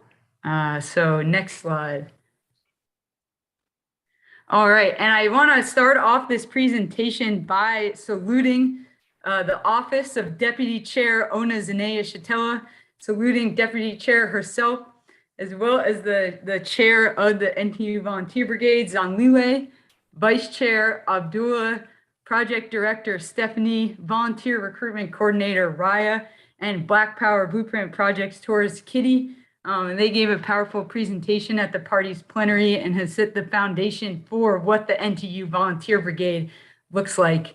And now I'm excited to turn it over to Stephanie, who is part of this committee, to tell us more about the NTU Volunteer Brigade and also the incredible work that the Uhuru Furniture Store, Uhuru Furniture and Collectibles, is doing to carry out this program. Uhuru, Stephanie. Uhuru, Ali, thank you so much. Well, I really want to join in saluting this whole convention so far, and just all the leadership of chairman and the party, and Chairwoman Penny and Chair Jesse throughout this whole entire process, which has been so amazing. I want to join in saluting specifically the leadership of our Deputy Chair, Ona Zanaya Shatella, for this workshop in particular, as well as Lile, as he named the chair of the Uhuru NTU committee. I have the distinct honor of working directly under their leadership. As the subtitle of the Uhuru NTU Volunteer Brigade reads, volunteers are the heart and soul of the Uhuru movement. The Uhuru NTU Volunteer Brigade is a program that was developed really from the party's 50-year history of working with volunteers. Here, I just put a couple of historic photos of the party's economic and political work, just a couple to show throughout the party's 50-year history, of course, all of the work, so much of the work relied on volunteers, people donating their time and skills and efforts to build the different programs and institutions of the party. So every point in the Uhuru NTU program is there because it has been proven to work through this practice through 50 years. So Deputy Chair Ona Zanaya Shatella really took all of these volunteer practices that had evolved over time, really across all the party's work, including in the economic institutions. Uhuru Furniture and Collectibles being one, Uhuru Foods and Pies being another of these longstanding institutions. These two were created in the 1980s and have really built substantial volunteer programs over time, really relying on volunteers to play critical roles in the institutions. So she took the volunteer practices and put it together into the Uhuru NTU volunteer program. So now the ability to recruit and to build a volunteer brigade is accessible to the entire Uhuru movement. There is a manual, like was pictured on the first slide there. There's a manual that has all of the practices and everything in it, the best practices. There's branding, the logo, a Facebook group.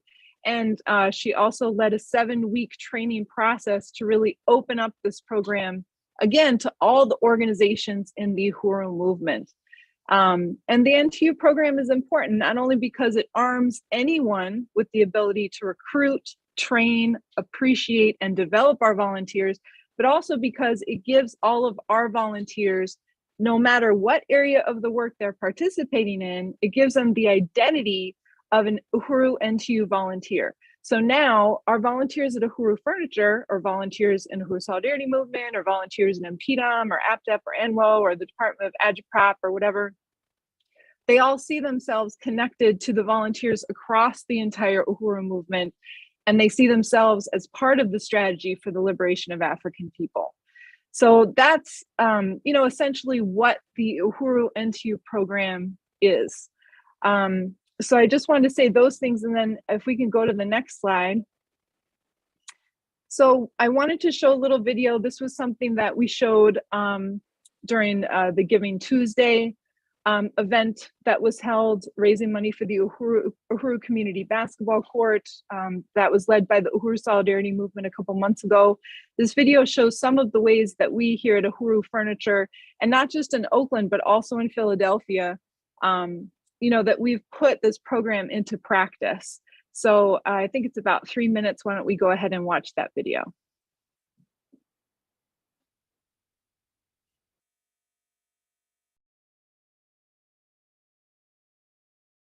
To volunteer program here at Uhuru Furniture in Oakland, and a big part of that volunteer program is appreciating all of our volunteers.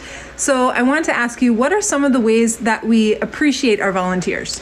Thank you, Stephanie. One of the ways we actually appreciate our volunteers is with the Volunteer of the Quarter.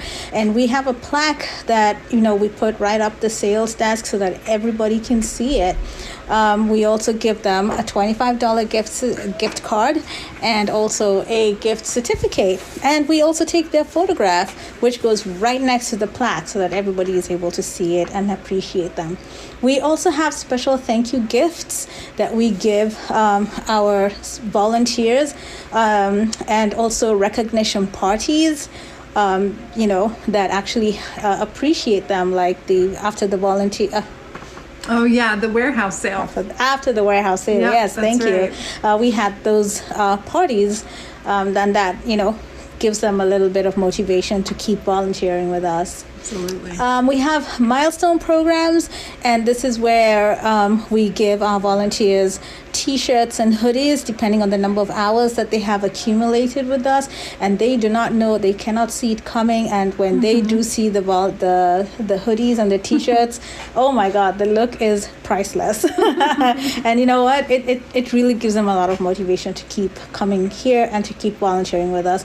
We have virtual volunteer meetups, and these are very special because some of these volunteers are so far away. Some are in Nova Scotia, some are in Hawaii, some are here in California, but they never get to meet each other.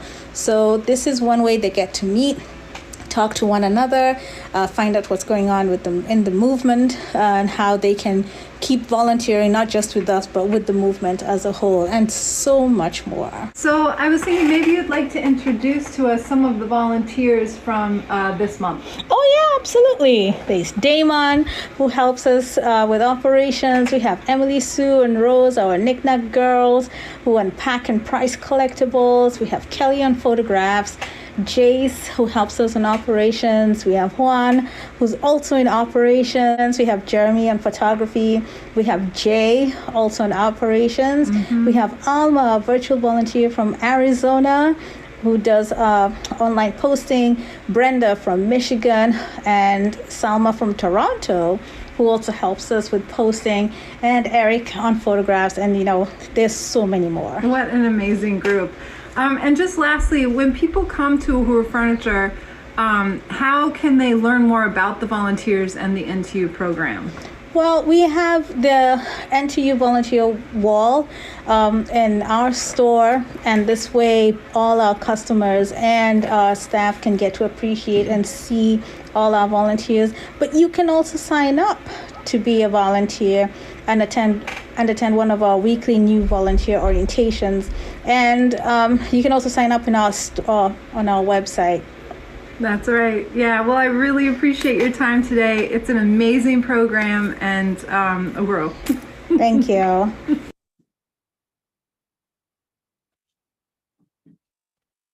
Uhuru. So that was just an example of the work that we do, some of the work that we do to carry out the Uhuru NTU program here in the Uhuru Furniture Store in Oakland. And you can see the impact of the program on our volunteers, even just through the pictures. It's a really powerful program, and it recognizes the value of the volunteers and really keeps that in the center. Just like the title says, like, we are into you.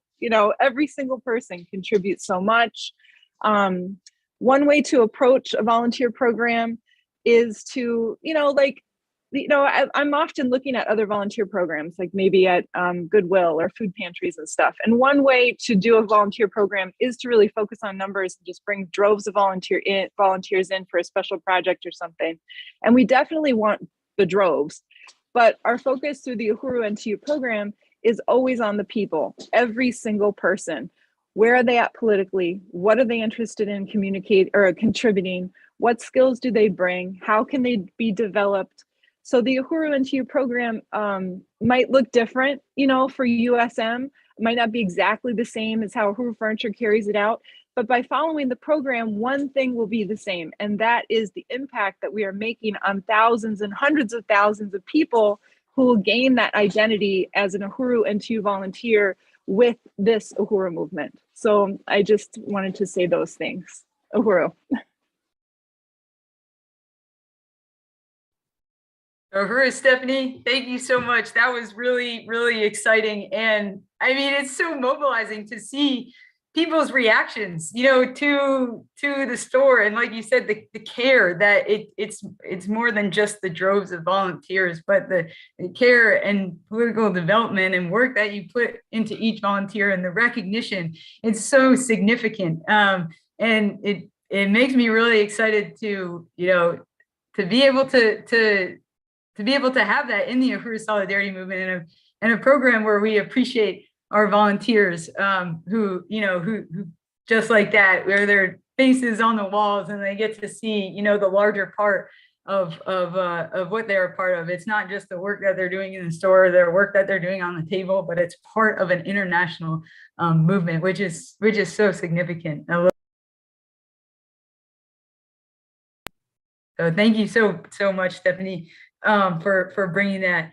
And I want to tell you a little bit about. So we did start the volunteer work here in USM over the last year through volunteer days that we held. As you can see in these photos, we held volunteer days with people on tables. And there's a picture of a table in St. Louis at No Pride in Genocide.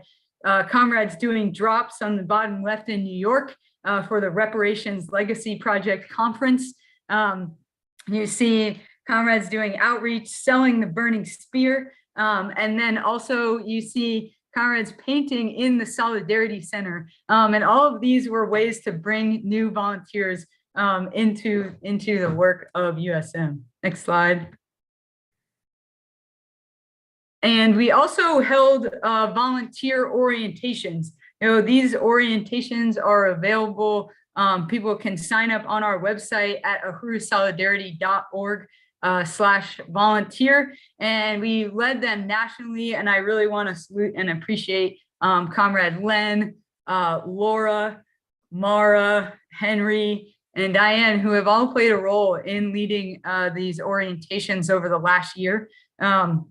And this was our way that this has always been the first step in getting people involved in volunteering with USM.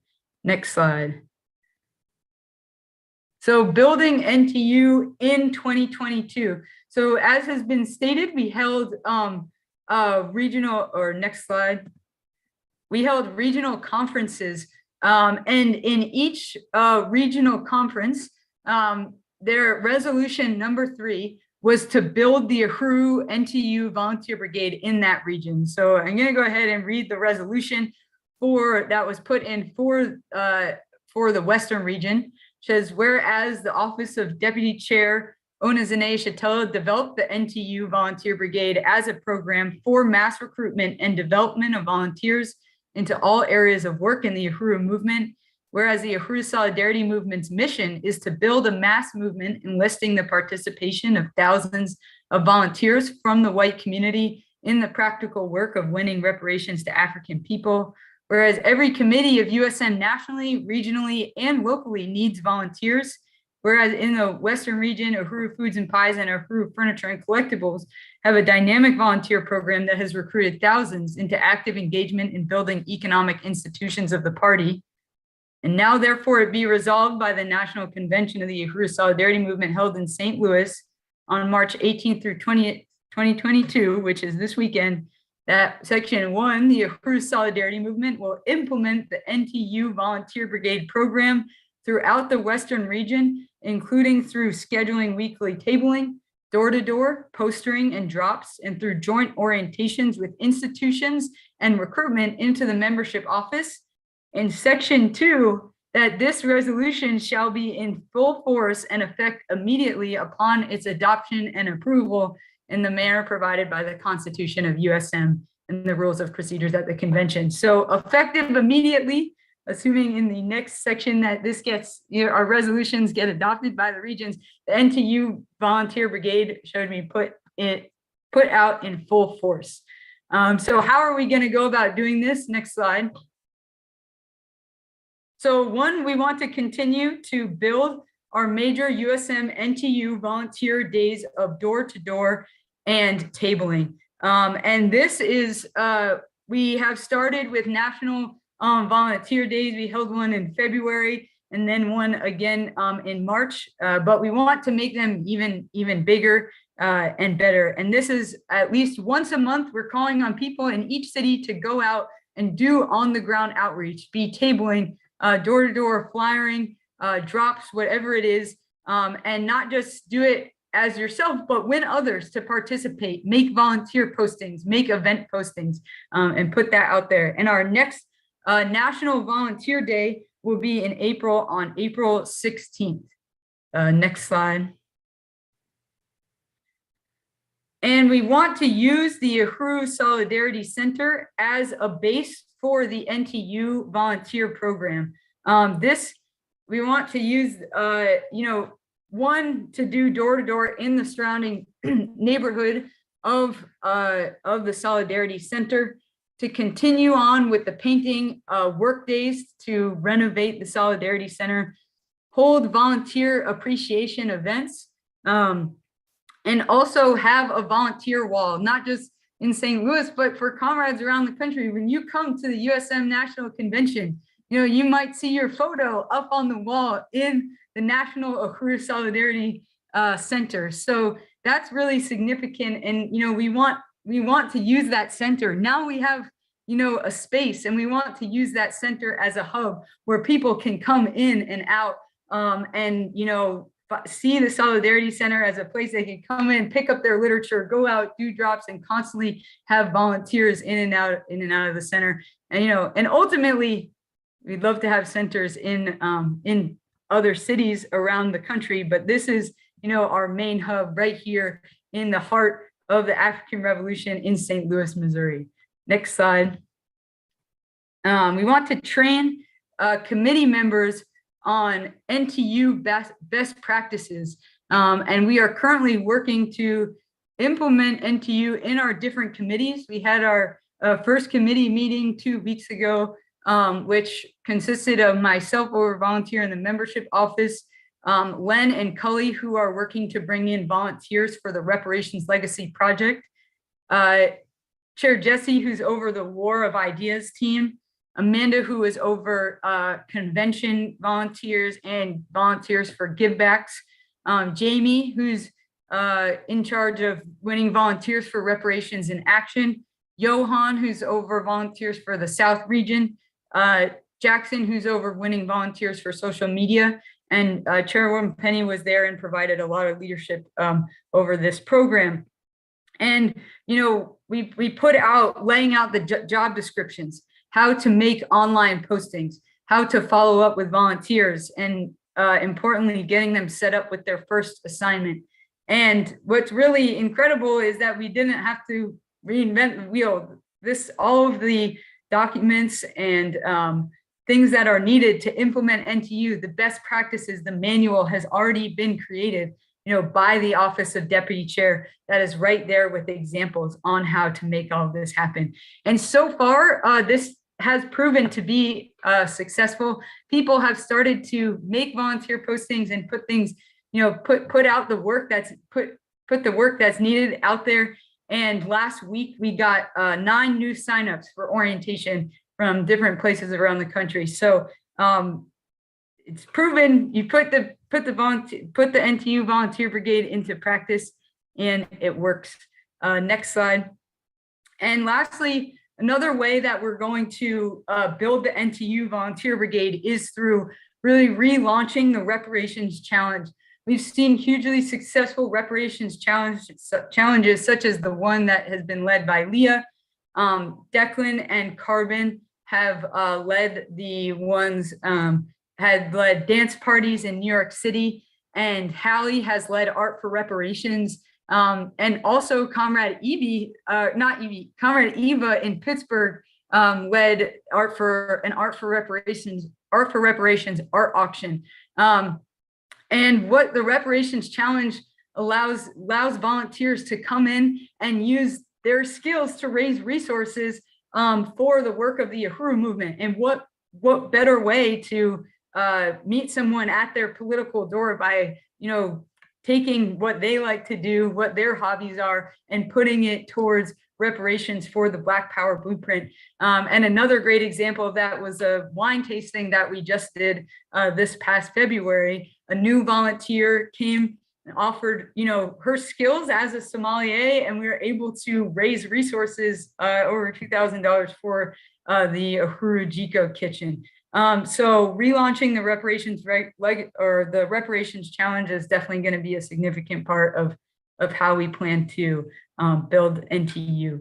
So that's what we have for this workshop. I just really want to appreciate the Office of Deputy Chair for the leadership that it's provided.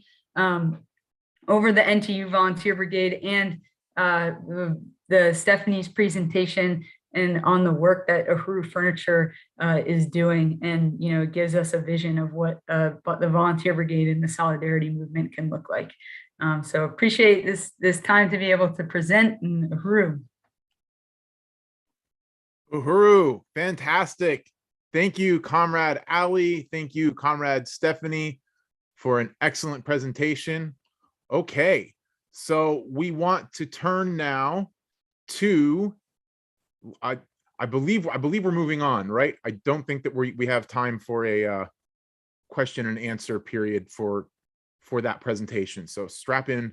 We will, I think, have time at the end of the convention today. So we want to turn now to Len Demmer.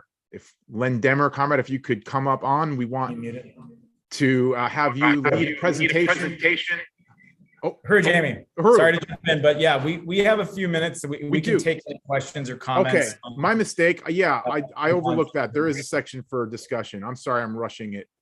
Okay. Everyone. Yeah, but okay, so let's have actually Comrade Ali and Comrade Stephanie come back on, and let's go over the chats and see if there are any questions for this outstanding presentation on the NTU volunteer. Uhuru. I don't have any questions. I just wanted to salute the NTU Volunteer Brigade program and just acknowledge the struggles that have been made with USM to really adopt and embrace and internalize the significance of this program that the Office of Deputy Chair has developed, and the brilliant examples that the Uhuru Foods and Pies and Uhuru Furniture stores in Oakland and Philadelphia have set for what an amazing dynamic program this can be. And we know we want to build a mass movement of volunteers in the Uhuru Solidarity Movement this year. So I just salute the tools and the science, and we have everything we need with the NTU Volunteer Brigade. So, and I've heard the stories of outreach days that APSC coordinated in years past, where 20, 30 people would gather and get ready to go out and do tables and drops and door to door and things like that. So we're very excited to get back to that way of organizing. And I just want to salute all of the leadership from the Office of Deputy Chair, from Stephanie Midler out in Oakland. Uhuru, Stephanie, glad you were able to be here. And yeah, just really appreciate this workshop tremendously. Uhuru. Uhuru. There was one question came in from Angelica, and you may have addressed this, but she asked, what does NTU stand for? And Erica responded, I believe, new to Uhuru. Would you like to confirm that? I think that is correct. Stephanie, can you confirm that? Oh gosh. My understanding is that it's like we're into you. We are, because we really do put the people in the center, and the volunteers are the heart and soul of the Uhuru movement. But new to Uhuru is fantastic as well. So I don't think you can really go wrong. Uhuru. Cool. That's great. So it's got two meanings. If you're new to Uhuru, Uhuru is into you.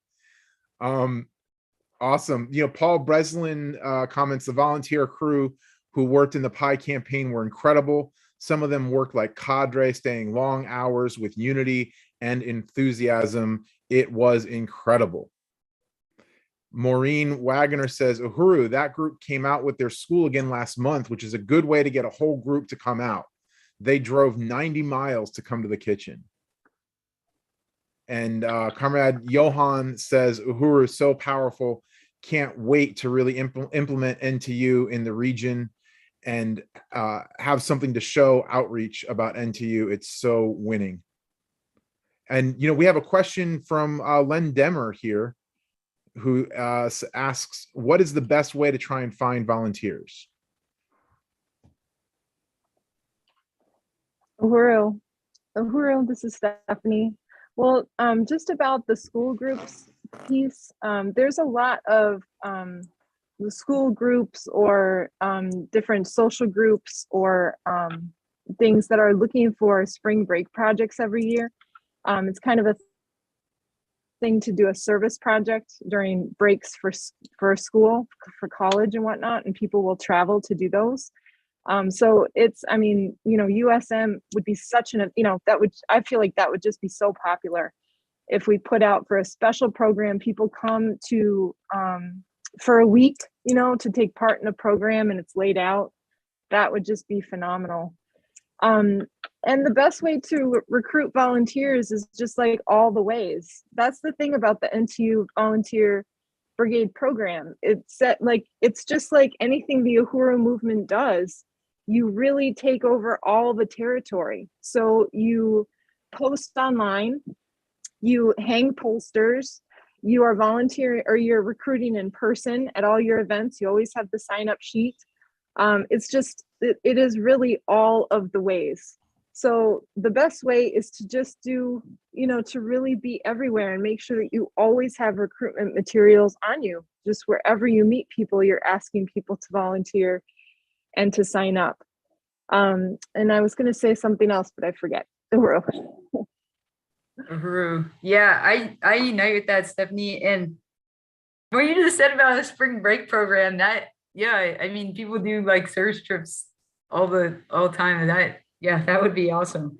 And also I think as USM, we don't, we're on outreach tables all the time, you know, or hopefully all the time moving forward. But those are, when we get contact signups, we can use them for more than just sign up on our email list, but sign up to be a volunteer. Volunteer with us. Come out on our next outreach table. And that's like the important part what we talked about in the, I think Leah had asked in the last section, like how often do you want to have a table? Well, ultimately, if you had one every week in the same location, you know, that says, come out to volunteer. We'll be out here next Saturday and the Saturday after that and the Saturday after that. And you know where you can find us, come out and participate. So I think also really taking advantage of what we're doing already to like continue to develop those contacts that we get to be part of and to be active volunteers, win them politically to be active volunteers. But yeah. Uhuru, Ali, I was going to add one other thing. I just really unite with everything you're raising. And I was just going to say another way to approach Len's question about the best way to recruit volunteers, really to carry out the program and the best practices, because the program really sets us apart from anything else that's out there for people. Like, I know people that are watching this, you know, that are involved in the NTU programs and their organizations are going to agree with me. We hear all the time, oh, you're the only people that replied to me. Like, oh, thanks for getting back to me so fast. I never heard back from anybody else. Or when we send a thank you, like, it's, you know, people are so grateful to be appreciated because they don't get that kind of appreciation from other organizations or other places where they volunteer. If we carry out the program, we win people. It really sets us apart. So I was just going to add that. Uhuru. That's such a good point. That's such a good point. Uhuru, Ali, thank you so much, comrades. I really appreciate this presentation. Really appreciate you coming back on to field a few questions. That was just phenomenal. We are going to move on now. So thanks again. Really want to salute Stephanie Midler and Ali Aiello from Uhuru NTU. And we want to now bring on Comrade Len Demmer, who will be heading a presentation on the Reparations Legacy Project and the strategy to organize white people with access to social and generational wealth to pay reparations to the African anti-colonial struggle in the form of the Black Power Blueprint. Len will also be joined by Leah Fifield, who coordinates the grants work for the Reparations Legacy Project, or RLP. So Uhuru, Len, and Leah.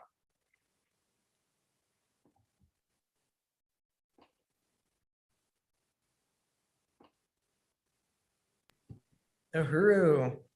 Thank you so much, Jamie. I'm just trying to pull up the Reparations Legacy Project slideshow real quick. Great, thank you. All right. All right. Well, thank you so much for that, Jamie. And I really appreciate that presentation about, NTU and about membership. I know recruitment is really, really important. And, I was just taking notes the whole time because I really want to build the Reparations Legacy Project. So just again, my name is Len, and I am the coordinator of the Reparations Legacy Project. And or RLP. So RLP is a campaign of the Uhuru Solidarity Movement that organizes white people with financial, generational, and social wealth to take a stand in repairing the economic and social damage of enslavement and ongoing exploitation of African people. So what we do is research and outreach to win white wealthy people and any white person that's in the media who's in favor of reparations to redistribute resources towards the Black self-determination programs of the Uhuru movement, like the Black Power Blueprint. So before we kind of get into it, we are just going to show a video from Comrade Nick. Last year made a really amazing video for the Reparations Legacy Conference that just kind of sums up why we're doing this work and why the chairman and the African People's Socialist Party has called on us to do this. So I just want to watch that video quickly. Oh, do we not have that video?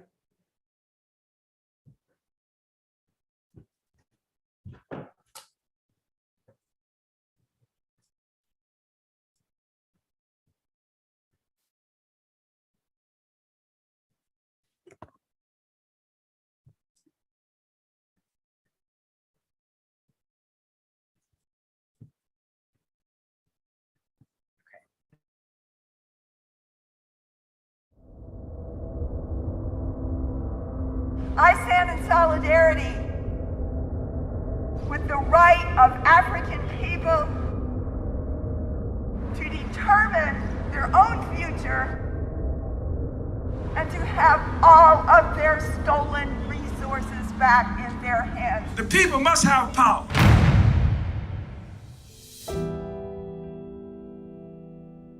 A small number of billionaires and millionaires have more wealth hoarded in their hands than the majority of the world's population.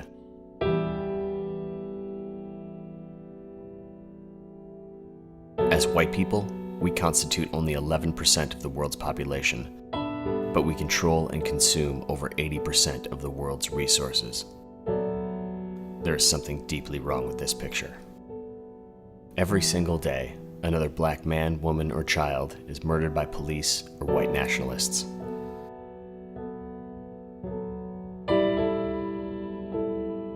In the US, the prison population is majority African and indigenous, the largest prison population on planet Earth. Banks and corporations continue to profit to the tune of trillions, the stolen riches generated from the blood, sweat, and tears of African people, forced to labor and starve in the most brutal conditions, whether it's in Congo or in Chicago. This is the reality of colonialism, a system built on genocide and slavery. Under the leadership of the African People's Socialist Party, African people inside the US and around the world are building programs to reclaim power over their stolen resources and lives. Through sheer will and struggle in their own interests, they are paving the road towards a future without oppressor and oppressed. The Reparations Legacy Project is a challenge to all white people with access to social, financial, and generational wealth to pay reparations to the movement for African self-determination and Black power, led by the African working class. The Reparations Legacy Project is a campaign of the Uhuru Solidarity Movement, the organization of white people working under the leadership of the African People's Socialist Party and its founder, Chairman Amali Shatella, the revolutionary leader who made reparations a household word. The question is, what stand do you take as it relates to this social system that has its foundation in slavery and genocide? Are you really interested in overturning this relationship? Our job is to organize in the white community, to build the mass movement for reparations to African people. The future is in the hands of the oppressed. We can be a part of that future. Join the Reparations Legacy Project and make the leap beyond philanthropy, charity, and other false solutions that might make us feel good, but change nothing about who holds control over the resources of the world. Let's overturn the legacy of the slave master. We can make a commitment today that the next generation will inherit the legacy of reparations.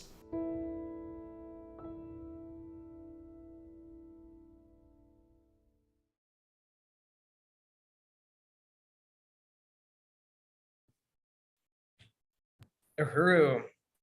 Wow, that video is amazing.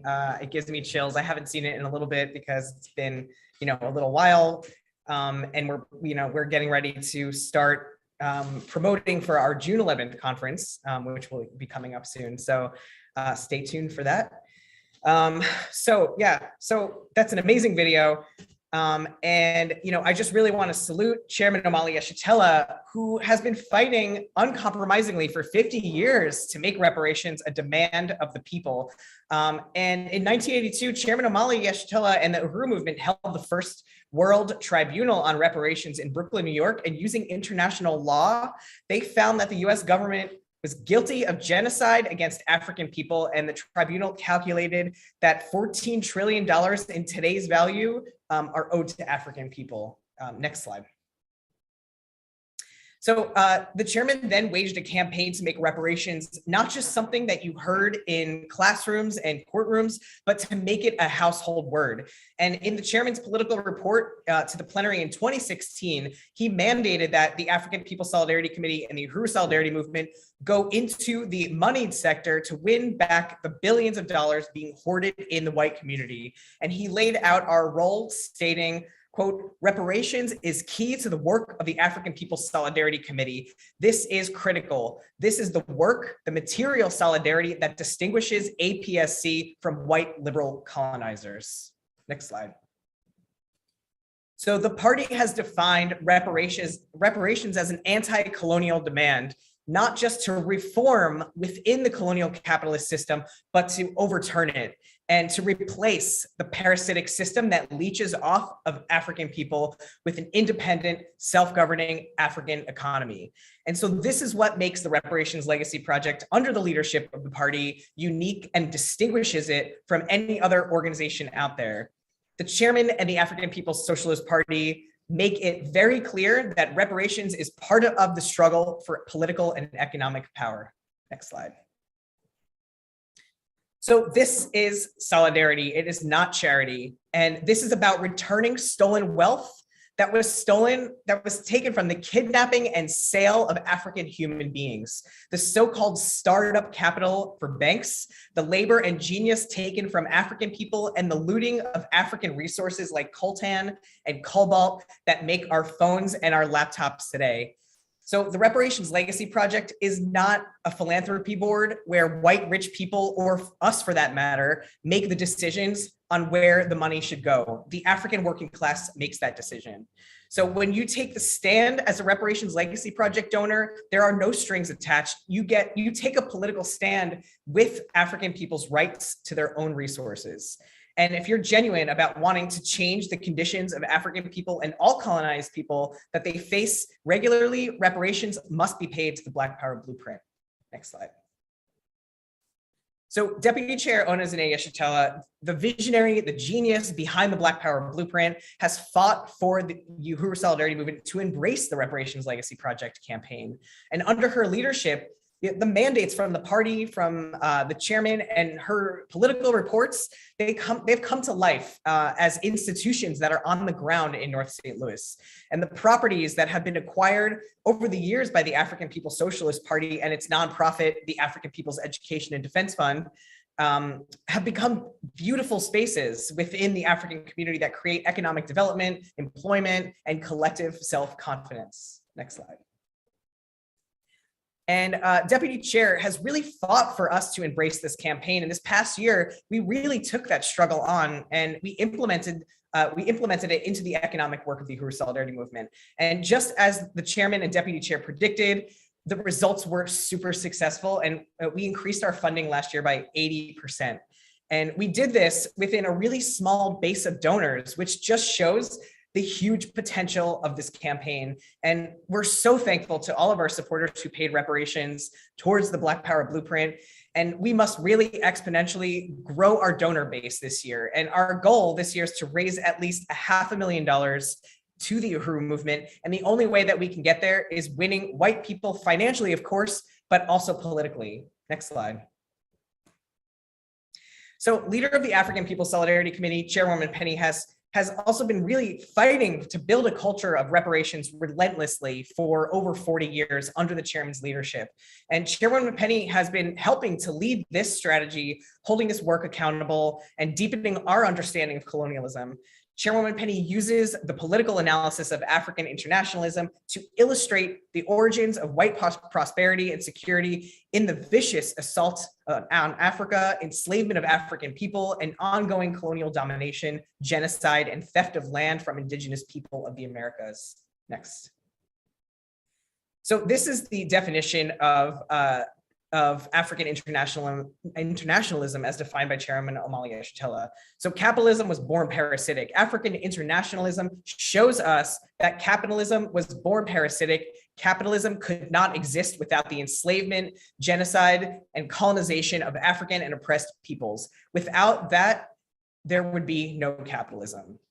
So reparations are about repairing the damage, and they're tied to the struggle for political and economic power in the hands of the Black working class.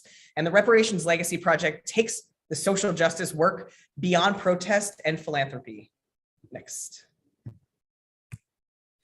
So the Reparations Legacy Project sponsored a lot of really successful events this year. And in June of 2021, RLP held our first Reparations Legacy Conference that brought together donors, grant writers, artisanal beer makers, software developers, professional video producers, and other white people with access to social, financial, or generational wealth into a dynamic process of paying reparations to the African community. And through this conference, we met many donors that have become important relationships in our work. And we've won donors also from our own base of USM members. And so I just want to take a moment to really appreciate all of these donors. Next slide.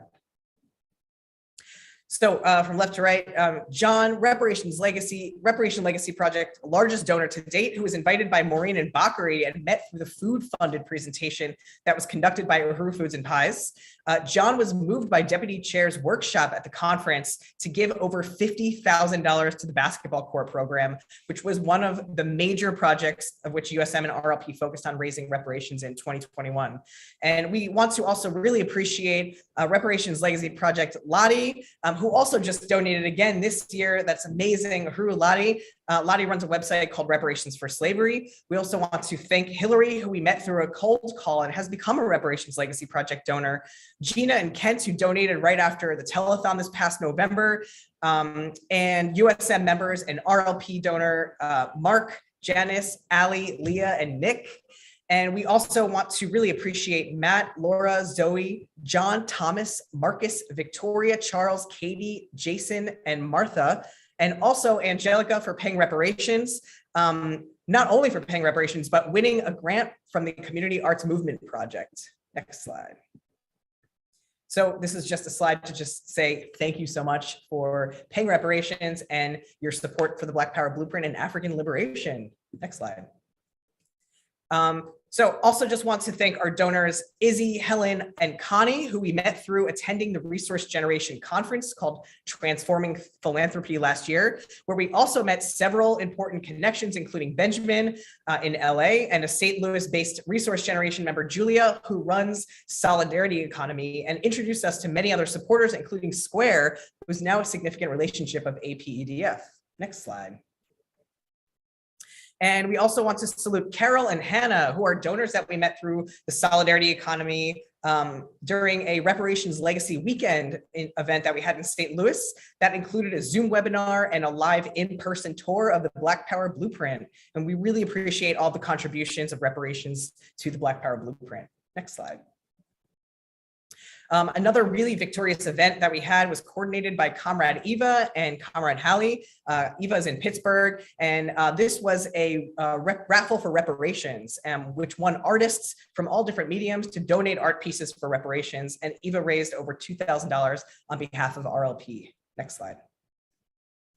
And in November of 2021, Reparations Legacy Project co-sponsored the Giving Tuesday 24-hour reparations telethon, where we raised over $50,000 and we reached our goal of $140,000 to fund the community basketball court project.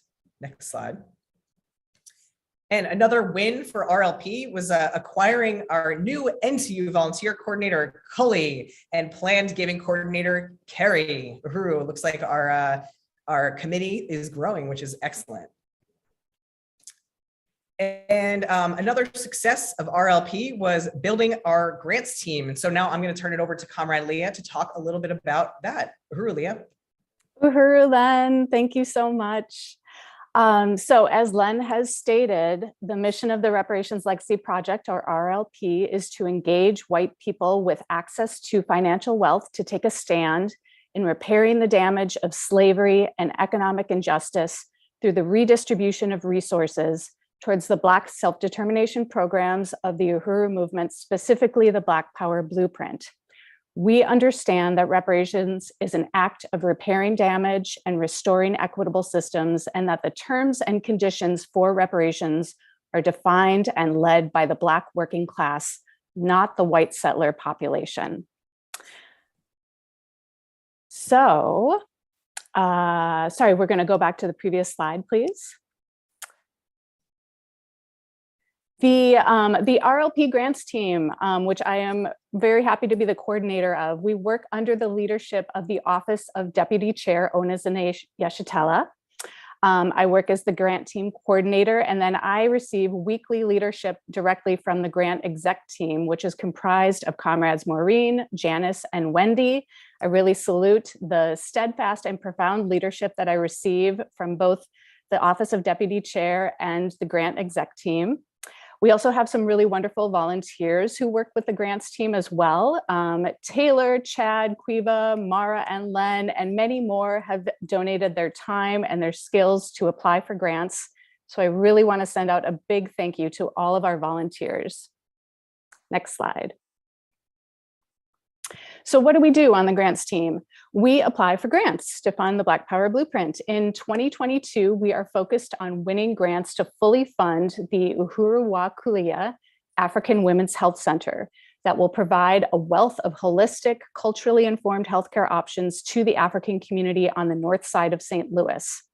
The RLP grants team applies for grants with the understanding that the resources that were used to build US corporations and foundations are built on a legacy of slavery of African people and the theft of indigenous lands. And therefore, when the Uhuru movement is awarded a grant, it is money returned as reparations to the independent African economy in the hands of the Black working class. The Uhuru movement is very clear. It will never compromise its ideals in exchange for grant awards, and the grants team works to win the return of stolen money and resources with the expectation that the Black-led Uhuru movement will have the absolute freedom to use those returned resources in the manner they determine is best for their own self-determination. Next slide. So we won some grant awards this year. Really want to shout out the Community Arts and Movement Project of St. Louis. We won a $3,000 grant from them to fund the Black Power Blueprint's community-controlled basketball court, which is scheduled to break ground during the spring explosion and the Black Power Blueprint, and will provide a safe, beautiful space for African people on the north side of St. Louis to engage in healthy movement and community building. And we really want to send out a special salute to our comrade Angelica, who was a big part of creating the connection that helped USM to win this grant from camp. So Uhuru, Angelica, thank you so much. We appreciate you and all that you do. We also raised over $8,000 through a Community Thrives crowdfunding and grant program. These funds are also supporting the African Women's Health Center. In addition, we submitted grants to Solidaire's Movement Infrastructure Fund and the Jordan Foundation for the Black Power Square Retail Complex, the Gateway Foundation for the Community Mural, the Crawford Taylor Foundation and Brasilia Micro Grants for the African Women's Health Center, the VIA Art Fund for the Community Garden Mural, and the American Fundraising Foundation for the basketball court. And we really plan on winning more grants in 2022. Next slide. So in order for us to win more grants in 2022, we need you. We would love to have you join the grants team. If you want to take your commitment to the next level, our grants team needs you. We need writers and proofreaders and editors. Whatever skills you may have can be turned over as reparations to the projects of the Uhuru movement and the grants team. So if you want to stand in solidarity with the African working class, join the team that works to secure grant money as a form of reparations for the Black Power Blueprint. You can be experienced, you can be fresh and brand new. We will train you. Email us at grants@reparationslegacy.org to join our grants team. Uhuru. Uhuru. Awesome. Thank you so much, Leah, for breaking down what it is that you do on the grants team. Really, really salute you for your brilliant leadership on the grants team, and you do an amazing job. And we just have had a lot of success this last year thanks to the brilliant strategy of the chairman and deputy chair in the African People's Socialist Party. We still have a lot of work to do that lay ahead in 2022, and I just want to talk about our goals a little bit. Next slide, and then one more slide. Okay, so our first goal is that we want to increase our financial and recruitment goal. We want to increase the number of RLP donors to 100 donors at an average of $3,000 per donor, and or maybe make that a grant. And the totaling an increase of $210,000 from RLP donations at an overall total of $300,000. And this would mean winning 70 donors in 2022, in addition to retaining our current donors. Next slide. So we also want to promote the Black Power Blueprint, and we want to work with the Black Power Blueprint Promotions Committee and Projects Committee to promote the tours, events, projects, and win donors to the political significance of it. And we want to invite some of our donors to partake in the volunteer days in the garden. Next slide. We also want to build the Reparations Legacy Project Steering Committee to the capacity. So including hiring a full-time coordinator. We want to use the NTU volunteer recruitment program to build the committee and the team. Next slide. We also want to carry out our annual calendar of events and activities, including Give St. Louis Day, the June Reparations Legacy Conference, the November Telethon. We also want to have webinars, meet and greets, and other events. Next slide. And we want to develop a Reparations Legacy Project Board of Ambassadors program. We actually haven't even been public about this yet, but this is something that we've been talking about doing. We want to invite some of our donors to become part of a board of ambassadors. And this would connect us with new opportunities where we can meet new donors. And this would connect us with a whole new network of potential donors and volunteers. Next slide. We also want to build the promotions team for the Reparations Legacy Project with participation in the Black Power Blueprint promotions meetings. And we want to promote the Black Power Blueprint front and center. We want to, define reparations. We want to make RLP the #1 organization that white people go to when they want to pay reparations. This means, having monthly webinars, updating our website, having better search engine optimization. We want to work on our brochure and literature, stickers, videos, social media presence. And, we want RLP to be the first website that pops up when someone types in white reparations. Next slide. And we want to build the Reparations Legacy Project Grants Committee under Leah's leadership and the Mighty Grants team with the goal to win at least 5 grants in 2022. Next slide. We also want to build relationships with other organizations to influence and win unity with the Reparations Legacy Project. These are some organizations that we've been working with and we want to continue to work with: Resource Generation, the Green Party of St. Louis, and the Community Arts and Movement Project. We want to work with other St. Louis local businesses, continue to grow with Solidarity Economy. Next slide. And we want to coordinate another Art for Reparations raffle in 2022. It was so successful last year. Next slide. So these are some really hefty goals and we need you to be a part of making them happen. So these are some of the open volunteer positions for the Reparations Legacy Project. Next slide. So we need social media managers, stewardship coordinators, event team coordinators, including program coordinators, AV, logistics, outreach and promotions coordinators, grant writers and researchers, givebacks coordinators. We want to have a newsletter team. We need video editors and graphic designers. Next slide. So like Leah said earlier, if you want to take your social justice commitment to a new level and donate your skills while you gain some skills, come join the Reparations Legacy Project Committee. And if you would like to hear more about how to volunteer or how to even become a Reparations Legacy Project donor, say so in the chat and someone will be in touch with you shortly, or you can email us at info@reparationslegacyproject.org. And that is my report. Uhuru.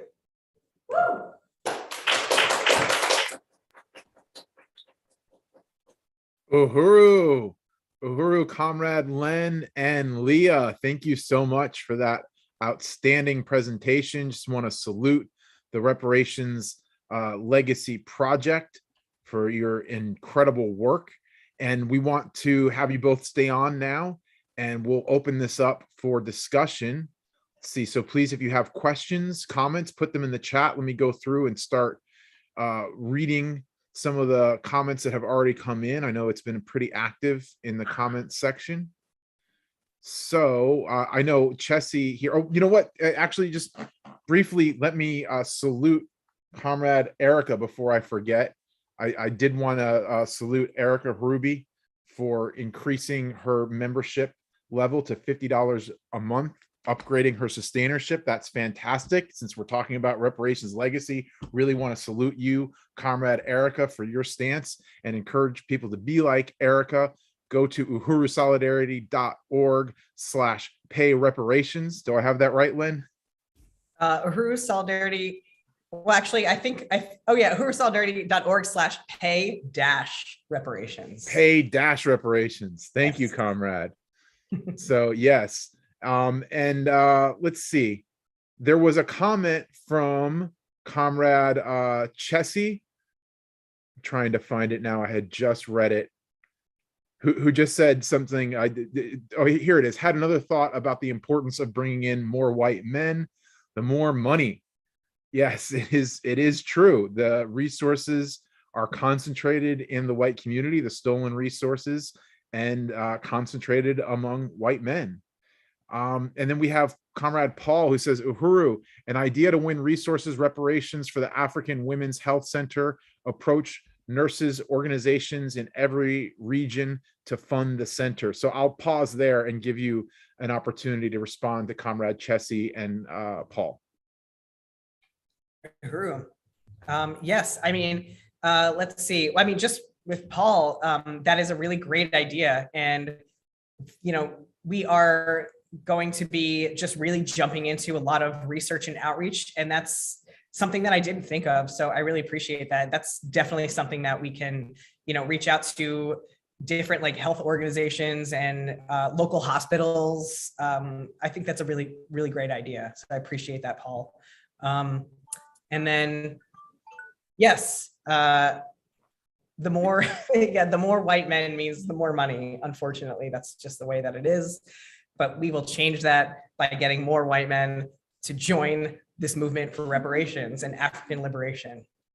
Yeah, you know what it made me think of was comrades. Again, one of them is Mark Anderson. I don't believe he's a CEO, but he certainly is, you know, an Ivy League educated white man with resources. He's a great donor to this movement.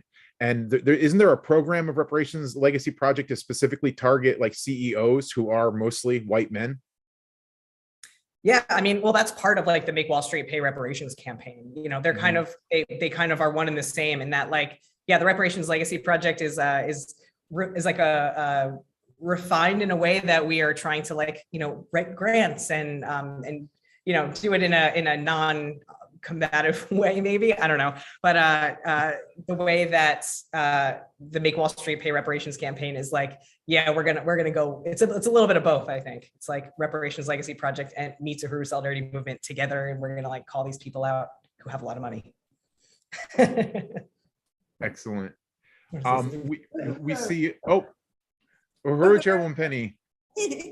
Yeah, well, first of all, I really wanted to salute Comrade Len for just doing a tremendous job, you know, jumping into the coordination of this beginning last year And as a very new person in this movement, and starting out by cold calls to people who, you know, with resources and winning them, you know, just in a really powerful and amazing way, and just all of your enthusiasm and revolutionary confidence based on unity with African internationalism. And I really, really salute you, comrade. You have done a great job, and it's really great to have you here. And I also want to salute Comrade Leah, and that was a great presentation that you gave. I think that, and just salute your constant organizing, winning resources, winning people, just being, you know, it seems like you're winning everybody you know or who comes to you for as a client, and in every possible kind of way, and just taking it on there in Minneapolis. And I also appreciate your presentation, where I feel that woven into it was the fact that African people, that this is self-government, that this is self-determination, and that we don't, as white people, make stipulations. We don't make demands. We are the colonizers. Right. And our role is under the leadership of the party. And believe me, there is nothing that we as white colonizers are ever going to teach the party. We have to humble ourselves to recognize the incredible humanity, internationalism, the passion of all, you know, fighting for the African working class and all oppressed and colonized peoples around the world, and also calling on, you know, on white people to be part of that. And it is our redemption. Anyway, I just wanted to say that. And I just feel that, and I'm saying that because I felt that in your presentation, you know, that was what you were saying. And I really appreciate that. And so I am very excited about the reparations legacy project and building it. I'm excited about the new people that you have on board, and really looking forward to that again this year, and just, you know, bigger and better. And it's going to grow into a huge and extremely significant component of Uhuru Solidarity Movement overall. And it already is, but it's going to be huge. So really appreciate all of this work, and just salute you, comrades. Uhuru. Uhuru, thank you for that intervention, Chairwoman Penny. I really unite. Let's see, I wanted to share just that there's a lot of applause coming from the comment section. Let's see, Chessie says grants are palatable reparations. And let's see, we also have, not sure. Oh, Angelica says amazing work, Uhuru. I know a lot of colleagues from the mental health field. And then also says, how about a campaign, marry a millionaire? Just joking. That would be too much of a sacrifice.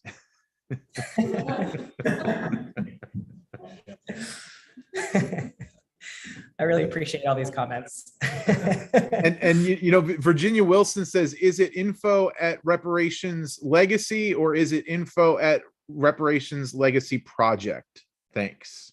Yeah, it's info@reparationslegacy.org. Okay, info at reparationslegacy.org. Great. Yeah. And I just want to say again that, you know, we are definitely trying to build the Reparations Legacy Project Committee, you know, and any skills really that anybody has, you know, we can work with. So if this is something that you think you might be interested in and you want to learn more about, just email info@reparationslegacy.org to contact us. And yeah, we can just set up a meeting and talk more about it. Uhuru, I don't have a lot to add. I just wanted to join Chairwoman Penny in saluting the report, saluting Len and Leah. That was really powerful, and all of the discussion. And also just really wanted to salute Nick Davis. I know people were just applauding that video and like demanding when can we get this video and share this and send it We are going to upload it to YouTube tomorrow, making that commitment in front of all of you, so you can hold me accountable. We're going to get that out tomorrow so everybody can have that link. And Nick made that video. He also narrated it, and he is also himself a reparations legacy donor. So that's just an all-around force in the reparations legacy project. And I just wanted to give a special thank you and salute to Nick Davis. Uhuru. Uhuru. Uhuru. And we'll get more information. Is that right, Comrade Len, Leah, and Chair Jesse, about where we can see that video again? Because I know that was a big demand in the chat. Yeah, it'll be on USM's YouTube. Excellent. Yeah, just look up Uhuru Solidarity. Excellent.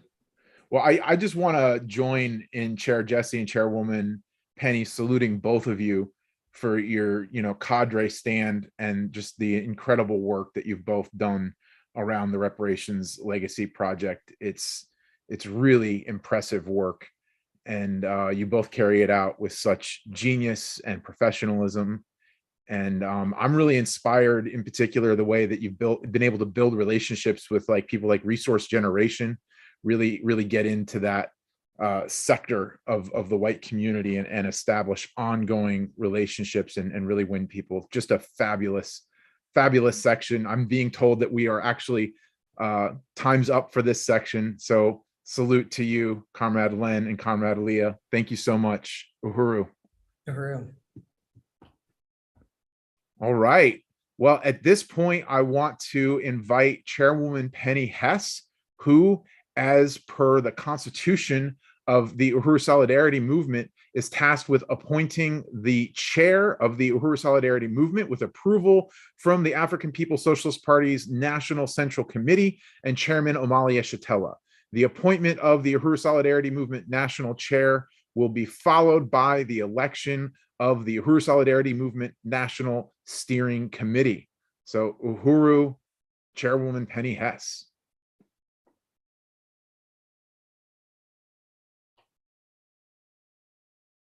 Oh, you're muted. Okay.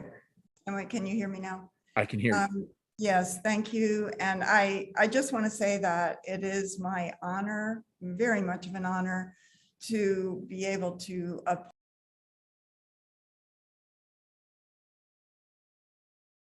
Oh, your audio muted again.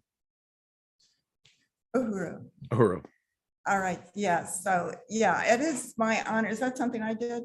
No. Okay. To be able to appoint Chair Jesse as the chair, the ongoing chair of the Uhuru Solidarity Movement. And I wanted to say about that because the chair of USM is appointed, and it is appointed by the party, by the African People's Socialist Party. And I do that as, under the leadership of Chairman Omali Yeshitela and Deputy Chair Onizime Yeshitela and the National Central Committee of the party. And I know that that Comrade Chair Jesse has the profound respect of the African People's Socialist Party, because you do uphold the highest standard of what a North American, can take as the colonizer under the leadership of the African Revolution and as a white man. And that you have revolutionary integrity, you love the African People's Socialist Party, you unite with all struggle to forward it, to carry out the mandate and the assignments in the mission, that the assignments that we are given from the party to go into the white community in the very best possible way and to raise the reparations, to win it politically, to win it and build organization. You fight for all of that every day.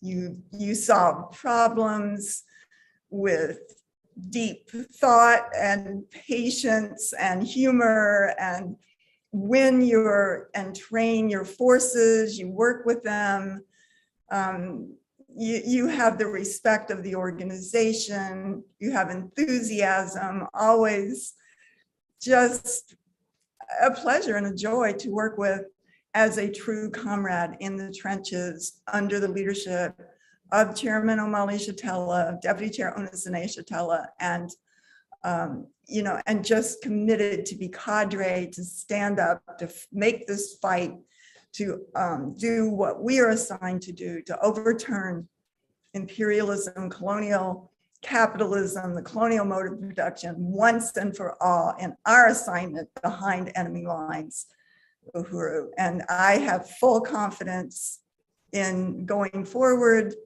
continuing to carry out this job to the very best of your ability, comrade. It's very much of an honor to be able to appoint you in the name of the African People's Socialist Party, the chair of the Uhuru Solidarity Movement 2022. Uhuru!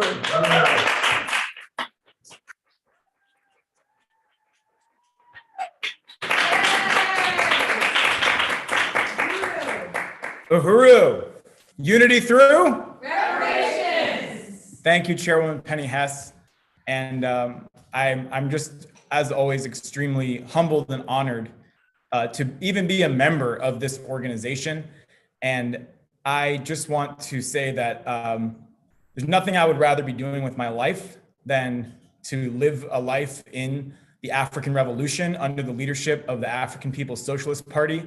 And I strive to live like Chairwoman Penny Hess, to model myself on the stance of Chairwoman Penny Hess and Chairman Omali Shatella and Deputy Chair Onizane Shatella and the leaders of the African People's Socialist Party, the veterans of the African People's Solidarity Committee, these just remarkable human beings that have shown me what it means to be a revolutionary, and to be able to actually say that about yourself and not have it be ridiculous, that to be a revolutionary committed to the destruction of colonial capitalism and the liberation of humanity. So thank you so much to the African People's Socialist Party for giving me the incredible honor of being able to chair our mass organization. And again, to Chairwoman Penny Hess and all of the veterans of the African People's Solidarity Committee, who I don't want to say I've learned a lot from them, because I still do learn so much from them every single day,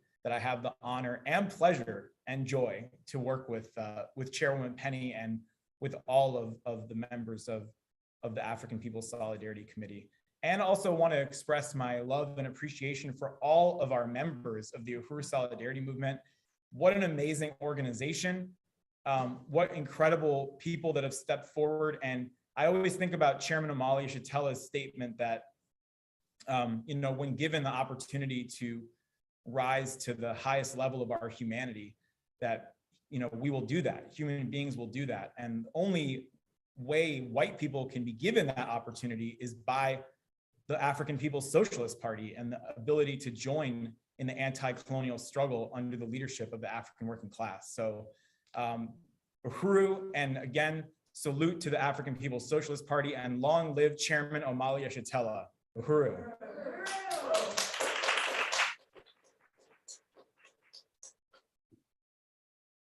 And now we get to have an election. So let's dive in to that. Okay.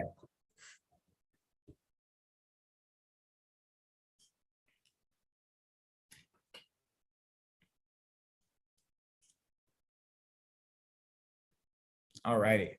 Wow.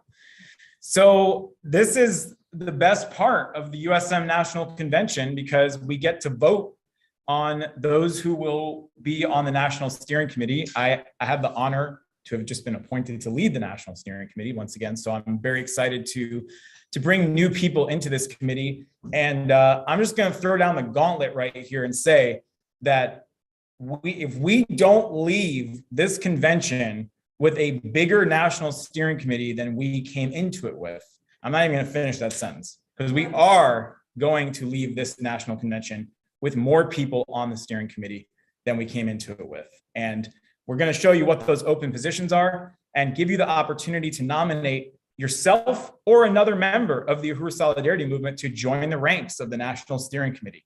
So let's go to the next slide. So I feel like I should be turning it over to Amanda to go through this part, but are you in this section? Oh, you're not voted in yet. Okay. So, well, you're still the vice chair technically until, okay, yeah. All right, here's our vice chair, Amanda Carlozzi. Join me to read the election guidelines. Uhuru. Thank you, Chair Jesse. And just want to say very quickly that I 100% unite with everything that Chairwoman Penny put forward and salute your leadership as the chair of USM. So for the election guidelines, if you are a member of USM, you are able to vote in the election for the National Steering Committee. You are also able to nominate yourself or another member to one of the open positions. And we will be going through the job descriptions in this presentation. And what I want you to do, I believe Virginia and Johan are putting in the chats on both Zoom, Facebook, and YouTube, the link for the nomination form. And I want every single person on this meeting to open that. All right, just open it up, think about it, look at all the possibilities, and just remind everyone again that any technical skills that are required for these jobs can be learned. And I know you are all very talented and skilled in your own ways. So please open up that form, just leave it open so that when we go through the descriptions, you can find the one that works best for you. So USM members are also going to be able to vote using the poll that will be linked in the chat. It's not linked yet until we have the slate up. And if you're not a USM member, you can refrain from voting, or you can join now to be eligible to vote. Uhuru. Thank you, Vice Chair Amanda. And the reason I asked Amanda to present that part is because Amanda actually set up all these polls and everything. So I just want to give a round of applause for that. Figuring out the logistics of doing all of this voting virtually. Really appreciate Comrade Amanda for solving that and figuring this out for us. So next slide. Okay, so this position was just appointed. We just had this presentation from Chairwoman Penny. So I'm very honored to continue on as the national chair, which is appointed by the party through APSC. Next slide. So these three comrades, this is the core right here. This is the core of USM, all right? So Amanda Carlozzi, our vice chair and treasurer, I think that everybody here will agree that this comrade is the vice chair and provides amazing leadership. And Amanda started off organizing in Boston.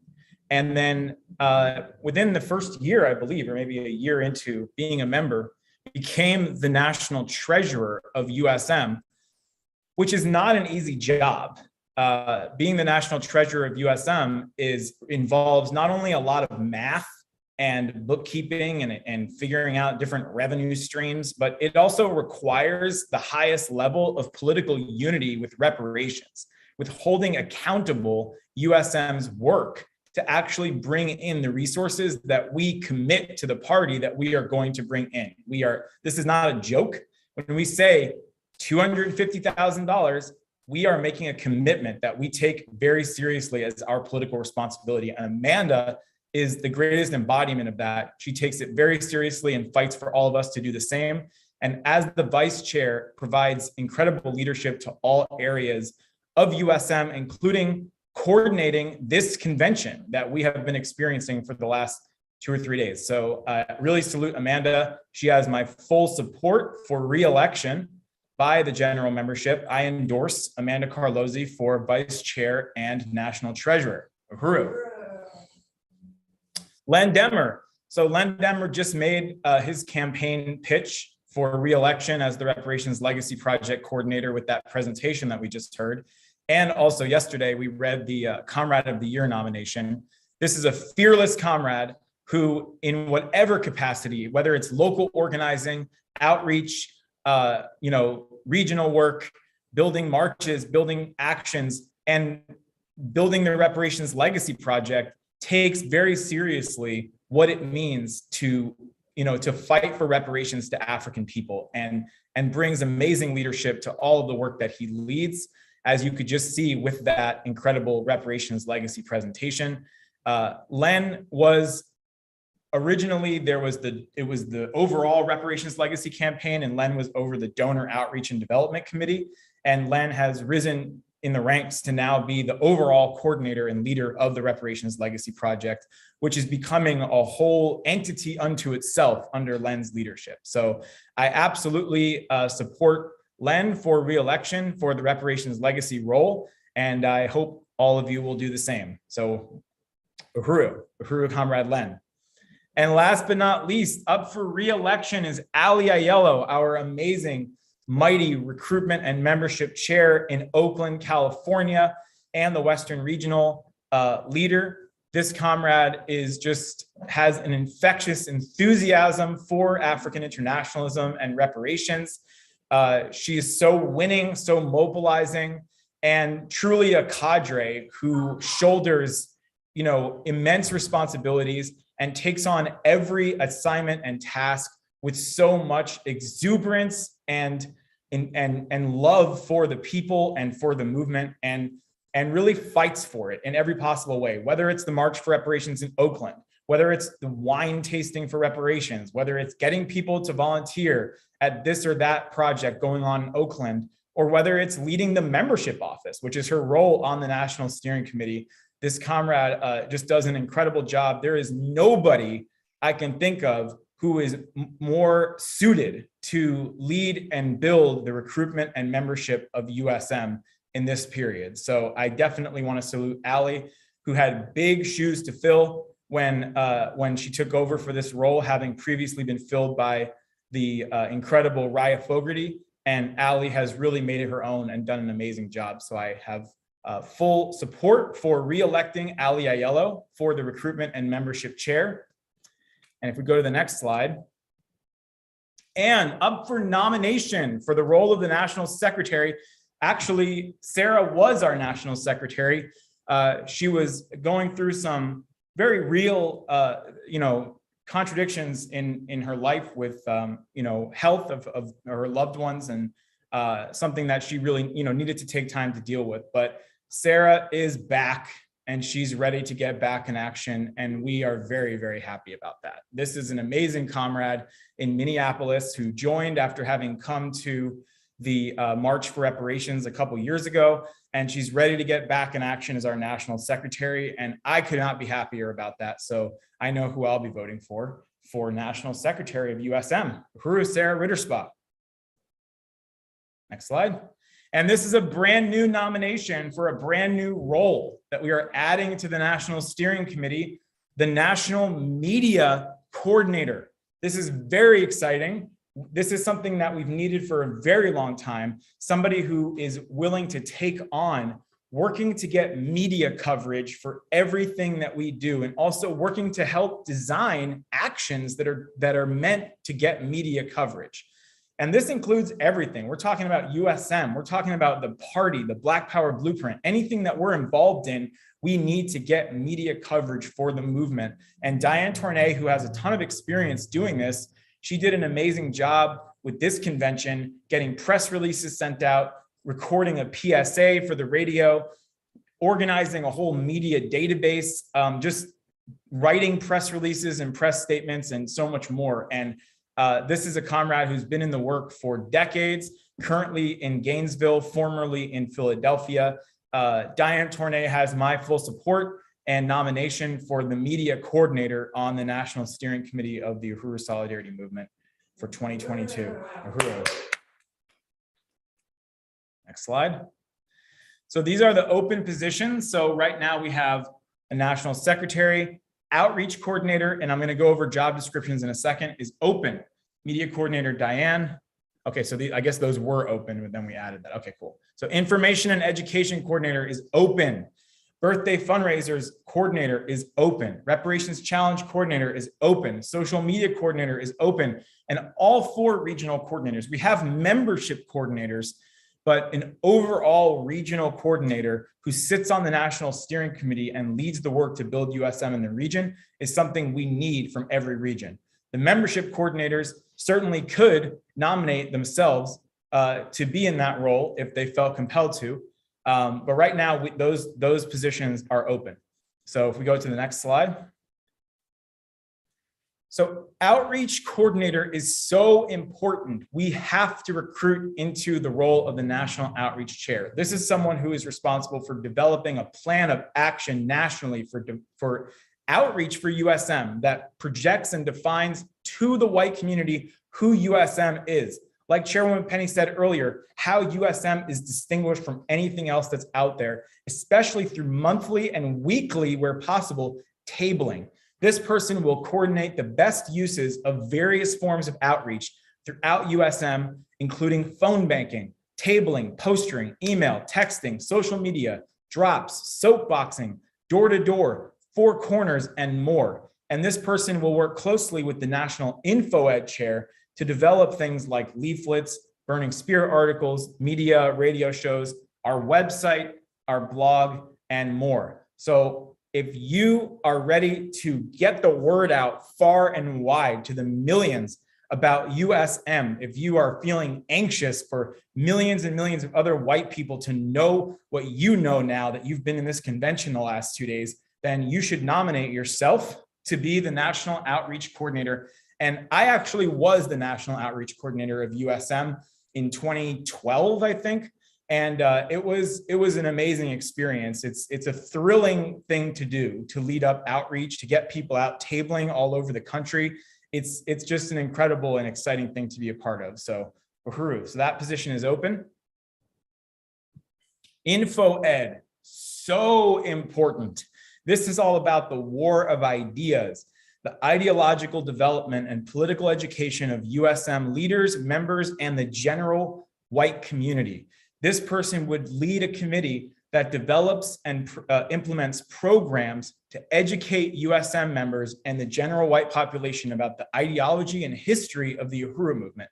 Questions like colonialism, reparations, why we have to be organized under the leadership of the African working class, developing and carrying out political education studies, spear studies, and most of all, creating literature. Remember all of those amazing literature pieces that we talked about earlier? I saw people in the chat saying, I can't wait to get that literature. Well, if you really can't wait to get it, nominate yourself or someone else for the InfoEd coordinator, because that will ensure that it happens very, very quickly. If we can have a comrade who is completely focused on making sure that our literature, leaflets, pamphlets, brochures, writings, website, radio show, media can get out in the world, graphic design, video editing, all of that kind of stuff comes under InfoEd.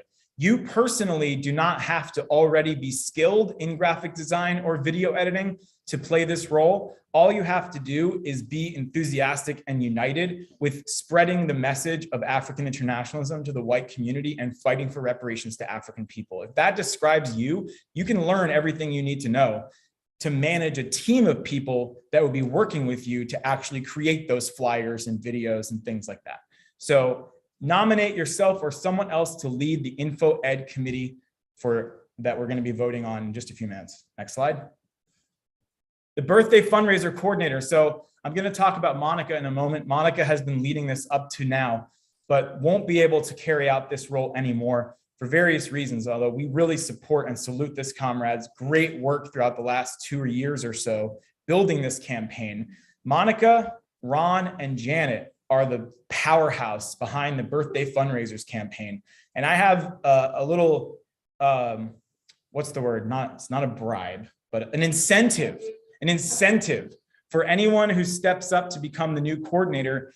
We are going to hand you the most amazing committee already built in the form of Monica, Ron, and Janet. They're all still on board to be the birthday fundraiser committee, but what we need is somebody to lead it up. And I'm telling you, these comrades are amazing. So you will have a great team to work with. And what this is all about is coordinating the birthday fundraisers campaign to win white people and everyone who supports African liberation to donate their birthdays towards reparations for the Black Power Blueprint. You can do this through Facebook fundraisers, Instagram, or offline. You can hold a birthday party for reparations instead of giving you a gift. somebody can give the gift of solidarity with African self-determination. So this person leads this amazing team that carries out outreach and promotions to USM members and the general public to win participation in this campaign, and develops givebacks and appreciations for all participants. Ron Hudson, he created an Africa-shaped candle that he carved out and sculpted, and that went out as a give back. So this is such a great committee, and whoever ends up becoming the nominee to gets voted in to lead this committee, you can be a new person even. All of these roles, the most important requirement in the job description is that you have unity with reparations to African people and building USM under the leadership of the party. Everything else can be taught and learned. So definitely want to make a pitch for somebody out there to step up to become the birthday fundraiser coordinator for this upcoming year. Next slide. Reparations Challenge Coordinator. So this is a great role. This is something Leah used to do. Mads was in this role at one point. It's an amazing campaign. It's the person who creates and implements the campaign to win white people to use their skills, their interests, their talents, their communities to build personal fundraisers for the work of the Black Power Blueprint. This is everything from the wine tasting for reparations, yoga classes for reparations, the art for reparations. It could be a lemonade stand. It could be anything that a person is into. We had somebody, Wendy Craig, made her own laundry detergent. She did a workshop, how to make your own laundry detergent. Like, this campaign makes it impossible for any white person to not have a way to plug in and raise reparations to African people. To put that in a positive way, it makes it possible for every white person, no matter what, to plug in, no matter who you are, where you are, what your interests are. You can turn that into a fundraiser for reparations. It's about building the culture of reparations to African people. If there's a white person out there who's a singer, they should sing for reparations to African people. Or a poet, they should write poetry for reparations to African people. Or an artist, they should make art for reparations to African people. That's what the Reparations Challenge is about. And whoever gets the honor of being the coordinator of this campaign, you're in for a treat. This campaign is so much fun. It's so exciting. You get to work with people of all backgrounds to tap into their own communities and bring them into the warm revolutionary embrace of the African Revolution. So yeah, this is a great campaign for anyone to step into to lead. Next slide.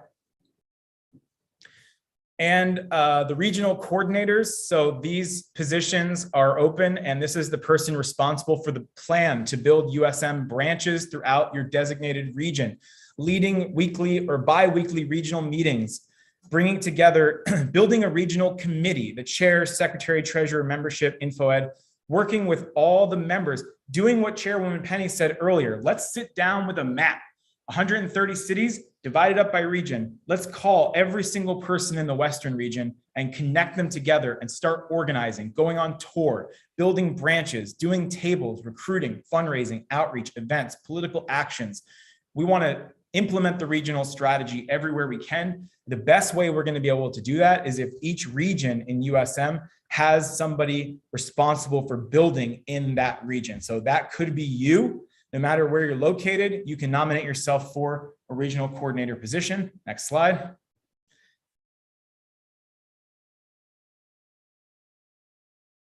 Is that it? Okay. And I also want to appreciate Comrade Jackson Hollingsworth's work on the USM National Steering Committee. And is there another slide with Monica? I might have. No? Okay. Well, I'm self-critical, and I know we talked about Monica's work yesterday in the Comrade of the Year section, but I also just wanted to appreciate both of these comrades, Monica and Jackson. They're not able to continue working on the steering committee this year, but they've contributed a lot. I already talked about Monica's work on the birthday fundraisers.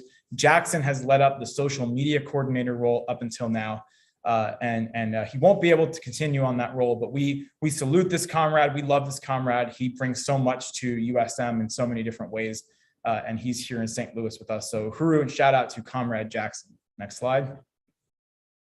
Okay, so here is our National Steering Committee slate. Excuse me. All right. Yes. We do have some nominations on the way. we have some nominations. Yeah, come on up. I'm excited to hear this. Uhuru. Okay, so the first one we received was from Hallie for Evie to become the Northern Regional Coordinator. And Hallie says, I nominate Evie because she is so committed to material solidarity with the Black Power blueprints and reparations to African people. It was such a joy to organize with Evie in Boston. Evie always fights to get the work done in the most correct way, even in the face of health contradictions. Evie is a cadre USM organizer who has a deep respect for the African People's Socialist Party and reparations work. Uhuru Evie.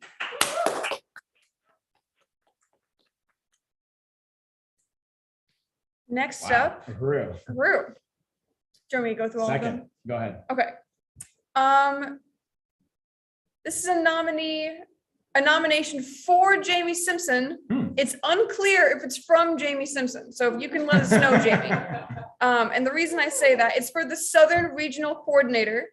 And then the reason why this nomination is because Jamie, and it says Jamie, that's why I'm not sure if you wrote it yourself, Jamie. Jamie is a powerful organizer in USM St. Pete. I agree. Building USM in the city of African resistance like never before, building a successful Take Back the Dome teach-in. So Uhuru Jamie. I doubt he wrote that. I unite though. Yes. Whoever wrote it. Whoever wrote that, let us know. Oh, it's from Johan. Okay, that's what I thought. Uhuru. Let's see, up next, we have a nomination for Johan Bedingfield, from Johan Bedingfield, so nominating himself. Wow. For the USM International Coordinator, which we didn't have on the list, but that would be one of the regions. And Johan says, I am interested in building USM internationally that will build a worldwide reparations campaign to African people. Colonial capitalism is a global system, and reparations must be taken globally to further fracture the unity of the European nation. Uhuru. Wow. Uhuru Johan. And then this one. There's more. Okay. Oh, and then we just got another one, so we'll see what that is. Okay. This is a nomination from Leah for Chessie. And it is for the birthday fundraiser coordinator. And Leah says, I have never met Chessie in person, but I am so impressed with their support of USM through their insightful comments in the Zoom chat during the convention. Their enthusiasm is palpable, and I believe they could jump into this fully formed committee and do a fantastic job. So, Uhuru. Wow. Is that it? One more. I didn't Okay. read it yet though, so give me a second.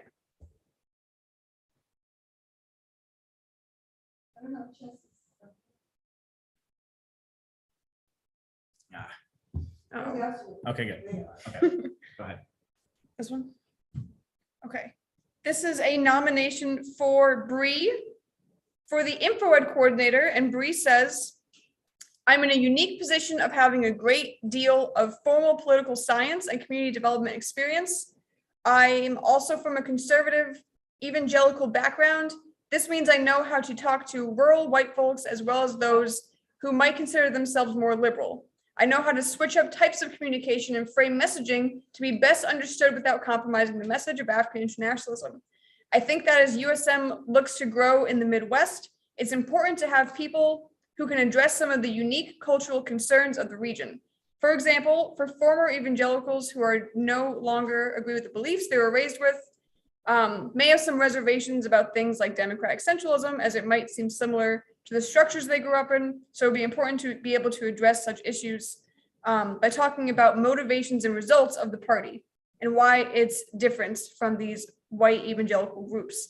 I'd like to build structures for local USM members to do investigation of their local communities to help reach folks where they are. Uhuru. Uhuru. Thank you, Brave. That's what we've received so far. All right, Uhuru. So there's a lot of support in the chat for all these nominations. Before we can add any of these people to the slate, we need to know if the nominees accept the nominations. And then we will, because that is definitely a requirement to be on the National Steering Committee, is that you actually want to be on the National Steering Committee. So let's go through. Can we start? Who is the first one? Evie? Yes, and then we did just get one more. Okay, This is wow. From Chessie. From Chessie, okay. From Chessie for themselves. Oh, great. So Chessie nominated themselves for the Western Regional Coordinator, and says, I'm passionate about Black liberation and I can learn anything. I can write and proofread. I can talk to people. I'm following your directions and nominating myself, even though I feel intimidated. Peace through revolution, unity through solidarity, solidarity through reparations. Uhuru. Uhuru. Wow. So Chessie, how do you feel about the other nomination that was made for you, the birthday fundraiser role? You can put that in the chat if you want. And while you do that, let's go back to the beginning. And So it was Hallie nominated Evie for the North. okay, so Jesse said they also like okay, right on. So my recommendation would be, if possible, to have Chessie. I support the nomination for the birthday fundraiser role. And, currently Allie is the interim Western Regional Chair. And, that could change at some point. But I definitely think, building in Portland where you are, Chessie, is going to be really important to have your involvement in that. But I think it would be a great first project to kind of get you involved in, to have you come on as the birthday fundraiser coordinator. And you would, okay, there you go. There's full support for that. I'll stop there. All right. Uhuru. All right, Uhuru. All right. So going through from the top, and people can put it in the chat, or if you're still a panelist, you can unmute if you'd like. Just wanted to see, so can you remind us? What was next? So yeah. So next was Johan nominated. Did we? Oh, I'm sorry. Did we hear? Oh yeah. So Evie. EB Daler in Boston. Do you accept the nomination from Hallie? Or do you have any response you would like to make?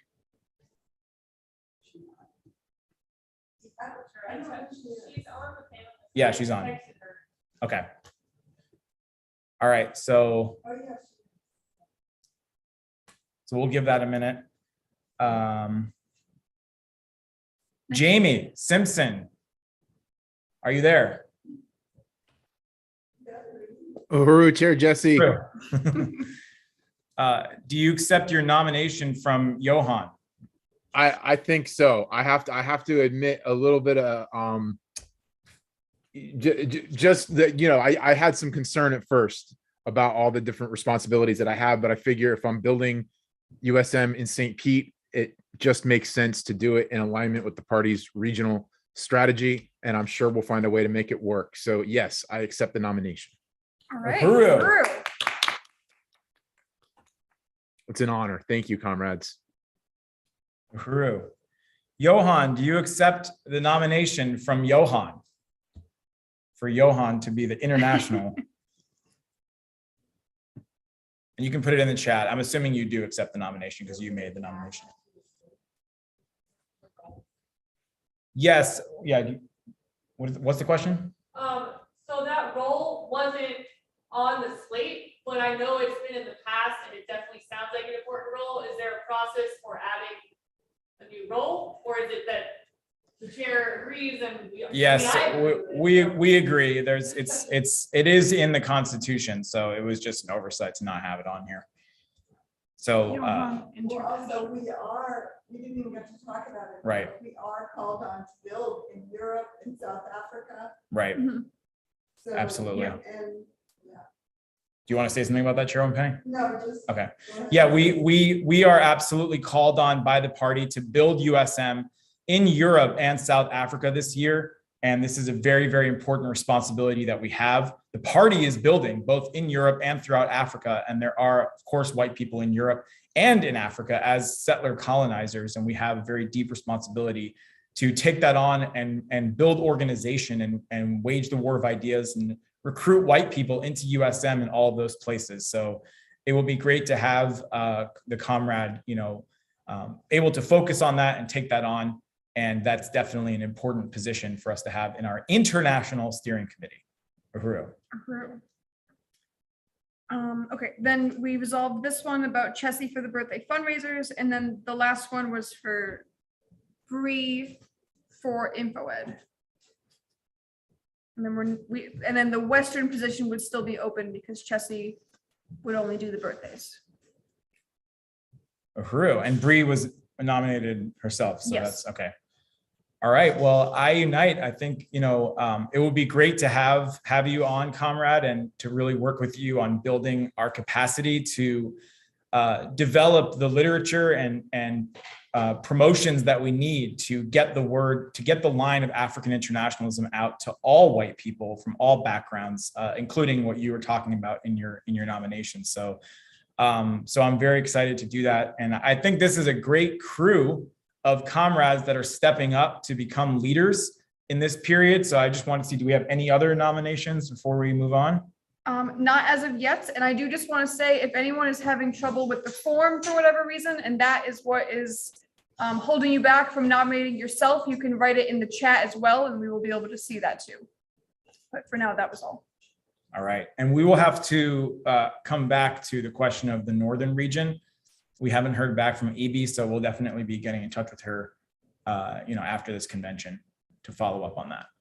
So at this point, we will have our vote. Can I update the slide first? Yes, so Amanda's going to update the slide. And while Amanda does that, we actually need to use the Robert's Rules of Order here, right? So somebody will need to call or motion to adopt to vote for the new National Steering Committee, right? Is that correct? Okay. So do we have a motion? Motion. Do we have a second? Second, third. Second. So at this point, we will vote. All those okay, the chairman moves to accept the slate for the new National Steering Committee. Uhuru. And at this point, so we've opened it for discussion. Okay. And now we are moving to all those in favor of voting in the new National Steering Committee, which the new slate will appear on screen in just a moment.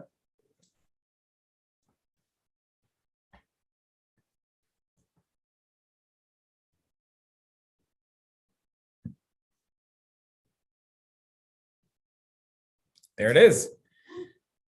So Vice Chair and Treasurer, Amanda, Membership Chair, Ali, Reparations Legacy Coordinator, Len, Media Coordinator, Diane, National Secretary, Sarah, Info Ed Coordinator, Bree, Birthday Fundraisers Coordinator, Chessie, Southern Regional Coordinator, Jamie, and International Coordinator, Johan. Uhuru. Powerful steering committee. That's our slate. So at this time, we will have a vote, and that is going to be put in the chat, right? Oh, it's already there. Okay.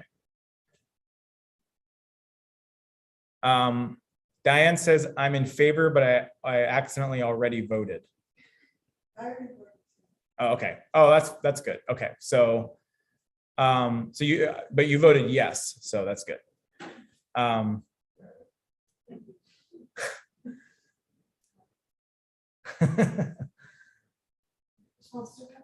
Okay, so we'll just take a moment here. Wait till we have a majority. Peru. Angelica said yes. Okay. You can also put it in the chat if you're having any trouble with the form.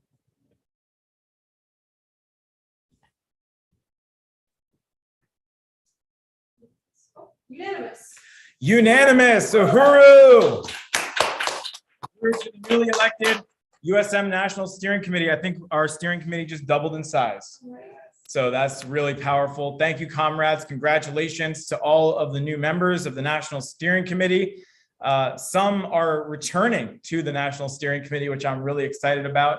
And salute to the African People's Socialist Party for the brilliant revolutionary strategy of creating a strategic front behind enemy lines that we now all have the honor to be a part of. So thank you, comrades. That closes out our election for the 2022 USM National Convention. Thank you again to Chairwoman Penny Hess and the leadership of the African People's Solidarity Committee. And now I'm going to turn it back over to you, Comrade Jamie Uhuru, our new Southern Regional Coordinator. Uhuru. Uhuru, comrades. Well, I just want to congratulate and salute all of my fellow National Steering Committee newly elected and returning comrades. Fantastic. Wow, what a powerful last day of the Uhuru Solidarity Movement's National Convention. What a powerful process and exercise of democratic centralism, organization under the leadership of the African People's Socialist Party. This has been just so profound. And I would like to invite Chairman Omalia Shatella, the leader of the African Nation, and Chairwoman Penny Hess to come on up. I think I'm pretty sure we want to start with Chairman Omalia Shatella, but I'm gonna turn it over as soon as you come on. Uhuru, Chairman. Uhuru, I want to congratulate you, Comrade Jamie, and I want to congratulate all of the newly elected leaders of Uhuru Solidarity Movement and all of the comrades who are participating in this process. In the name of the Central Committee of our party, not only those who are located here in the United States or who might be immediately accessing this convention, I really want to express the appreciation for the profoundly powerful, significant convention that you've been involved in over the last 2 days, more than 2 days. That your presence really has contributed to a real extension of the African Revolution into the heart of the colonial capitalist system, more than what our oppressors could immediately imagine. So I want to just express appreciation for that. And again, in the name of all the leadership of the African People's Socialist Party, to you, Comrade Jesse, to you, Comrade Chairwoman Penny Hess, to the newly elected steering committee, to the entire membership of the Uhuru Solidarity Movement, again, congratulations. It's really important, the work that you're doing. The reparations work is important. Unity through reparations through organization. And I think that if it wasn't clearly understood coming into this convention, by now, the significance of that slogan, I'm sure is crystal clear. That it's obvious that we're involved in a monumental struggle, much greater than what many people may have considered your involvement to be before this meeting, perhaps. But the world is changing so rapidly, and history is condensed. And things that it used to take 5, sometimes 10 years, more than that, for people to understand is being brought out in bold relief. And a lot of clarity is being achieved now. And the African People's Socialist Party has been involved in reparation work for a long time. We initiated this work before there was an African People's Solidarity Committee or Uhuru Solidarity Movement, generic or as USM. We passed resolutions in our Congress declaring that we were going to do this. We initiated all kinds of actions and activities throughout the United States. I traveled Europe with the reparations demand. We went everywhere with it because we took on the issue of reparations more obviously differently than any of the organizations that were talking about reparations up to that time.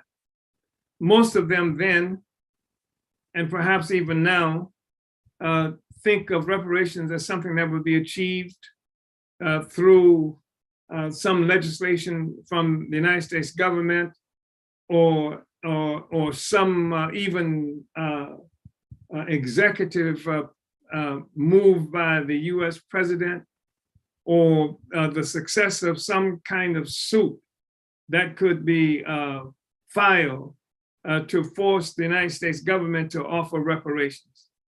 Some people have actually sued corporations demanding reparations for obvious expropriation of value from African people, sometimes over long periods of time. And we support that.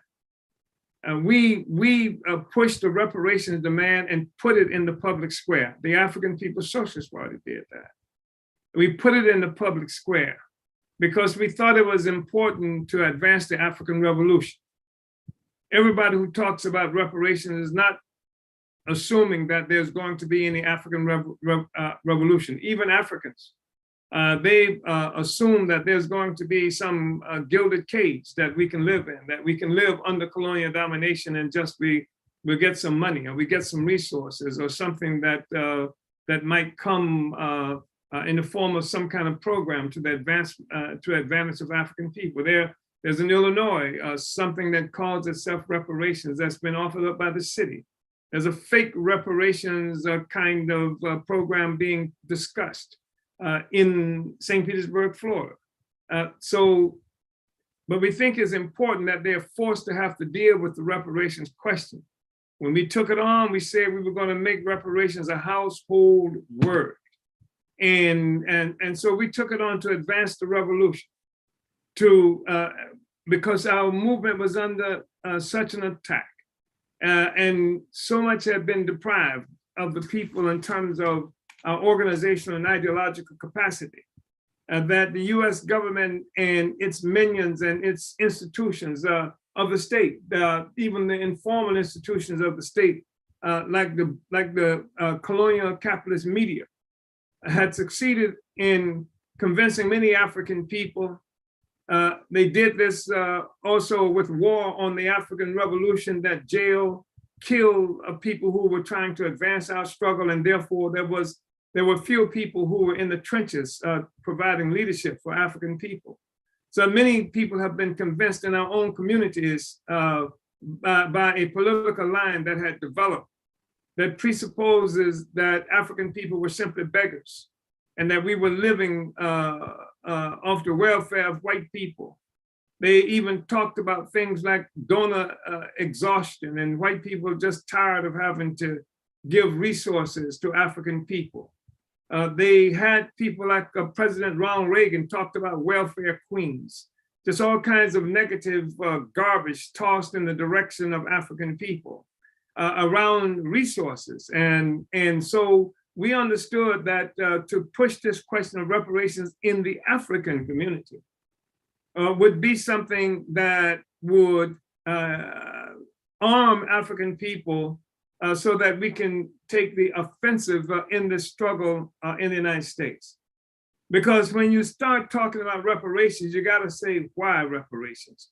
You got to offer up some explanation. You got to talk about the oppression, exploitation, the enslavement, and all the other things that's happened to African people. And this is a part of the process of pushing the reparations question out there, making it a part of the discussion, making it necessary for every corporation, every sector of the government to have to contend, every pundit to have to say something about reparations, making people who, when we initially took on the reparations demand in the African community, some of them are national organizations and some with international reach, they were opposed to taking up the reparations question, but we forced that on them. And so that arms ordinary African people. And I think I want to make this really clear. That we took this question on as a party, and then with the African People's Solidarity Committee and the mass organization USM that has come under its leadership, direct leadership, to push for the reparations issue and all of the different iterations and locations around the world that it is happening. We've advanced this demand for reparations on a much greater level. In some ways, this reparations demand is sort of under the radar, especially within what is characterized as the reparations movement or community within the African community, because it has been suggested, it has been assumed that only African people would be advancing the struggle for reparations. It has been assumed that white people wouldn't even have the ability to do that. We've challenged that, we've changed that. And you've changed that. Your participation has helped to change that. Your participation has opened up a new front, a critical front in this struggle, not just for reparations, but reparations as a function of the revolution. Reparations, if the US government has to answer to us on every instance, around this question of reparations and the crimes that have been committed against African people. I say crimes, but that's not necessarily a correct characterization of it, because the state makes the law. It legalized itself. Slavery was legal. Everything is done to us is legalized. So it is. We've been victimized by rule without regard for law. But all of the aggressions, every aspect of colonialism that has violated and continues to violate our lives is something that now we are being able to take on. And we are advancing the struggle, holding that up. And this, believe it or not, will help to push the colonial capitalist system on the back foot, even as it's talking about attacking Russia, even as it's going to be extremely difficult, depending on what you do, for the US government to continue to pursue this line, for Facebook to continue to pursue this line, for the major corporations in the United States and all of the Western colonial powers to pursue this line about why they're attacking Russia, and the line that was developed in this and put forth in this international conference, I think attended by something like 100 or more countries, that was held in last December by Joe Biden, who has divided the world between autocracies and democracies, with the United States standing in the forefront of democracy. It's going to be increasingly difficult for them to try to hold on to that nonsense, especially since we have won a meaningful sector of the colonial population yourselves to begin pushing this question in every arena. So that's what you have to do. And in some places, it's more significant than others. All places are significant, but there is an immediacy about being able to do that, like in a place like St. Louis, because this should be a part of the politic in St. Louis. When I say a part of the politic, I mean even in the electoral arena. I'm not just saying that people should be struggling with the government or corporations around the reparations for African people, but you can, that's all right too. But what I am saying is that we have engaged in electoral politics in St. Louis. You know what we stand for in St. Louis. You know what we stand for in these various other places when we are initiating these kinds of campaigns. And because you unite with the reparations demand, because you unite with the struggle against colonialism, you have a responsibility to engage, to be able to make those struggles in these locations, in St. Louis and other places. So I wanted to just to say that that's really a critical thing. And our approach to the reparations issue is not the government, it's not the corporations. It's not to say that we won't take money from government or corporation under certain circumstances. In fact, what we know is that while the bourgeoisie and every sector of the bourgeoisie as a class will always attack the revolution, sectors of the petty bourgeoisie, they will always betray revolution. And sometimes they won't come out fully as the bourgeoisie. Sometimes they come as radicals, etc. They will always betray the revolution. But there are elements, individuals within the bourgeoisie or within the petty bourgeoisie who have the ability as individuals to commit class suicide and to unite with the aspirations of the oppressed.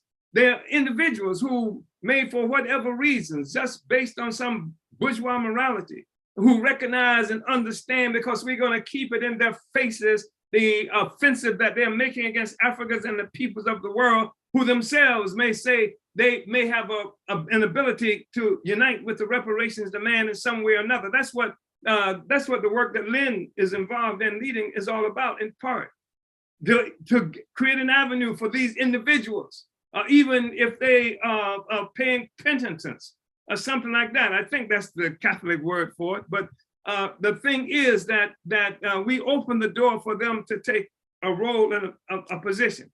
We believe that the reparations issue is one that the people will make the determination. Certainly, African people will get reparations, no doubt in my mind, because reparations is a function of the revolution. We will get it because we will organize masses of African people, and every African who comes to understand that the justice of the demand for reparations will have the ability to take action on her own.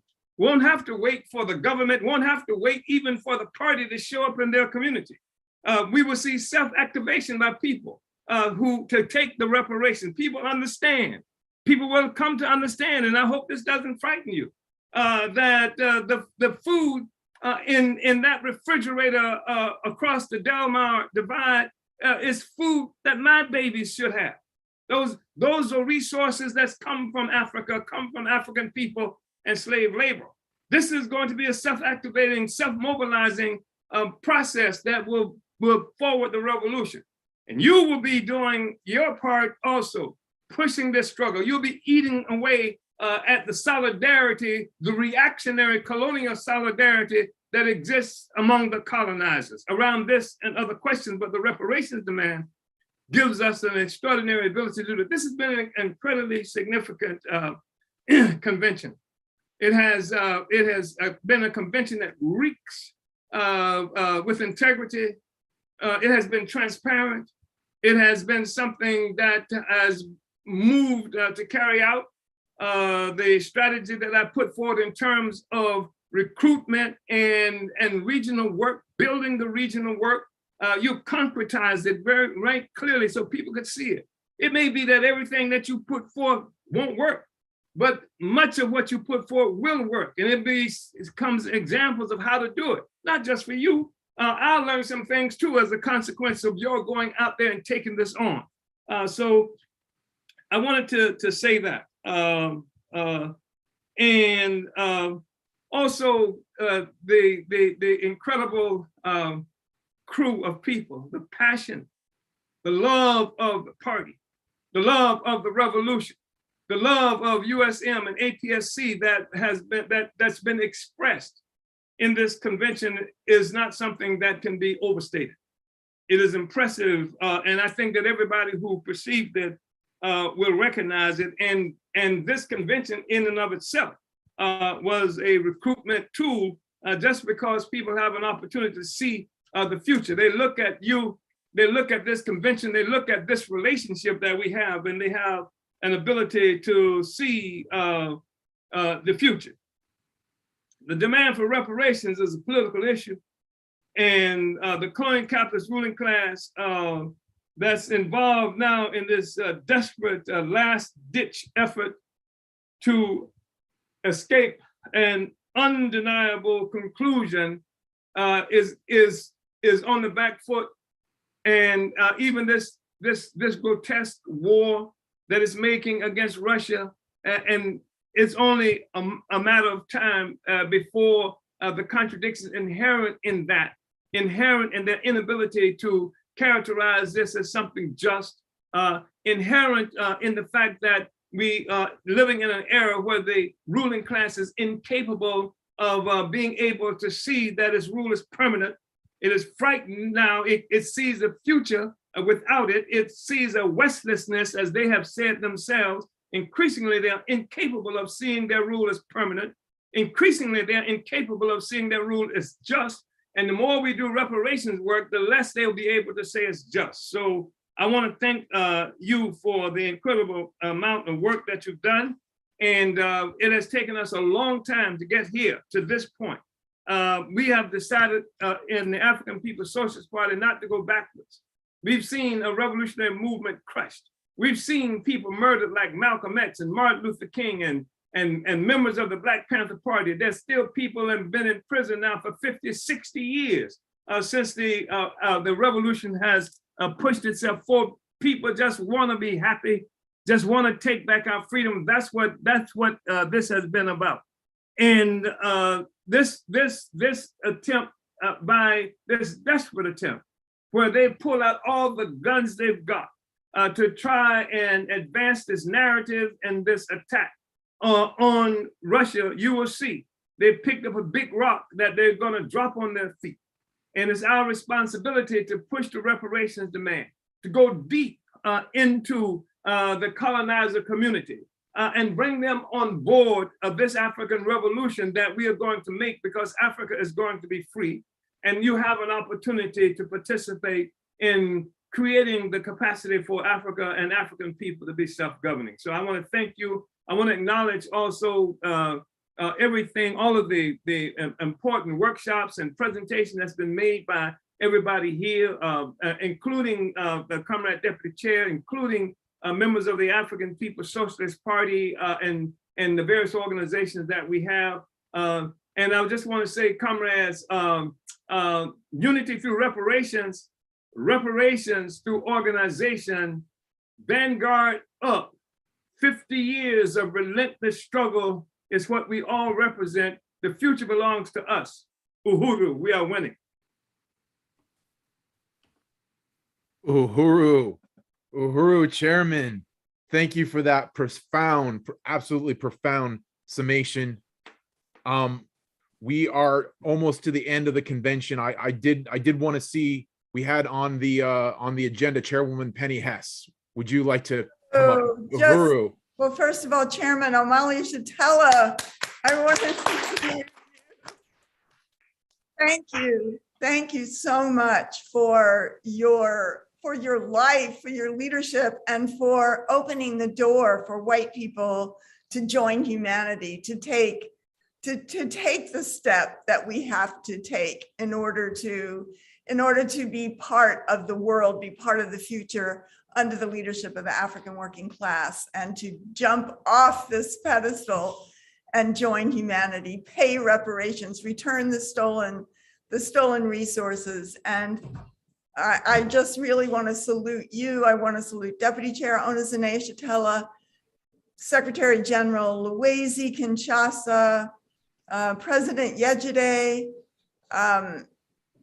Vice President Matsumela, Odom, and everybody else, all of the comrades from the Uhuru Solidarity Movement that were amazing and powerful.